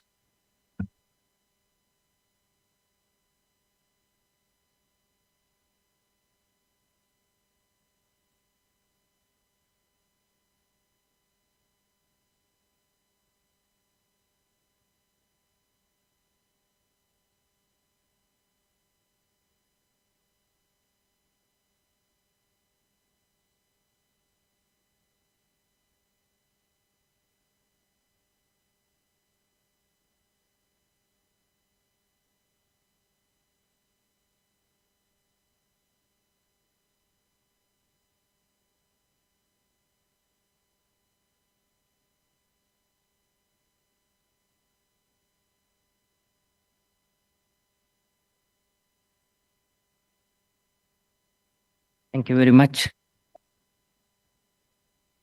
Distinguished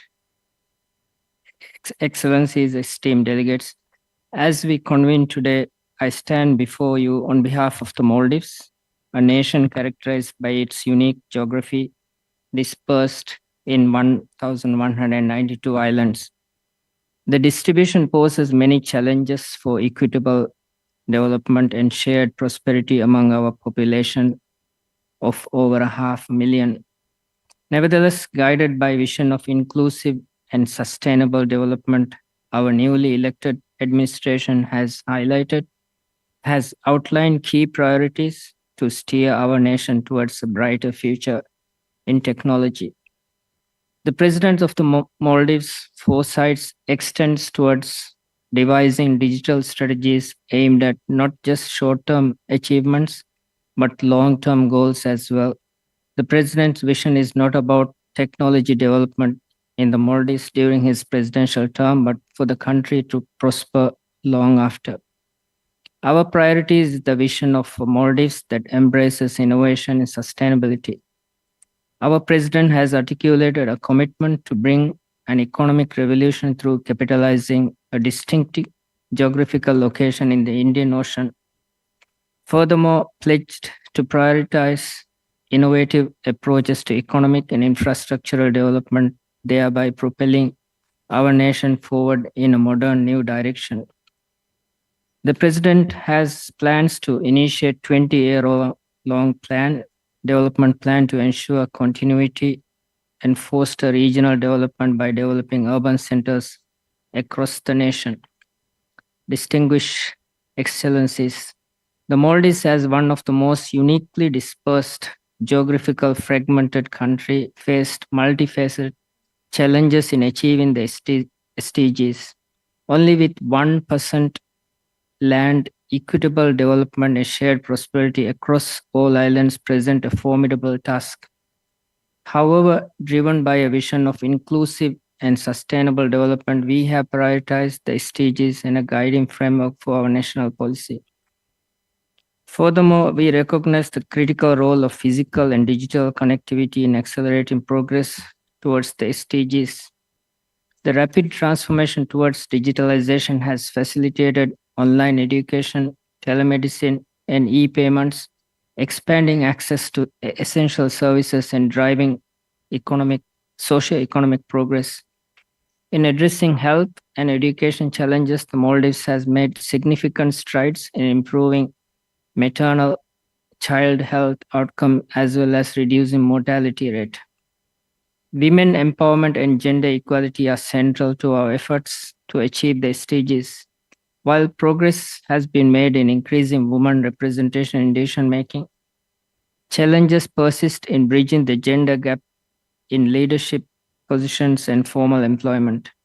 Empowering women and girls with access to education, healthcare, and economic opportunity is essential for realizing the full potential of our society and advancing towards the SDGs. Initiatives to improve data availability and quality are integral to our efforts to monitor progress towards the SDG. By integrating the SDG monitoring into our national strategy plan, we ensure that our actions are guided by evidence-based decision-making, thereby maximizing the impact of our interventions. As we navigate the complex challenges of 21st century, SDGs provide a roadmap for building a more resilient, inclusive future. The Maldives remains committed to the shared vision upon the international community to join us in a collective endeavor to leave no one behind on the journey towards SDGs. I urge the international community to recognize the unique challenges faced by countries like the Maldives, which are disproportionately affected by climate change and face constraints in accessing regional markets. Targeted assistance and partnership with international development partners are essential to advance the ambiguous target to set forth in 2030 Agenda for Sustainable Development. Thank you for your time. Thank you. Thank you. I would like to thank Maldives representative for your statement. And now I would like to turn to the next speaker from the Republic of Korea. Thank you, Chair. Excellencies, distinguished guests, ladies and gentlemen. I'm delighted to present Korea's data policy tied to the strategy for AI and data innovation before the renowned leaders of the Asia Pacific region. Korea began pursuing informatization faster than any other country and successfully established world-class infrastructure, including 5G and broadband networks. This bumped up Korea's position in the IMD Data Competitiveness Ranking from 12th place in 2021 to 6th place in 2023. With the start of a new administration in September 2022, Korea launched its national data strategy. And after the emergence of Gen AI, we are now working on the AI and digital innovation-driven growth strategy with the 4 pillars of innovation, industry, daily life, and institutions. First, AI technology innovation. We will secure advanced technologies through large-scale R&D projects and foster new talent that will lead AI innovation at the forefront. We are also focusing on developing low-power AI semiconductors to make AI technologies more sustainable. Next, full adoption of AI. We want to embed AI technology in people's daily lives and across industries to increase productivity and reduce costs. The full adoption of AI is expected to bring a significant economic impact on Korean society. Finally, creating a new data norm. We will create a new digital norm to increase the social acceptance of emerging digital technologies such as AI. And we will realize an inclusive digital world by closing the digital divide. In September 2023, the Korean government created a Digital Bill of Rights, which set out universal human values such as freedom, fairness, safety, innovation, and solidarity as a basic direction for establishing a new digital norm.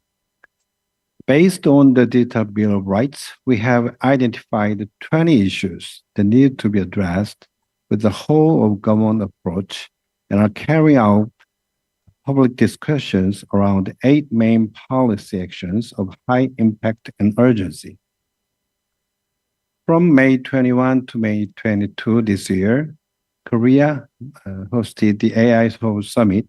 The 11 world leaders who participated in the summit adopted the Seoul Declaration, which calls for a balanced development of AI with values of safety, innovation, and inclusion. Also, 14 domestic and international companies leading the AI industry signed the Seoul AI Business Pledge, committing to pursue responsibility, progress, and benefit sharing in AI development.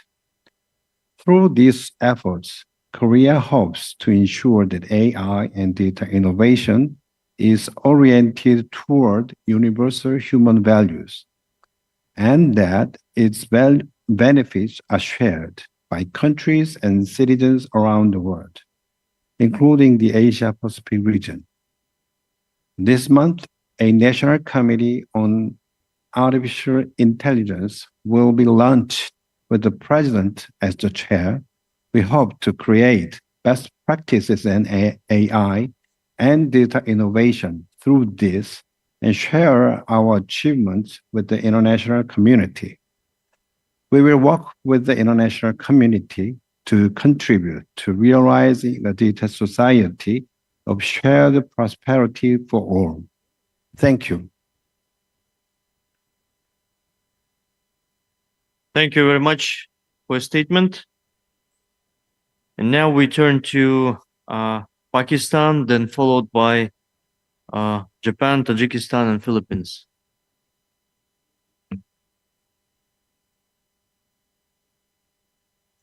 Thank you, Chair. Honorable Ministers, Excellencies, distinguished guests. I begin by extending our deep appreciation to the Government of Kazakhstan for hosting this conference and the UN ESCAP Secretariat for all the organizational support. I also join others in congratulating Your Excellency Zaslan Mediev, Minister of Digital Development, Innovation, and Aerospace Industry of Kazakhstan, for your election as the chair of the conference, as well as other bureau members for the election. Excellencies, I take this opportunity to share how Pakistan is leveraging a range of solutions to navigate the digital transformation, considered essential to thrive in an interconnected world. At its core, digital transformation involves reimagining processes, enhancing efficiency, and creating innovative solutions. In Pakistan, we are envisioning a future where digital technologies empower individuals, businesses, and communities. Our commitment to this vision is evident in various initiatives aimed at fostering a robust digital ecosystem. The government is working to improve internet access, enhance digital literacy, and promote the adoption of digital tools across all sectors, including education, healthcare, and agriculture. A significant stride we are making is in e-governance. By digitizing public services, we aim to make governance more transparent, efficient, and accessible.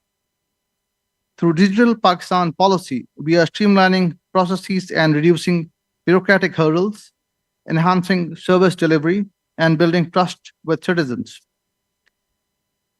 The telecom sector is the cornerstone of our digital transformation, serving as the backbone of our nation's technological advancements.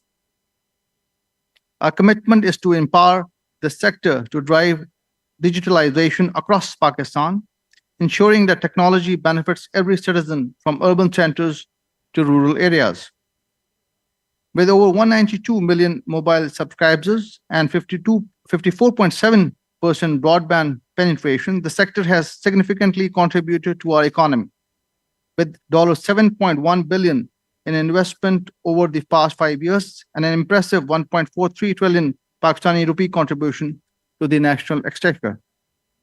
Looking ahead, initiatives such as revising spectrum pricing, increasing smartphone adoption, expanding optical fiber coverage, and positioning Pakistan as a regional connectivity hub through its submarine cable infrastructure will sustain and accelerate our growth. Moreover, our thriving fintech ecosystem with mobile wallets surpassing conventional bank accounts and mobile banking growing by 111% last year highlights the potential of integrating telecom with financial services. The National Fiberization Plan and the Right of Way One Window operation further demonstrate our commitment to bridging the digital divide and advancing our infrastructure. As we prepare for 2025 rollout of 5G technology, our goal is to build a fully connected, inclusive, and digitally advanced Pakistan. Pakistan is also harnessing digital solutions for sustainable development. Our agriculture sector, the backbone of our economy, is adopting smart farming technologies. By utilizing data analytics, IoT services, and mobile applications, farmers can optimize yields, manage resources effectively, and minimize environmental impact, boosting food security and promoting sustainable practices. In healthcare, telemedicine is transforming service delivery, particularly in remote areas. By leveraging digital platforms, we provide timely consultations, access to specialists, and continuous monitoring of patients' health, ensuring essential services reach to those who need them most. The rise of digital entrepreneurship is fostering innovation and job creation, with young entrepreneurs developing solutions that address local challenges while contributing to the global economy. Supporting these ideas drives economic growth and promotes inclusive development. Pakistan's Digital Pakistan vision aims to bring economic prosperity and citizen empowerment through digital transformation. We are committed to achieving this vision through sustainable development, fast-tracked digitization schemes, research, and innovation. Looking ahead, our vision for digital transformation in Pakistan is clear. We aspire to create a society where technology serves as a catalyst for progress, equity, and sustainability. Collaboration among governments, private sector, and civil society is crucial. Together, we can develop policies that promote digital inclusion, enhance infrastructure, and ensure no one is left behind in this digital revolution. In conclusion, let us embrace the opportunities that digital transformation presents. By leveraging innovative solutions, we can pave the way for a sustainable future for Pakistan, where technology and development go hand in hand. Together, we can realize our vision and build a brighter tomorrow for all. I thank you, Mr. Chair. Thank you for your statement.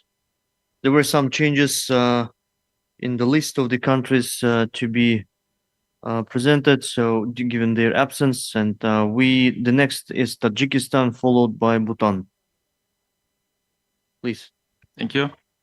Honorable Chair, Jaslan Madiev, ladies and gentlemen, let me welcome the conference participants and congratulate the Republic of Kazakhstan for hosting the first Asian Pacific Ministerial Conference on digital inclusion and digital transformation. Asia and the Pacific region, being of the fastest developing regions of the world, play a key role in this chosen topic. In this direction, it is necessary to underline those digital solutions that can become a powerful instrument for achieving the Sustainable Development Goals.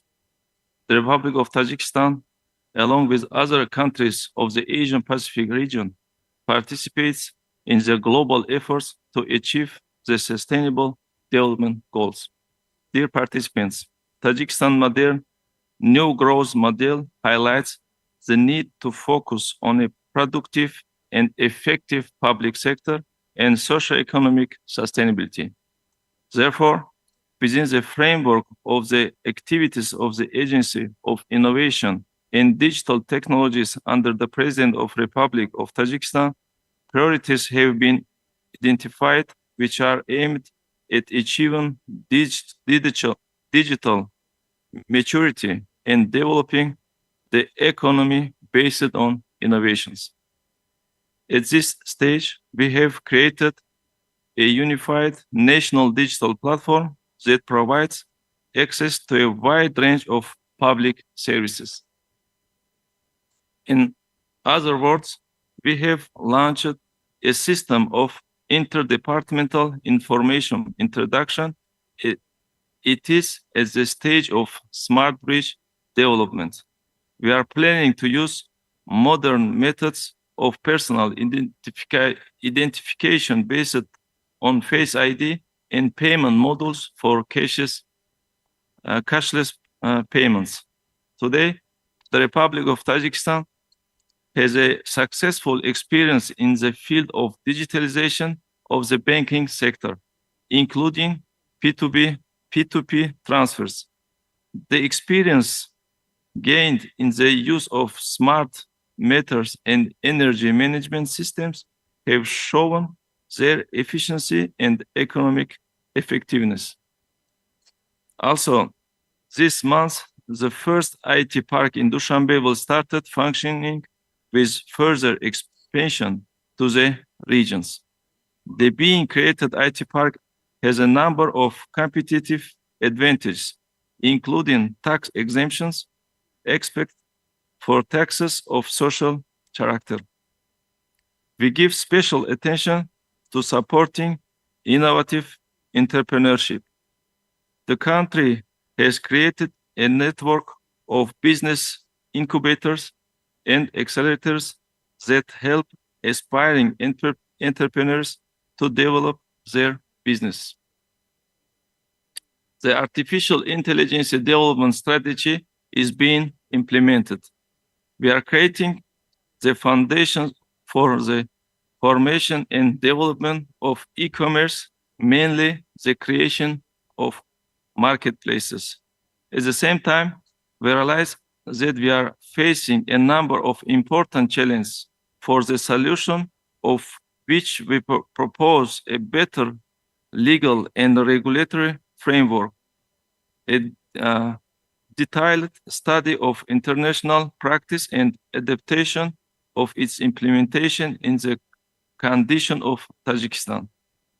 On this basis, it will be necessary to improve the system for introduction innovations in sectors of the economy, develop digital infrastructure, and raise the level of innovation in digital literacy of the population, which are important success factors.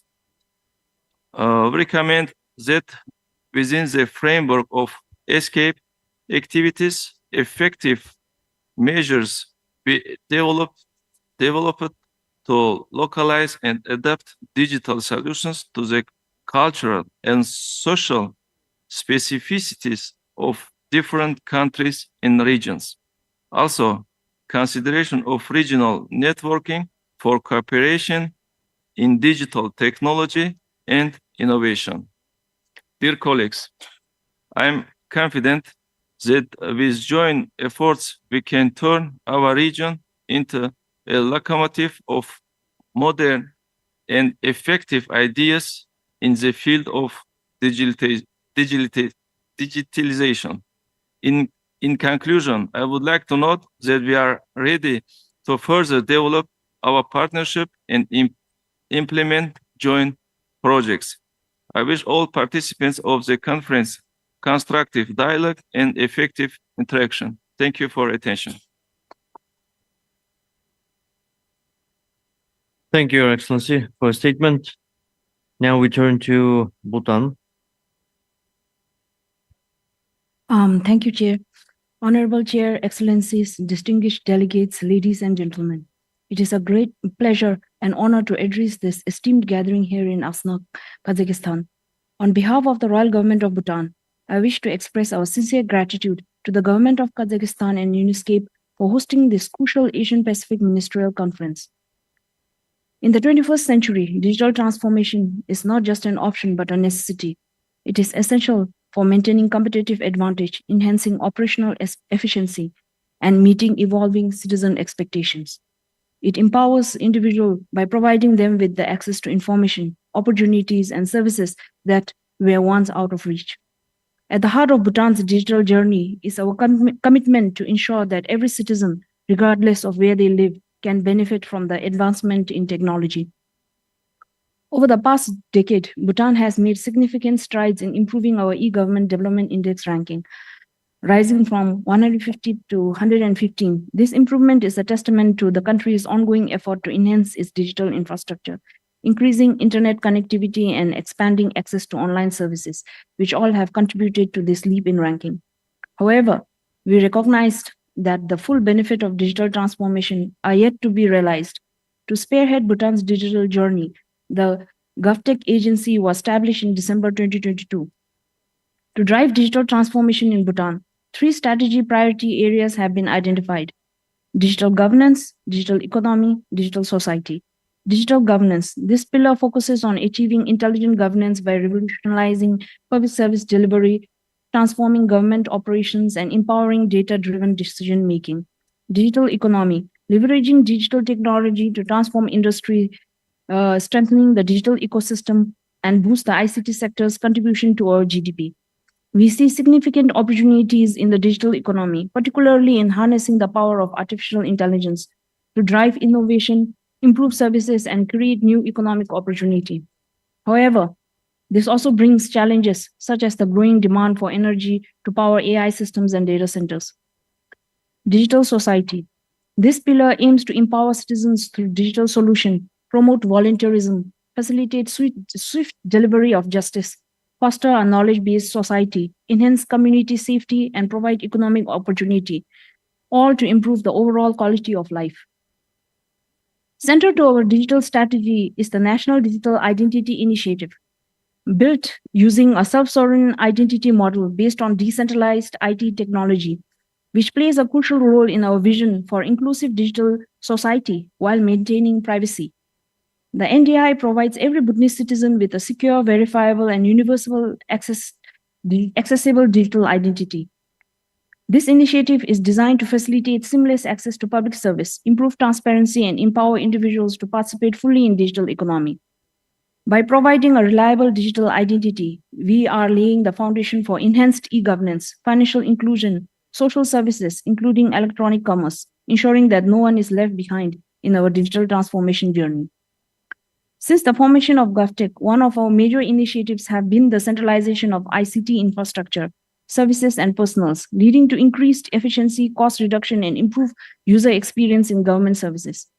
Guided by our vision to build a technologically advanced nation with empowered citizens and a thriving digital economy, Bhutan is committed to harnessing the power of digital technologies to revolutionize public service delivery, streamline process, and establish effective government structures. As we embrace these technologies, we must also address the environmental impact of increased energy consumption. Bhutan, as a country with a strong commitment to environmental conservation, believe that the global community must prioritize the development and adoption of clean renewable energy sources to sustain the digital revolution. A global commitment to renewable energy is essential to ensure that our digital future is not only prosperous but also sustainable. We envision a future where technology serves and empowers every citizen, enriches society, and drives sustainable economic growth. By working collaboratively with the international community, Bhutan reaffirms its commitment to foster digital inclusion and sustainable development, ensuring that our digital transformation efforts lead to a future that is not only technologically advanced, but also inclusive, equitable, and sustainable for all. Thank you.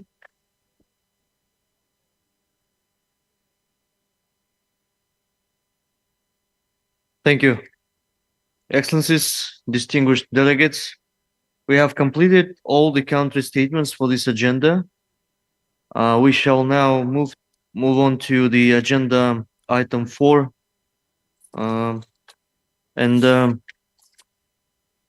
To introduce this agenda item, I would now like to invite Ms. Tiziana Bonapace, Director of the Information and Communications Technology and Disaster Risk Reduction Division of ESCAP, to introduce the document.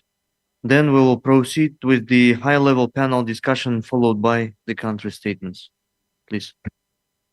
Well, thank you very much, Chair, for giving me the floor, and a very good afternoon to all distinguished representatives.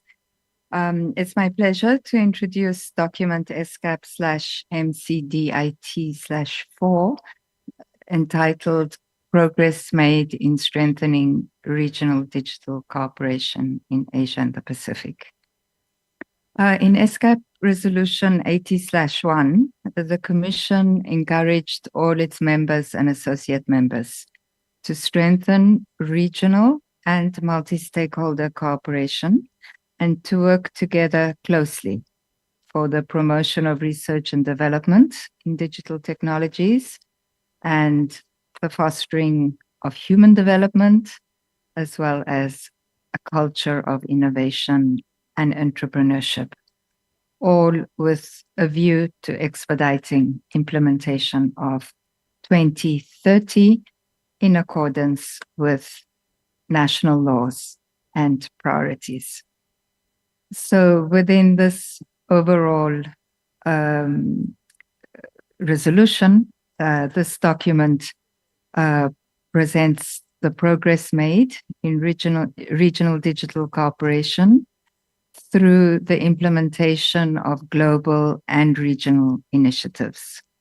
Notably, the progress made in implementation of the action plan of the Asia Pacific Information Superhighway Initiative, which, as we have been discussing, is really aimed at bridging the digital divide and accelerating digital transformation through regionally coordinated policy actions. So in this regard, participants in the Ministerial Conference may wish to share information on their national digital strategies and projects that they are implementing through various global and regional digital cooperation, notably at the World Summit on the Information Society, the WSIS process, as well as ESCAP's Asia Pacific Information Superhighway Initiative.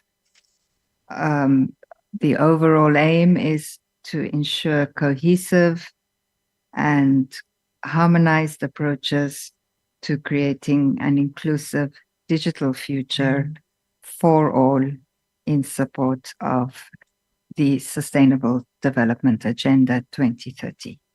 Thank you. Thank you, Ms. Bonapace. I would like now to invite the speakers of the high-level panel on strengthening the regional digital cooperation for sustainable development.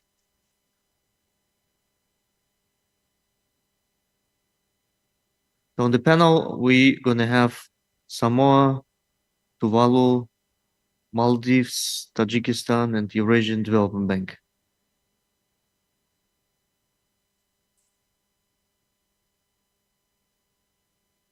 So you can come to the seats on the panel.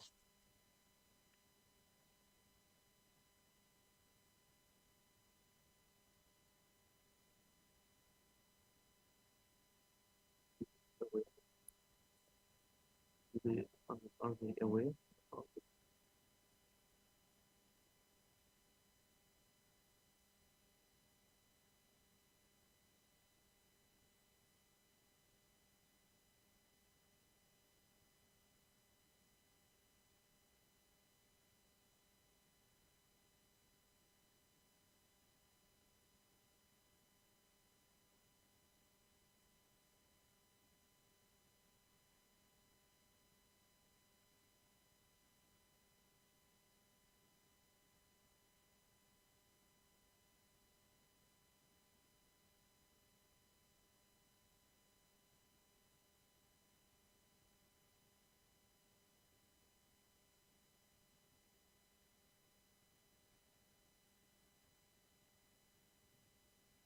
I would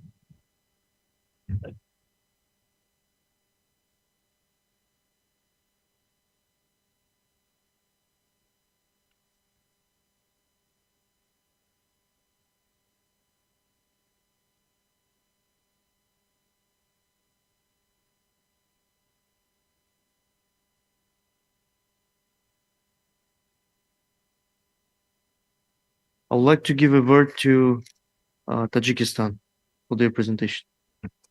Thank you, Chairman, my friend. Dear colleagues, ladies and gentlemen, it's important to underline the importance of making stronger the regional digital cooperation for sustainable development.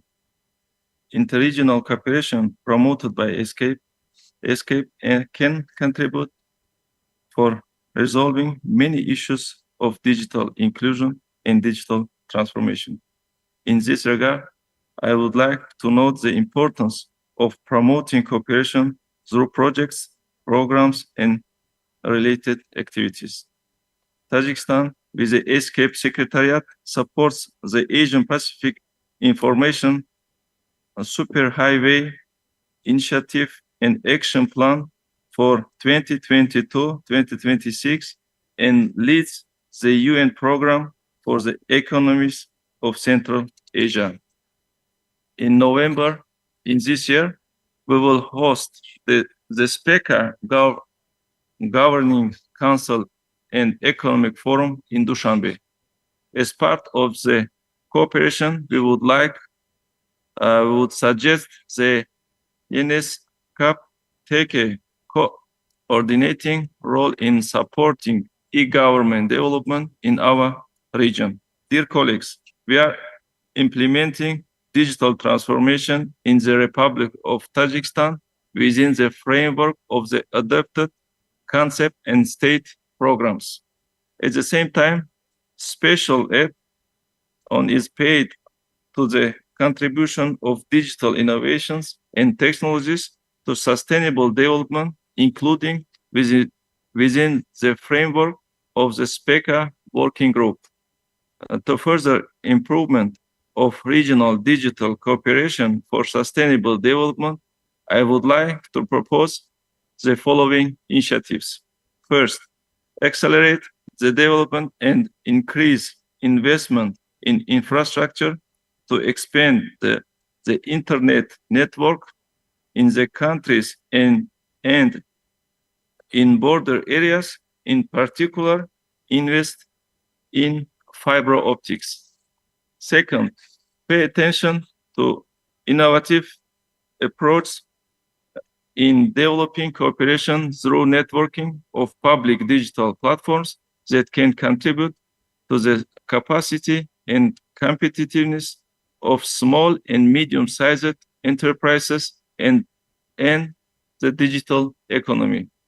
And third, to bring out and scale digital solutions of systemic nature at the level of institutions, and in this regard, it is necessary to establish a digital solution center of ESCAP.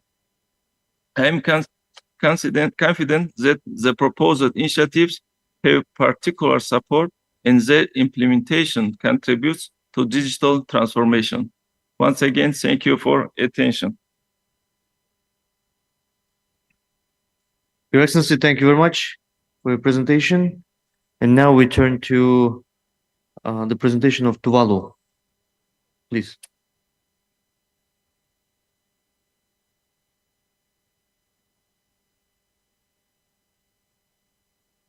Thank you, Chair.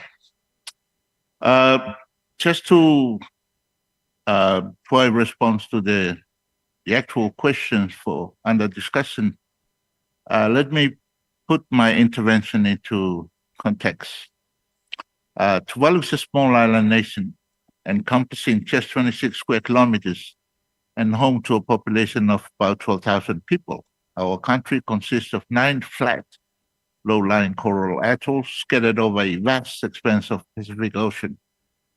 This geographic reality presents significant challenges and adds to our inherent vulnerability.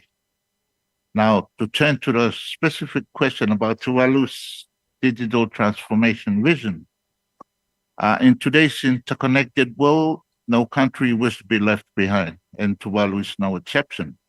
We recognize the immense potential of digital technologies in driving economic growth and addressing the existential threat posed by climate change. As a nation on the front line of rising sea levels and extreme weather events, we have begun to leverage digital tools to enhance our reliance. For instance, our sole telecommunications provider, Tuvalu Telecom Corporations, had made significant strides in its expanding 4G LTE mobile coverage, with a goal of reaching over half of our islands by the end of 2024. Additionally, efforts are underway to introduce community Wi-Fi across all islands of Tuvalu. However, this progress has not come without challenges. We face unique obstacles, including legislative gaps. Our current laws are inadequate in areas such as data protection, cyberbullying, intellectual property rights. Capacity challenges also persist, particularly in regulatory and law enforcement capabilities. In terms of cybersecurity, we lag behind our regional neighbors. This is where regional cooperation becomes crucial. As the old saying goes, if you want to go fast, go alone. If you want to go far, go together. So like many of the member states here today, Tuvalu aspires to go far in its digital journey. To this end, we are actively participating in regional initiatives to strengthen our ICT sector. And I have already mentioned a lot of them in my initial intervention, so I won't repeat them here. But however, in addition, our planned succession to the Budapest Convention and upcoming legislation on data protection and privacy further demonstrate our commitment to aligning with international standards. So these are just some examples of how Tuvalu is leveraging regional partnership to enhance its digital infrastructure and multi-stakeholder and regulatory framework. Our future strategies will continue to emphasize regional and multi-stakeholder cooperation. Strengthening ties with regional partners will be essential in overcoming the challenges posed by our unique geography and ensuring that our digital transformation aligns with the 2030 Agenda for Sustainable Development. I would like to take this opportunity to extend my heartfelt thanks to the people and the government of Kazakhstan for their overwhelming hospitality, as well as to the UN ESCAP, our partners, our sponsors, and all participants for making this conference a resounding success. Thank you very much. Thank you, Your Excellency. Let me turn the presentation to Maldives. Thank you very much. Excellencies, ladies and gentlemen, the Maldives population in 2023 is 500,000. The internet penetration rate among this population was 85%. Notably, those who use social media in the Maldives last year was 71%, with 1 million mobile subscribers. These numbers denote that Maldives, despite being a small island state, have good ICT infrastructure. It is also a demonstration of successful collaborations the Maldives have forged with international partners. It is also the result of enduring efforts of government to ensure citizens are provided with affordable, accessible, resilient, and reliable digital infrastructure.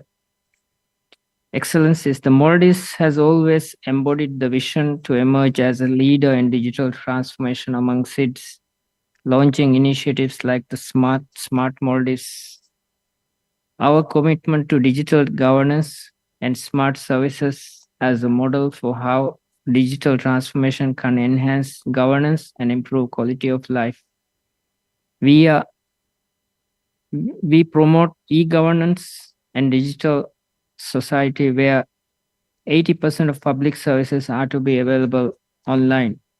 Our success in implementing e-government systems and digital ID systems showcase the potential of digital innovation in creating an efficient, transparent, and inclusive society.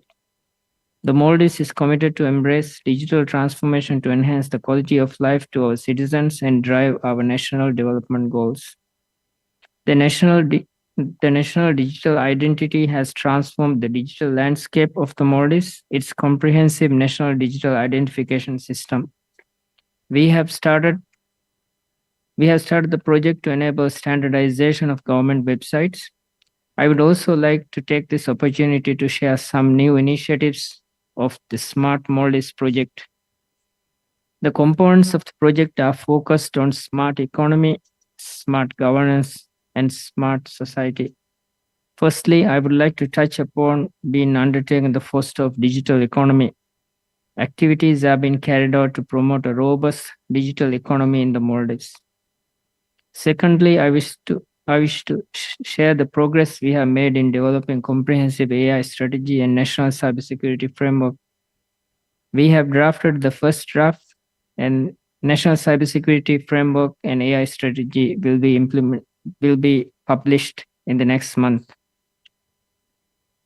As stated earlier, the Maldives has collaborated with a range of stakeholders in the digital transformation journey to this date. We recognize the importance of collaboration in achieving our shared digitalization goals.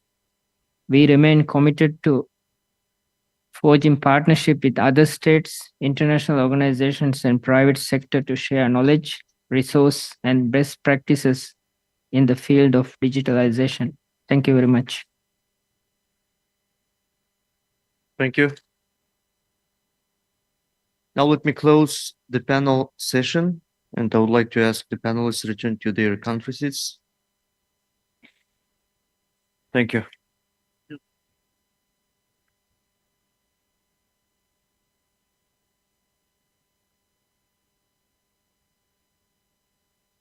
And now I would like to open the floor for country statements. And the first speaker is the distinguished delegate from Armenia, followed by Republic of Korea and Fiji.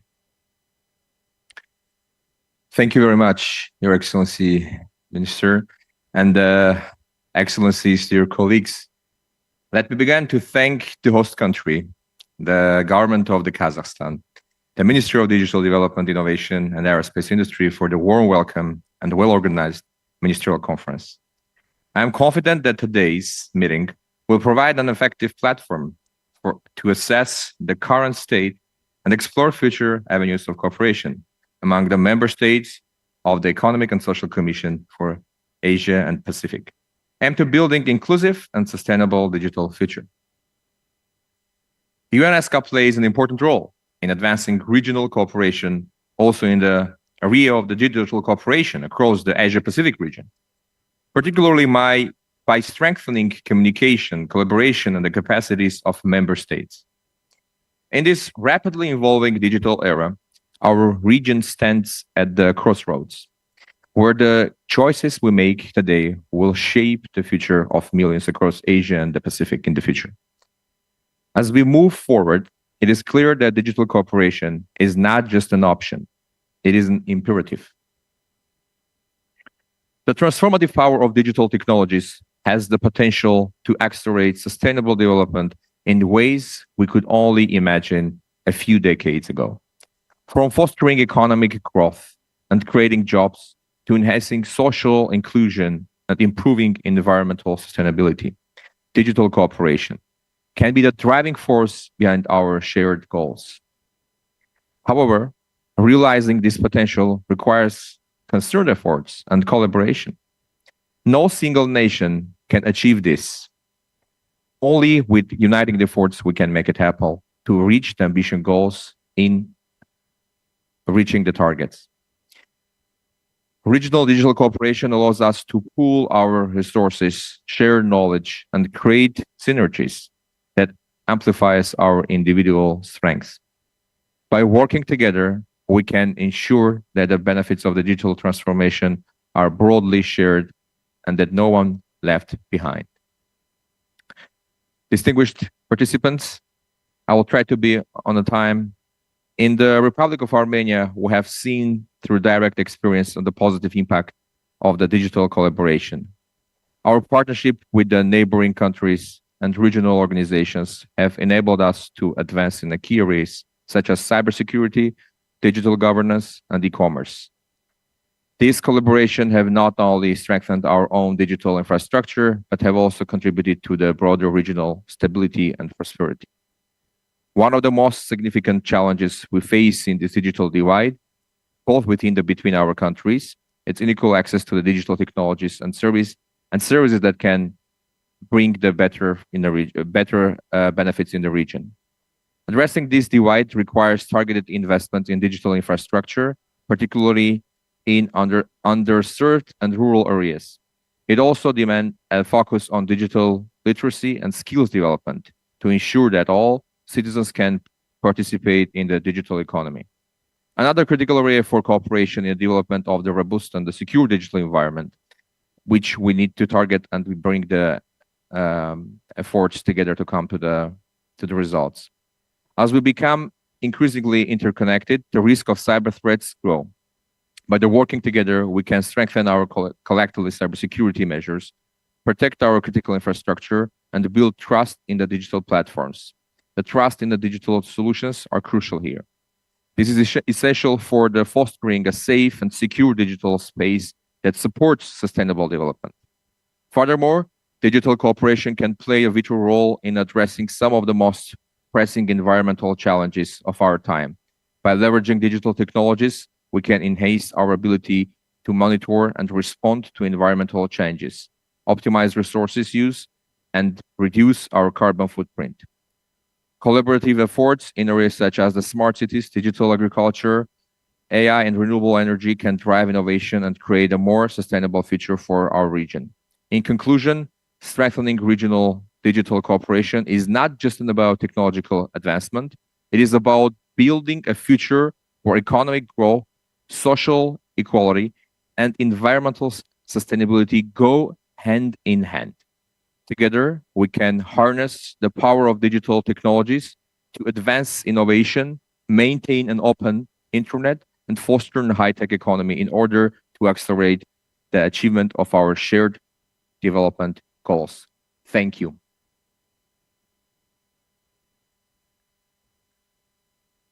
Thank you very much for a statement.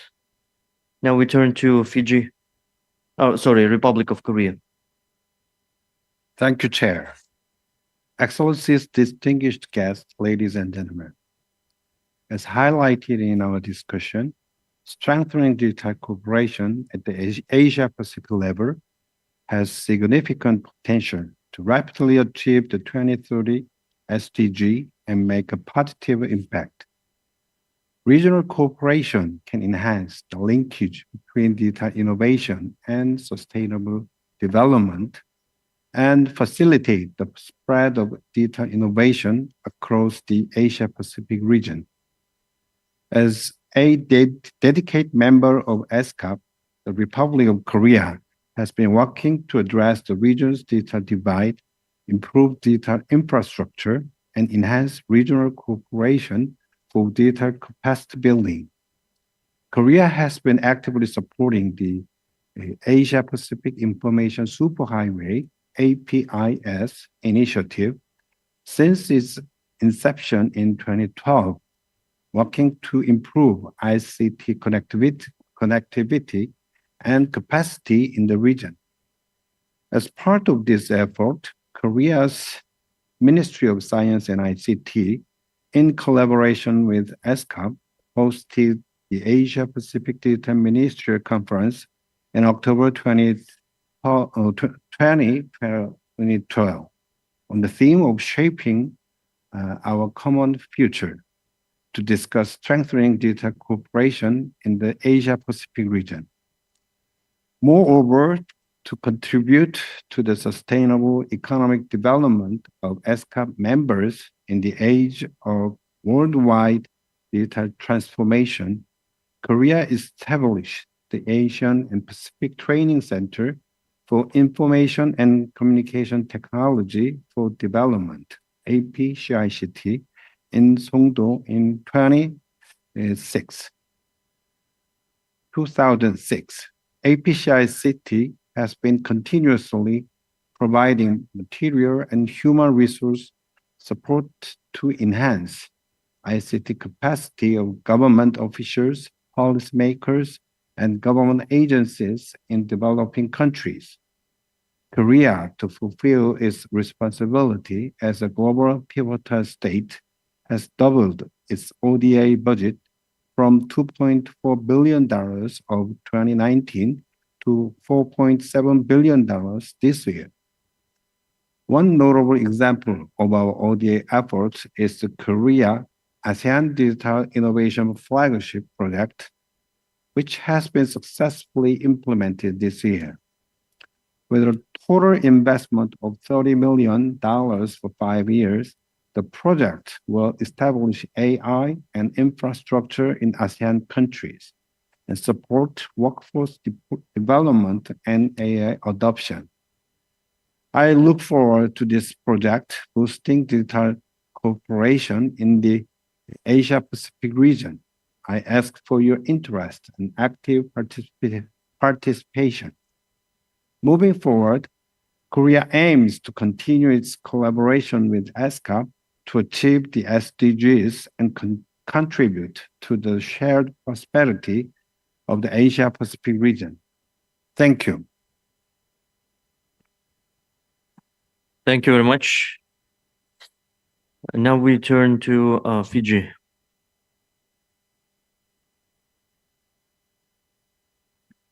Thank you, Chair.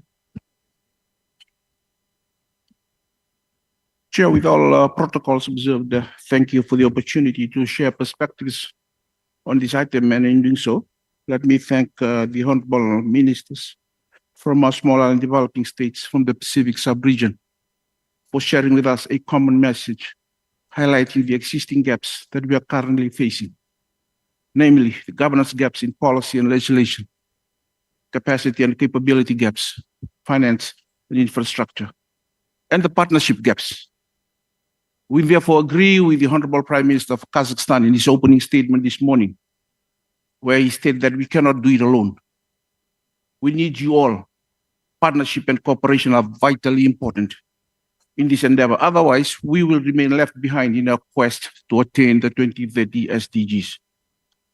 In this session on strengthening regional digital cooperation for sustainable development, we acknowledge the Secretariat's continued hard work in facilitating regional digital cooperation, in progressing global and regional initiatives.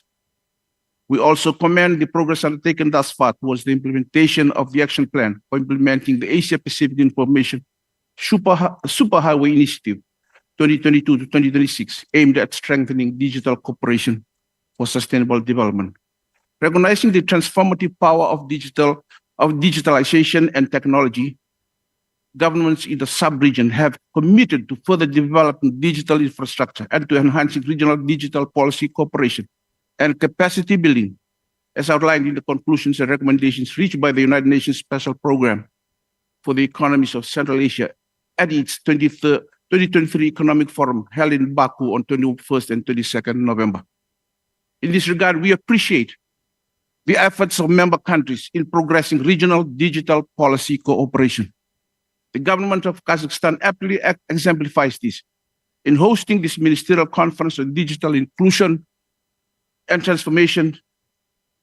Its proposals to establish a Digital Solutions Center for Sustainable Development and to promote the understanding and use of digital tools is highly commendable, which attests to the Kazakh government's dedicated commitment in promoting and enhancing regional cooperation for digital inclusion and transformation, as embedded in Resolution ESCAP-80/3.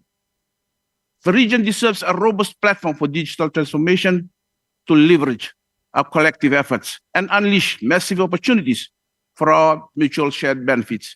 To support this, it is vital to continue to promote multilateral collaborations as a means of developing robust digital solutions that enhances digital trust, security, and resilience. As mentioned in my earlier statement this morning, the Secretariat in the Pacific sub-region is collaborating with the government of New Zealand to provide capacity building workshops and online consultations to help government officials from Fiji and Samoa improve internet traffic network management by establishing an internet exchange point. The establishment and operation of the specific internet exchange point for Fiji, New Zealand, and Samoa will connect national internet exchange points and internet service providers in Fiji in these three countries, ensuring that internet traffic remains local within the Pacific. Other Pacific Island members and associate members that opt to connect to the Pacific Internet Exchange points through any of the three project countries will benefit from more efficient internet traffic management, resulting in faster and more affordable internet services. In this, we thank the Secretariat for its continued support in fostering this collaboration. The Fijian government announced in November 2023 the South Pacific Connect initiative, a significant milestone in reducing the digital divide and enhancing the capacity, resilience, and reliability of digital connectivity across the Pacific. This initiative will establish a new subsea cable to link the United States, Fiji, Australia, and French Polynesia. The South Pacific Connect initiative is a collaborative effort with Google, marking a significant step in the advancement of digital infrastructure in the Pacific region. One of the key aspects of this initiative is the planned interlinking subsea cable connecting Fiji and French Polynesia, which provides the potential for other Pacific Island countries and territories.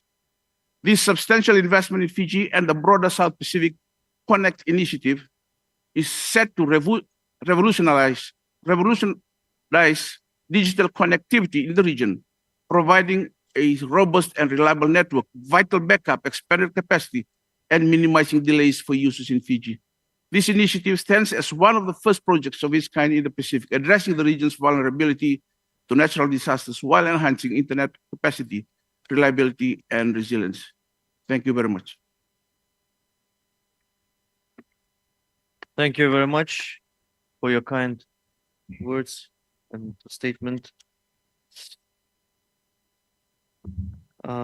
So we don't have any other countries and organizations. Anyone who wants to take the floor and speak? Which country? Let's see. Georgia. Georgia. Georgia, please. Okay, first of all, thank you very much. And I would like to provide our gratitude to the government of Kazakhstan for organizing this very important event. I would like to just briefly provide the information what we are doing for creation of digital hub and how the mutual efforts can create a very good space for the digital economy development. So for the government of Georgia, one of the main priorities is the development of digital economy and, of course, the bridging the digital divide locally and worldwide, of course.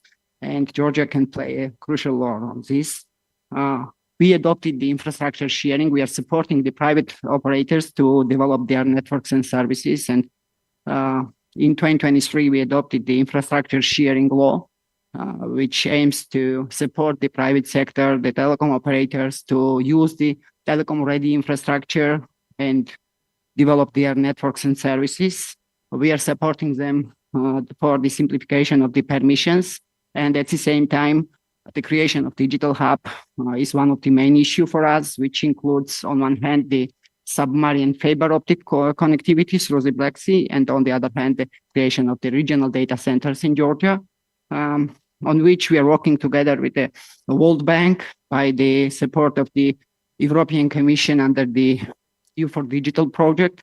And we, of course, are open for the discussion, and I think that the connectivity through the Black Sea and connectivity through the Caspian Sea can create one of the good space for connecting the Europe through Georgia and other countries to Asia. And again, it will be the very short road.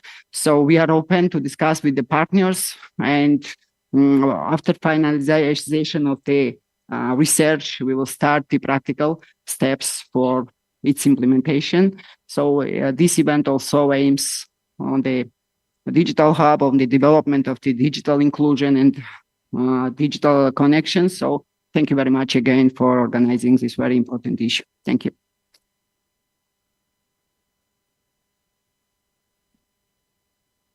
Thank you very much. Any other countries, organizations would like to speak? I see none. Excellencies, distinguished delegates, as we conclude today's productive sessions, I am pleased to invite you all to the welcome dinner, which will be held from 6:30 to 8:30 this evening. The dinner will take place at the Grand Ballroom of Hilton Astana Hotel. Thank you. And we have one remark from Ms. Monopachi. Okay, thank you very much, Chair, and very special thanks and appreciation to all the distinguished representatives, to all excellencies, for the very supportive statements that were made today to the work of the Secretariat, and perhaps even more importantly, to the principles and the necessity of accelerating implementation of the SDGs through strengthened cooperation on digital policy matters, on digital connectivity in Asia Pacific. So I think a very productive day, Chair, and a very encouraging day for our work together. As we all strive to find ways as we all strive to identify, first of all, digital solutions, and we look for ways to scale up the digital solutions, and then with the generous spirit of our member states, as we find ways to share the digital solutions for the SDG implementation. So very much looking forward to implementing the guidance, the policy directions that you have given us. And we will be, I think, resuming tomorrow morning on the important part of the adoption of the Astana Ministerial Declaration. And then we will be at the final stage of our ministerial conference. So once again, special thanks and appreciation from the Secretariat. Just before you all leave and get ready for the gala dinner, which the government of Kazakhstan is generously hosting this evening, I'd just like to inform you that the Secretariat provides delegations with the opportunity to assess the results and the quality of the ministerial conference through a feedback questionnaire. So we would like to request each delegate to complete a brief online survey through the link on the Ministerial Conference webpage under the tab that is called Overview. So each delegate, so more than one delegate per delegation can submit the online survey. So please have a look at the tab called Overview on the Ministerial Conference webpage. We will also follow up by sending you an email with the indicated submission deadline of the questionnaire very soon. And we would appreciate if you could return your feedback questionnaires by the stipulated deadline. Your feedback is looked at very carefully. We incorporate it in our future events, and we find it very helpful to ensure that we organize events in a needs-driven, a needs-based approach in line with the feedback that we get. So thank you very much for your contributions once again today. Chair, thank you for bringing us to a very good conclusion of the day, and looking forward to meeting you all later tonight. Thank you.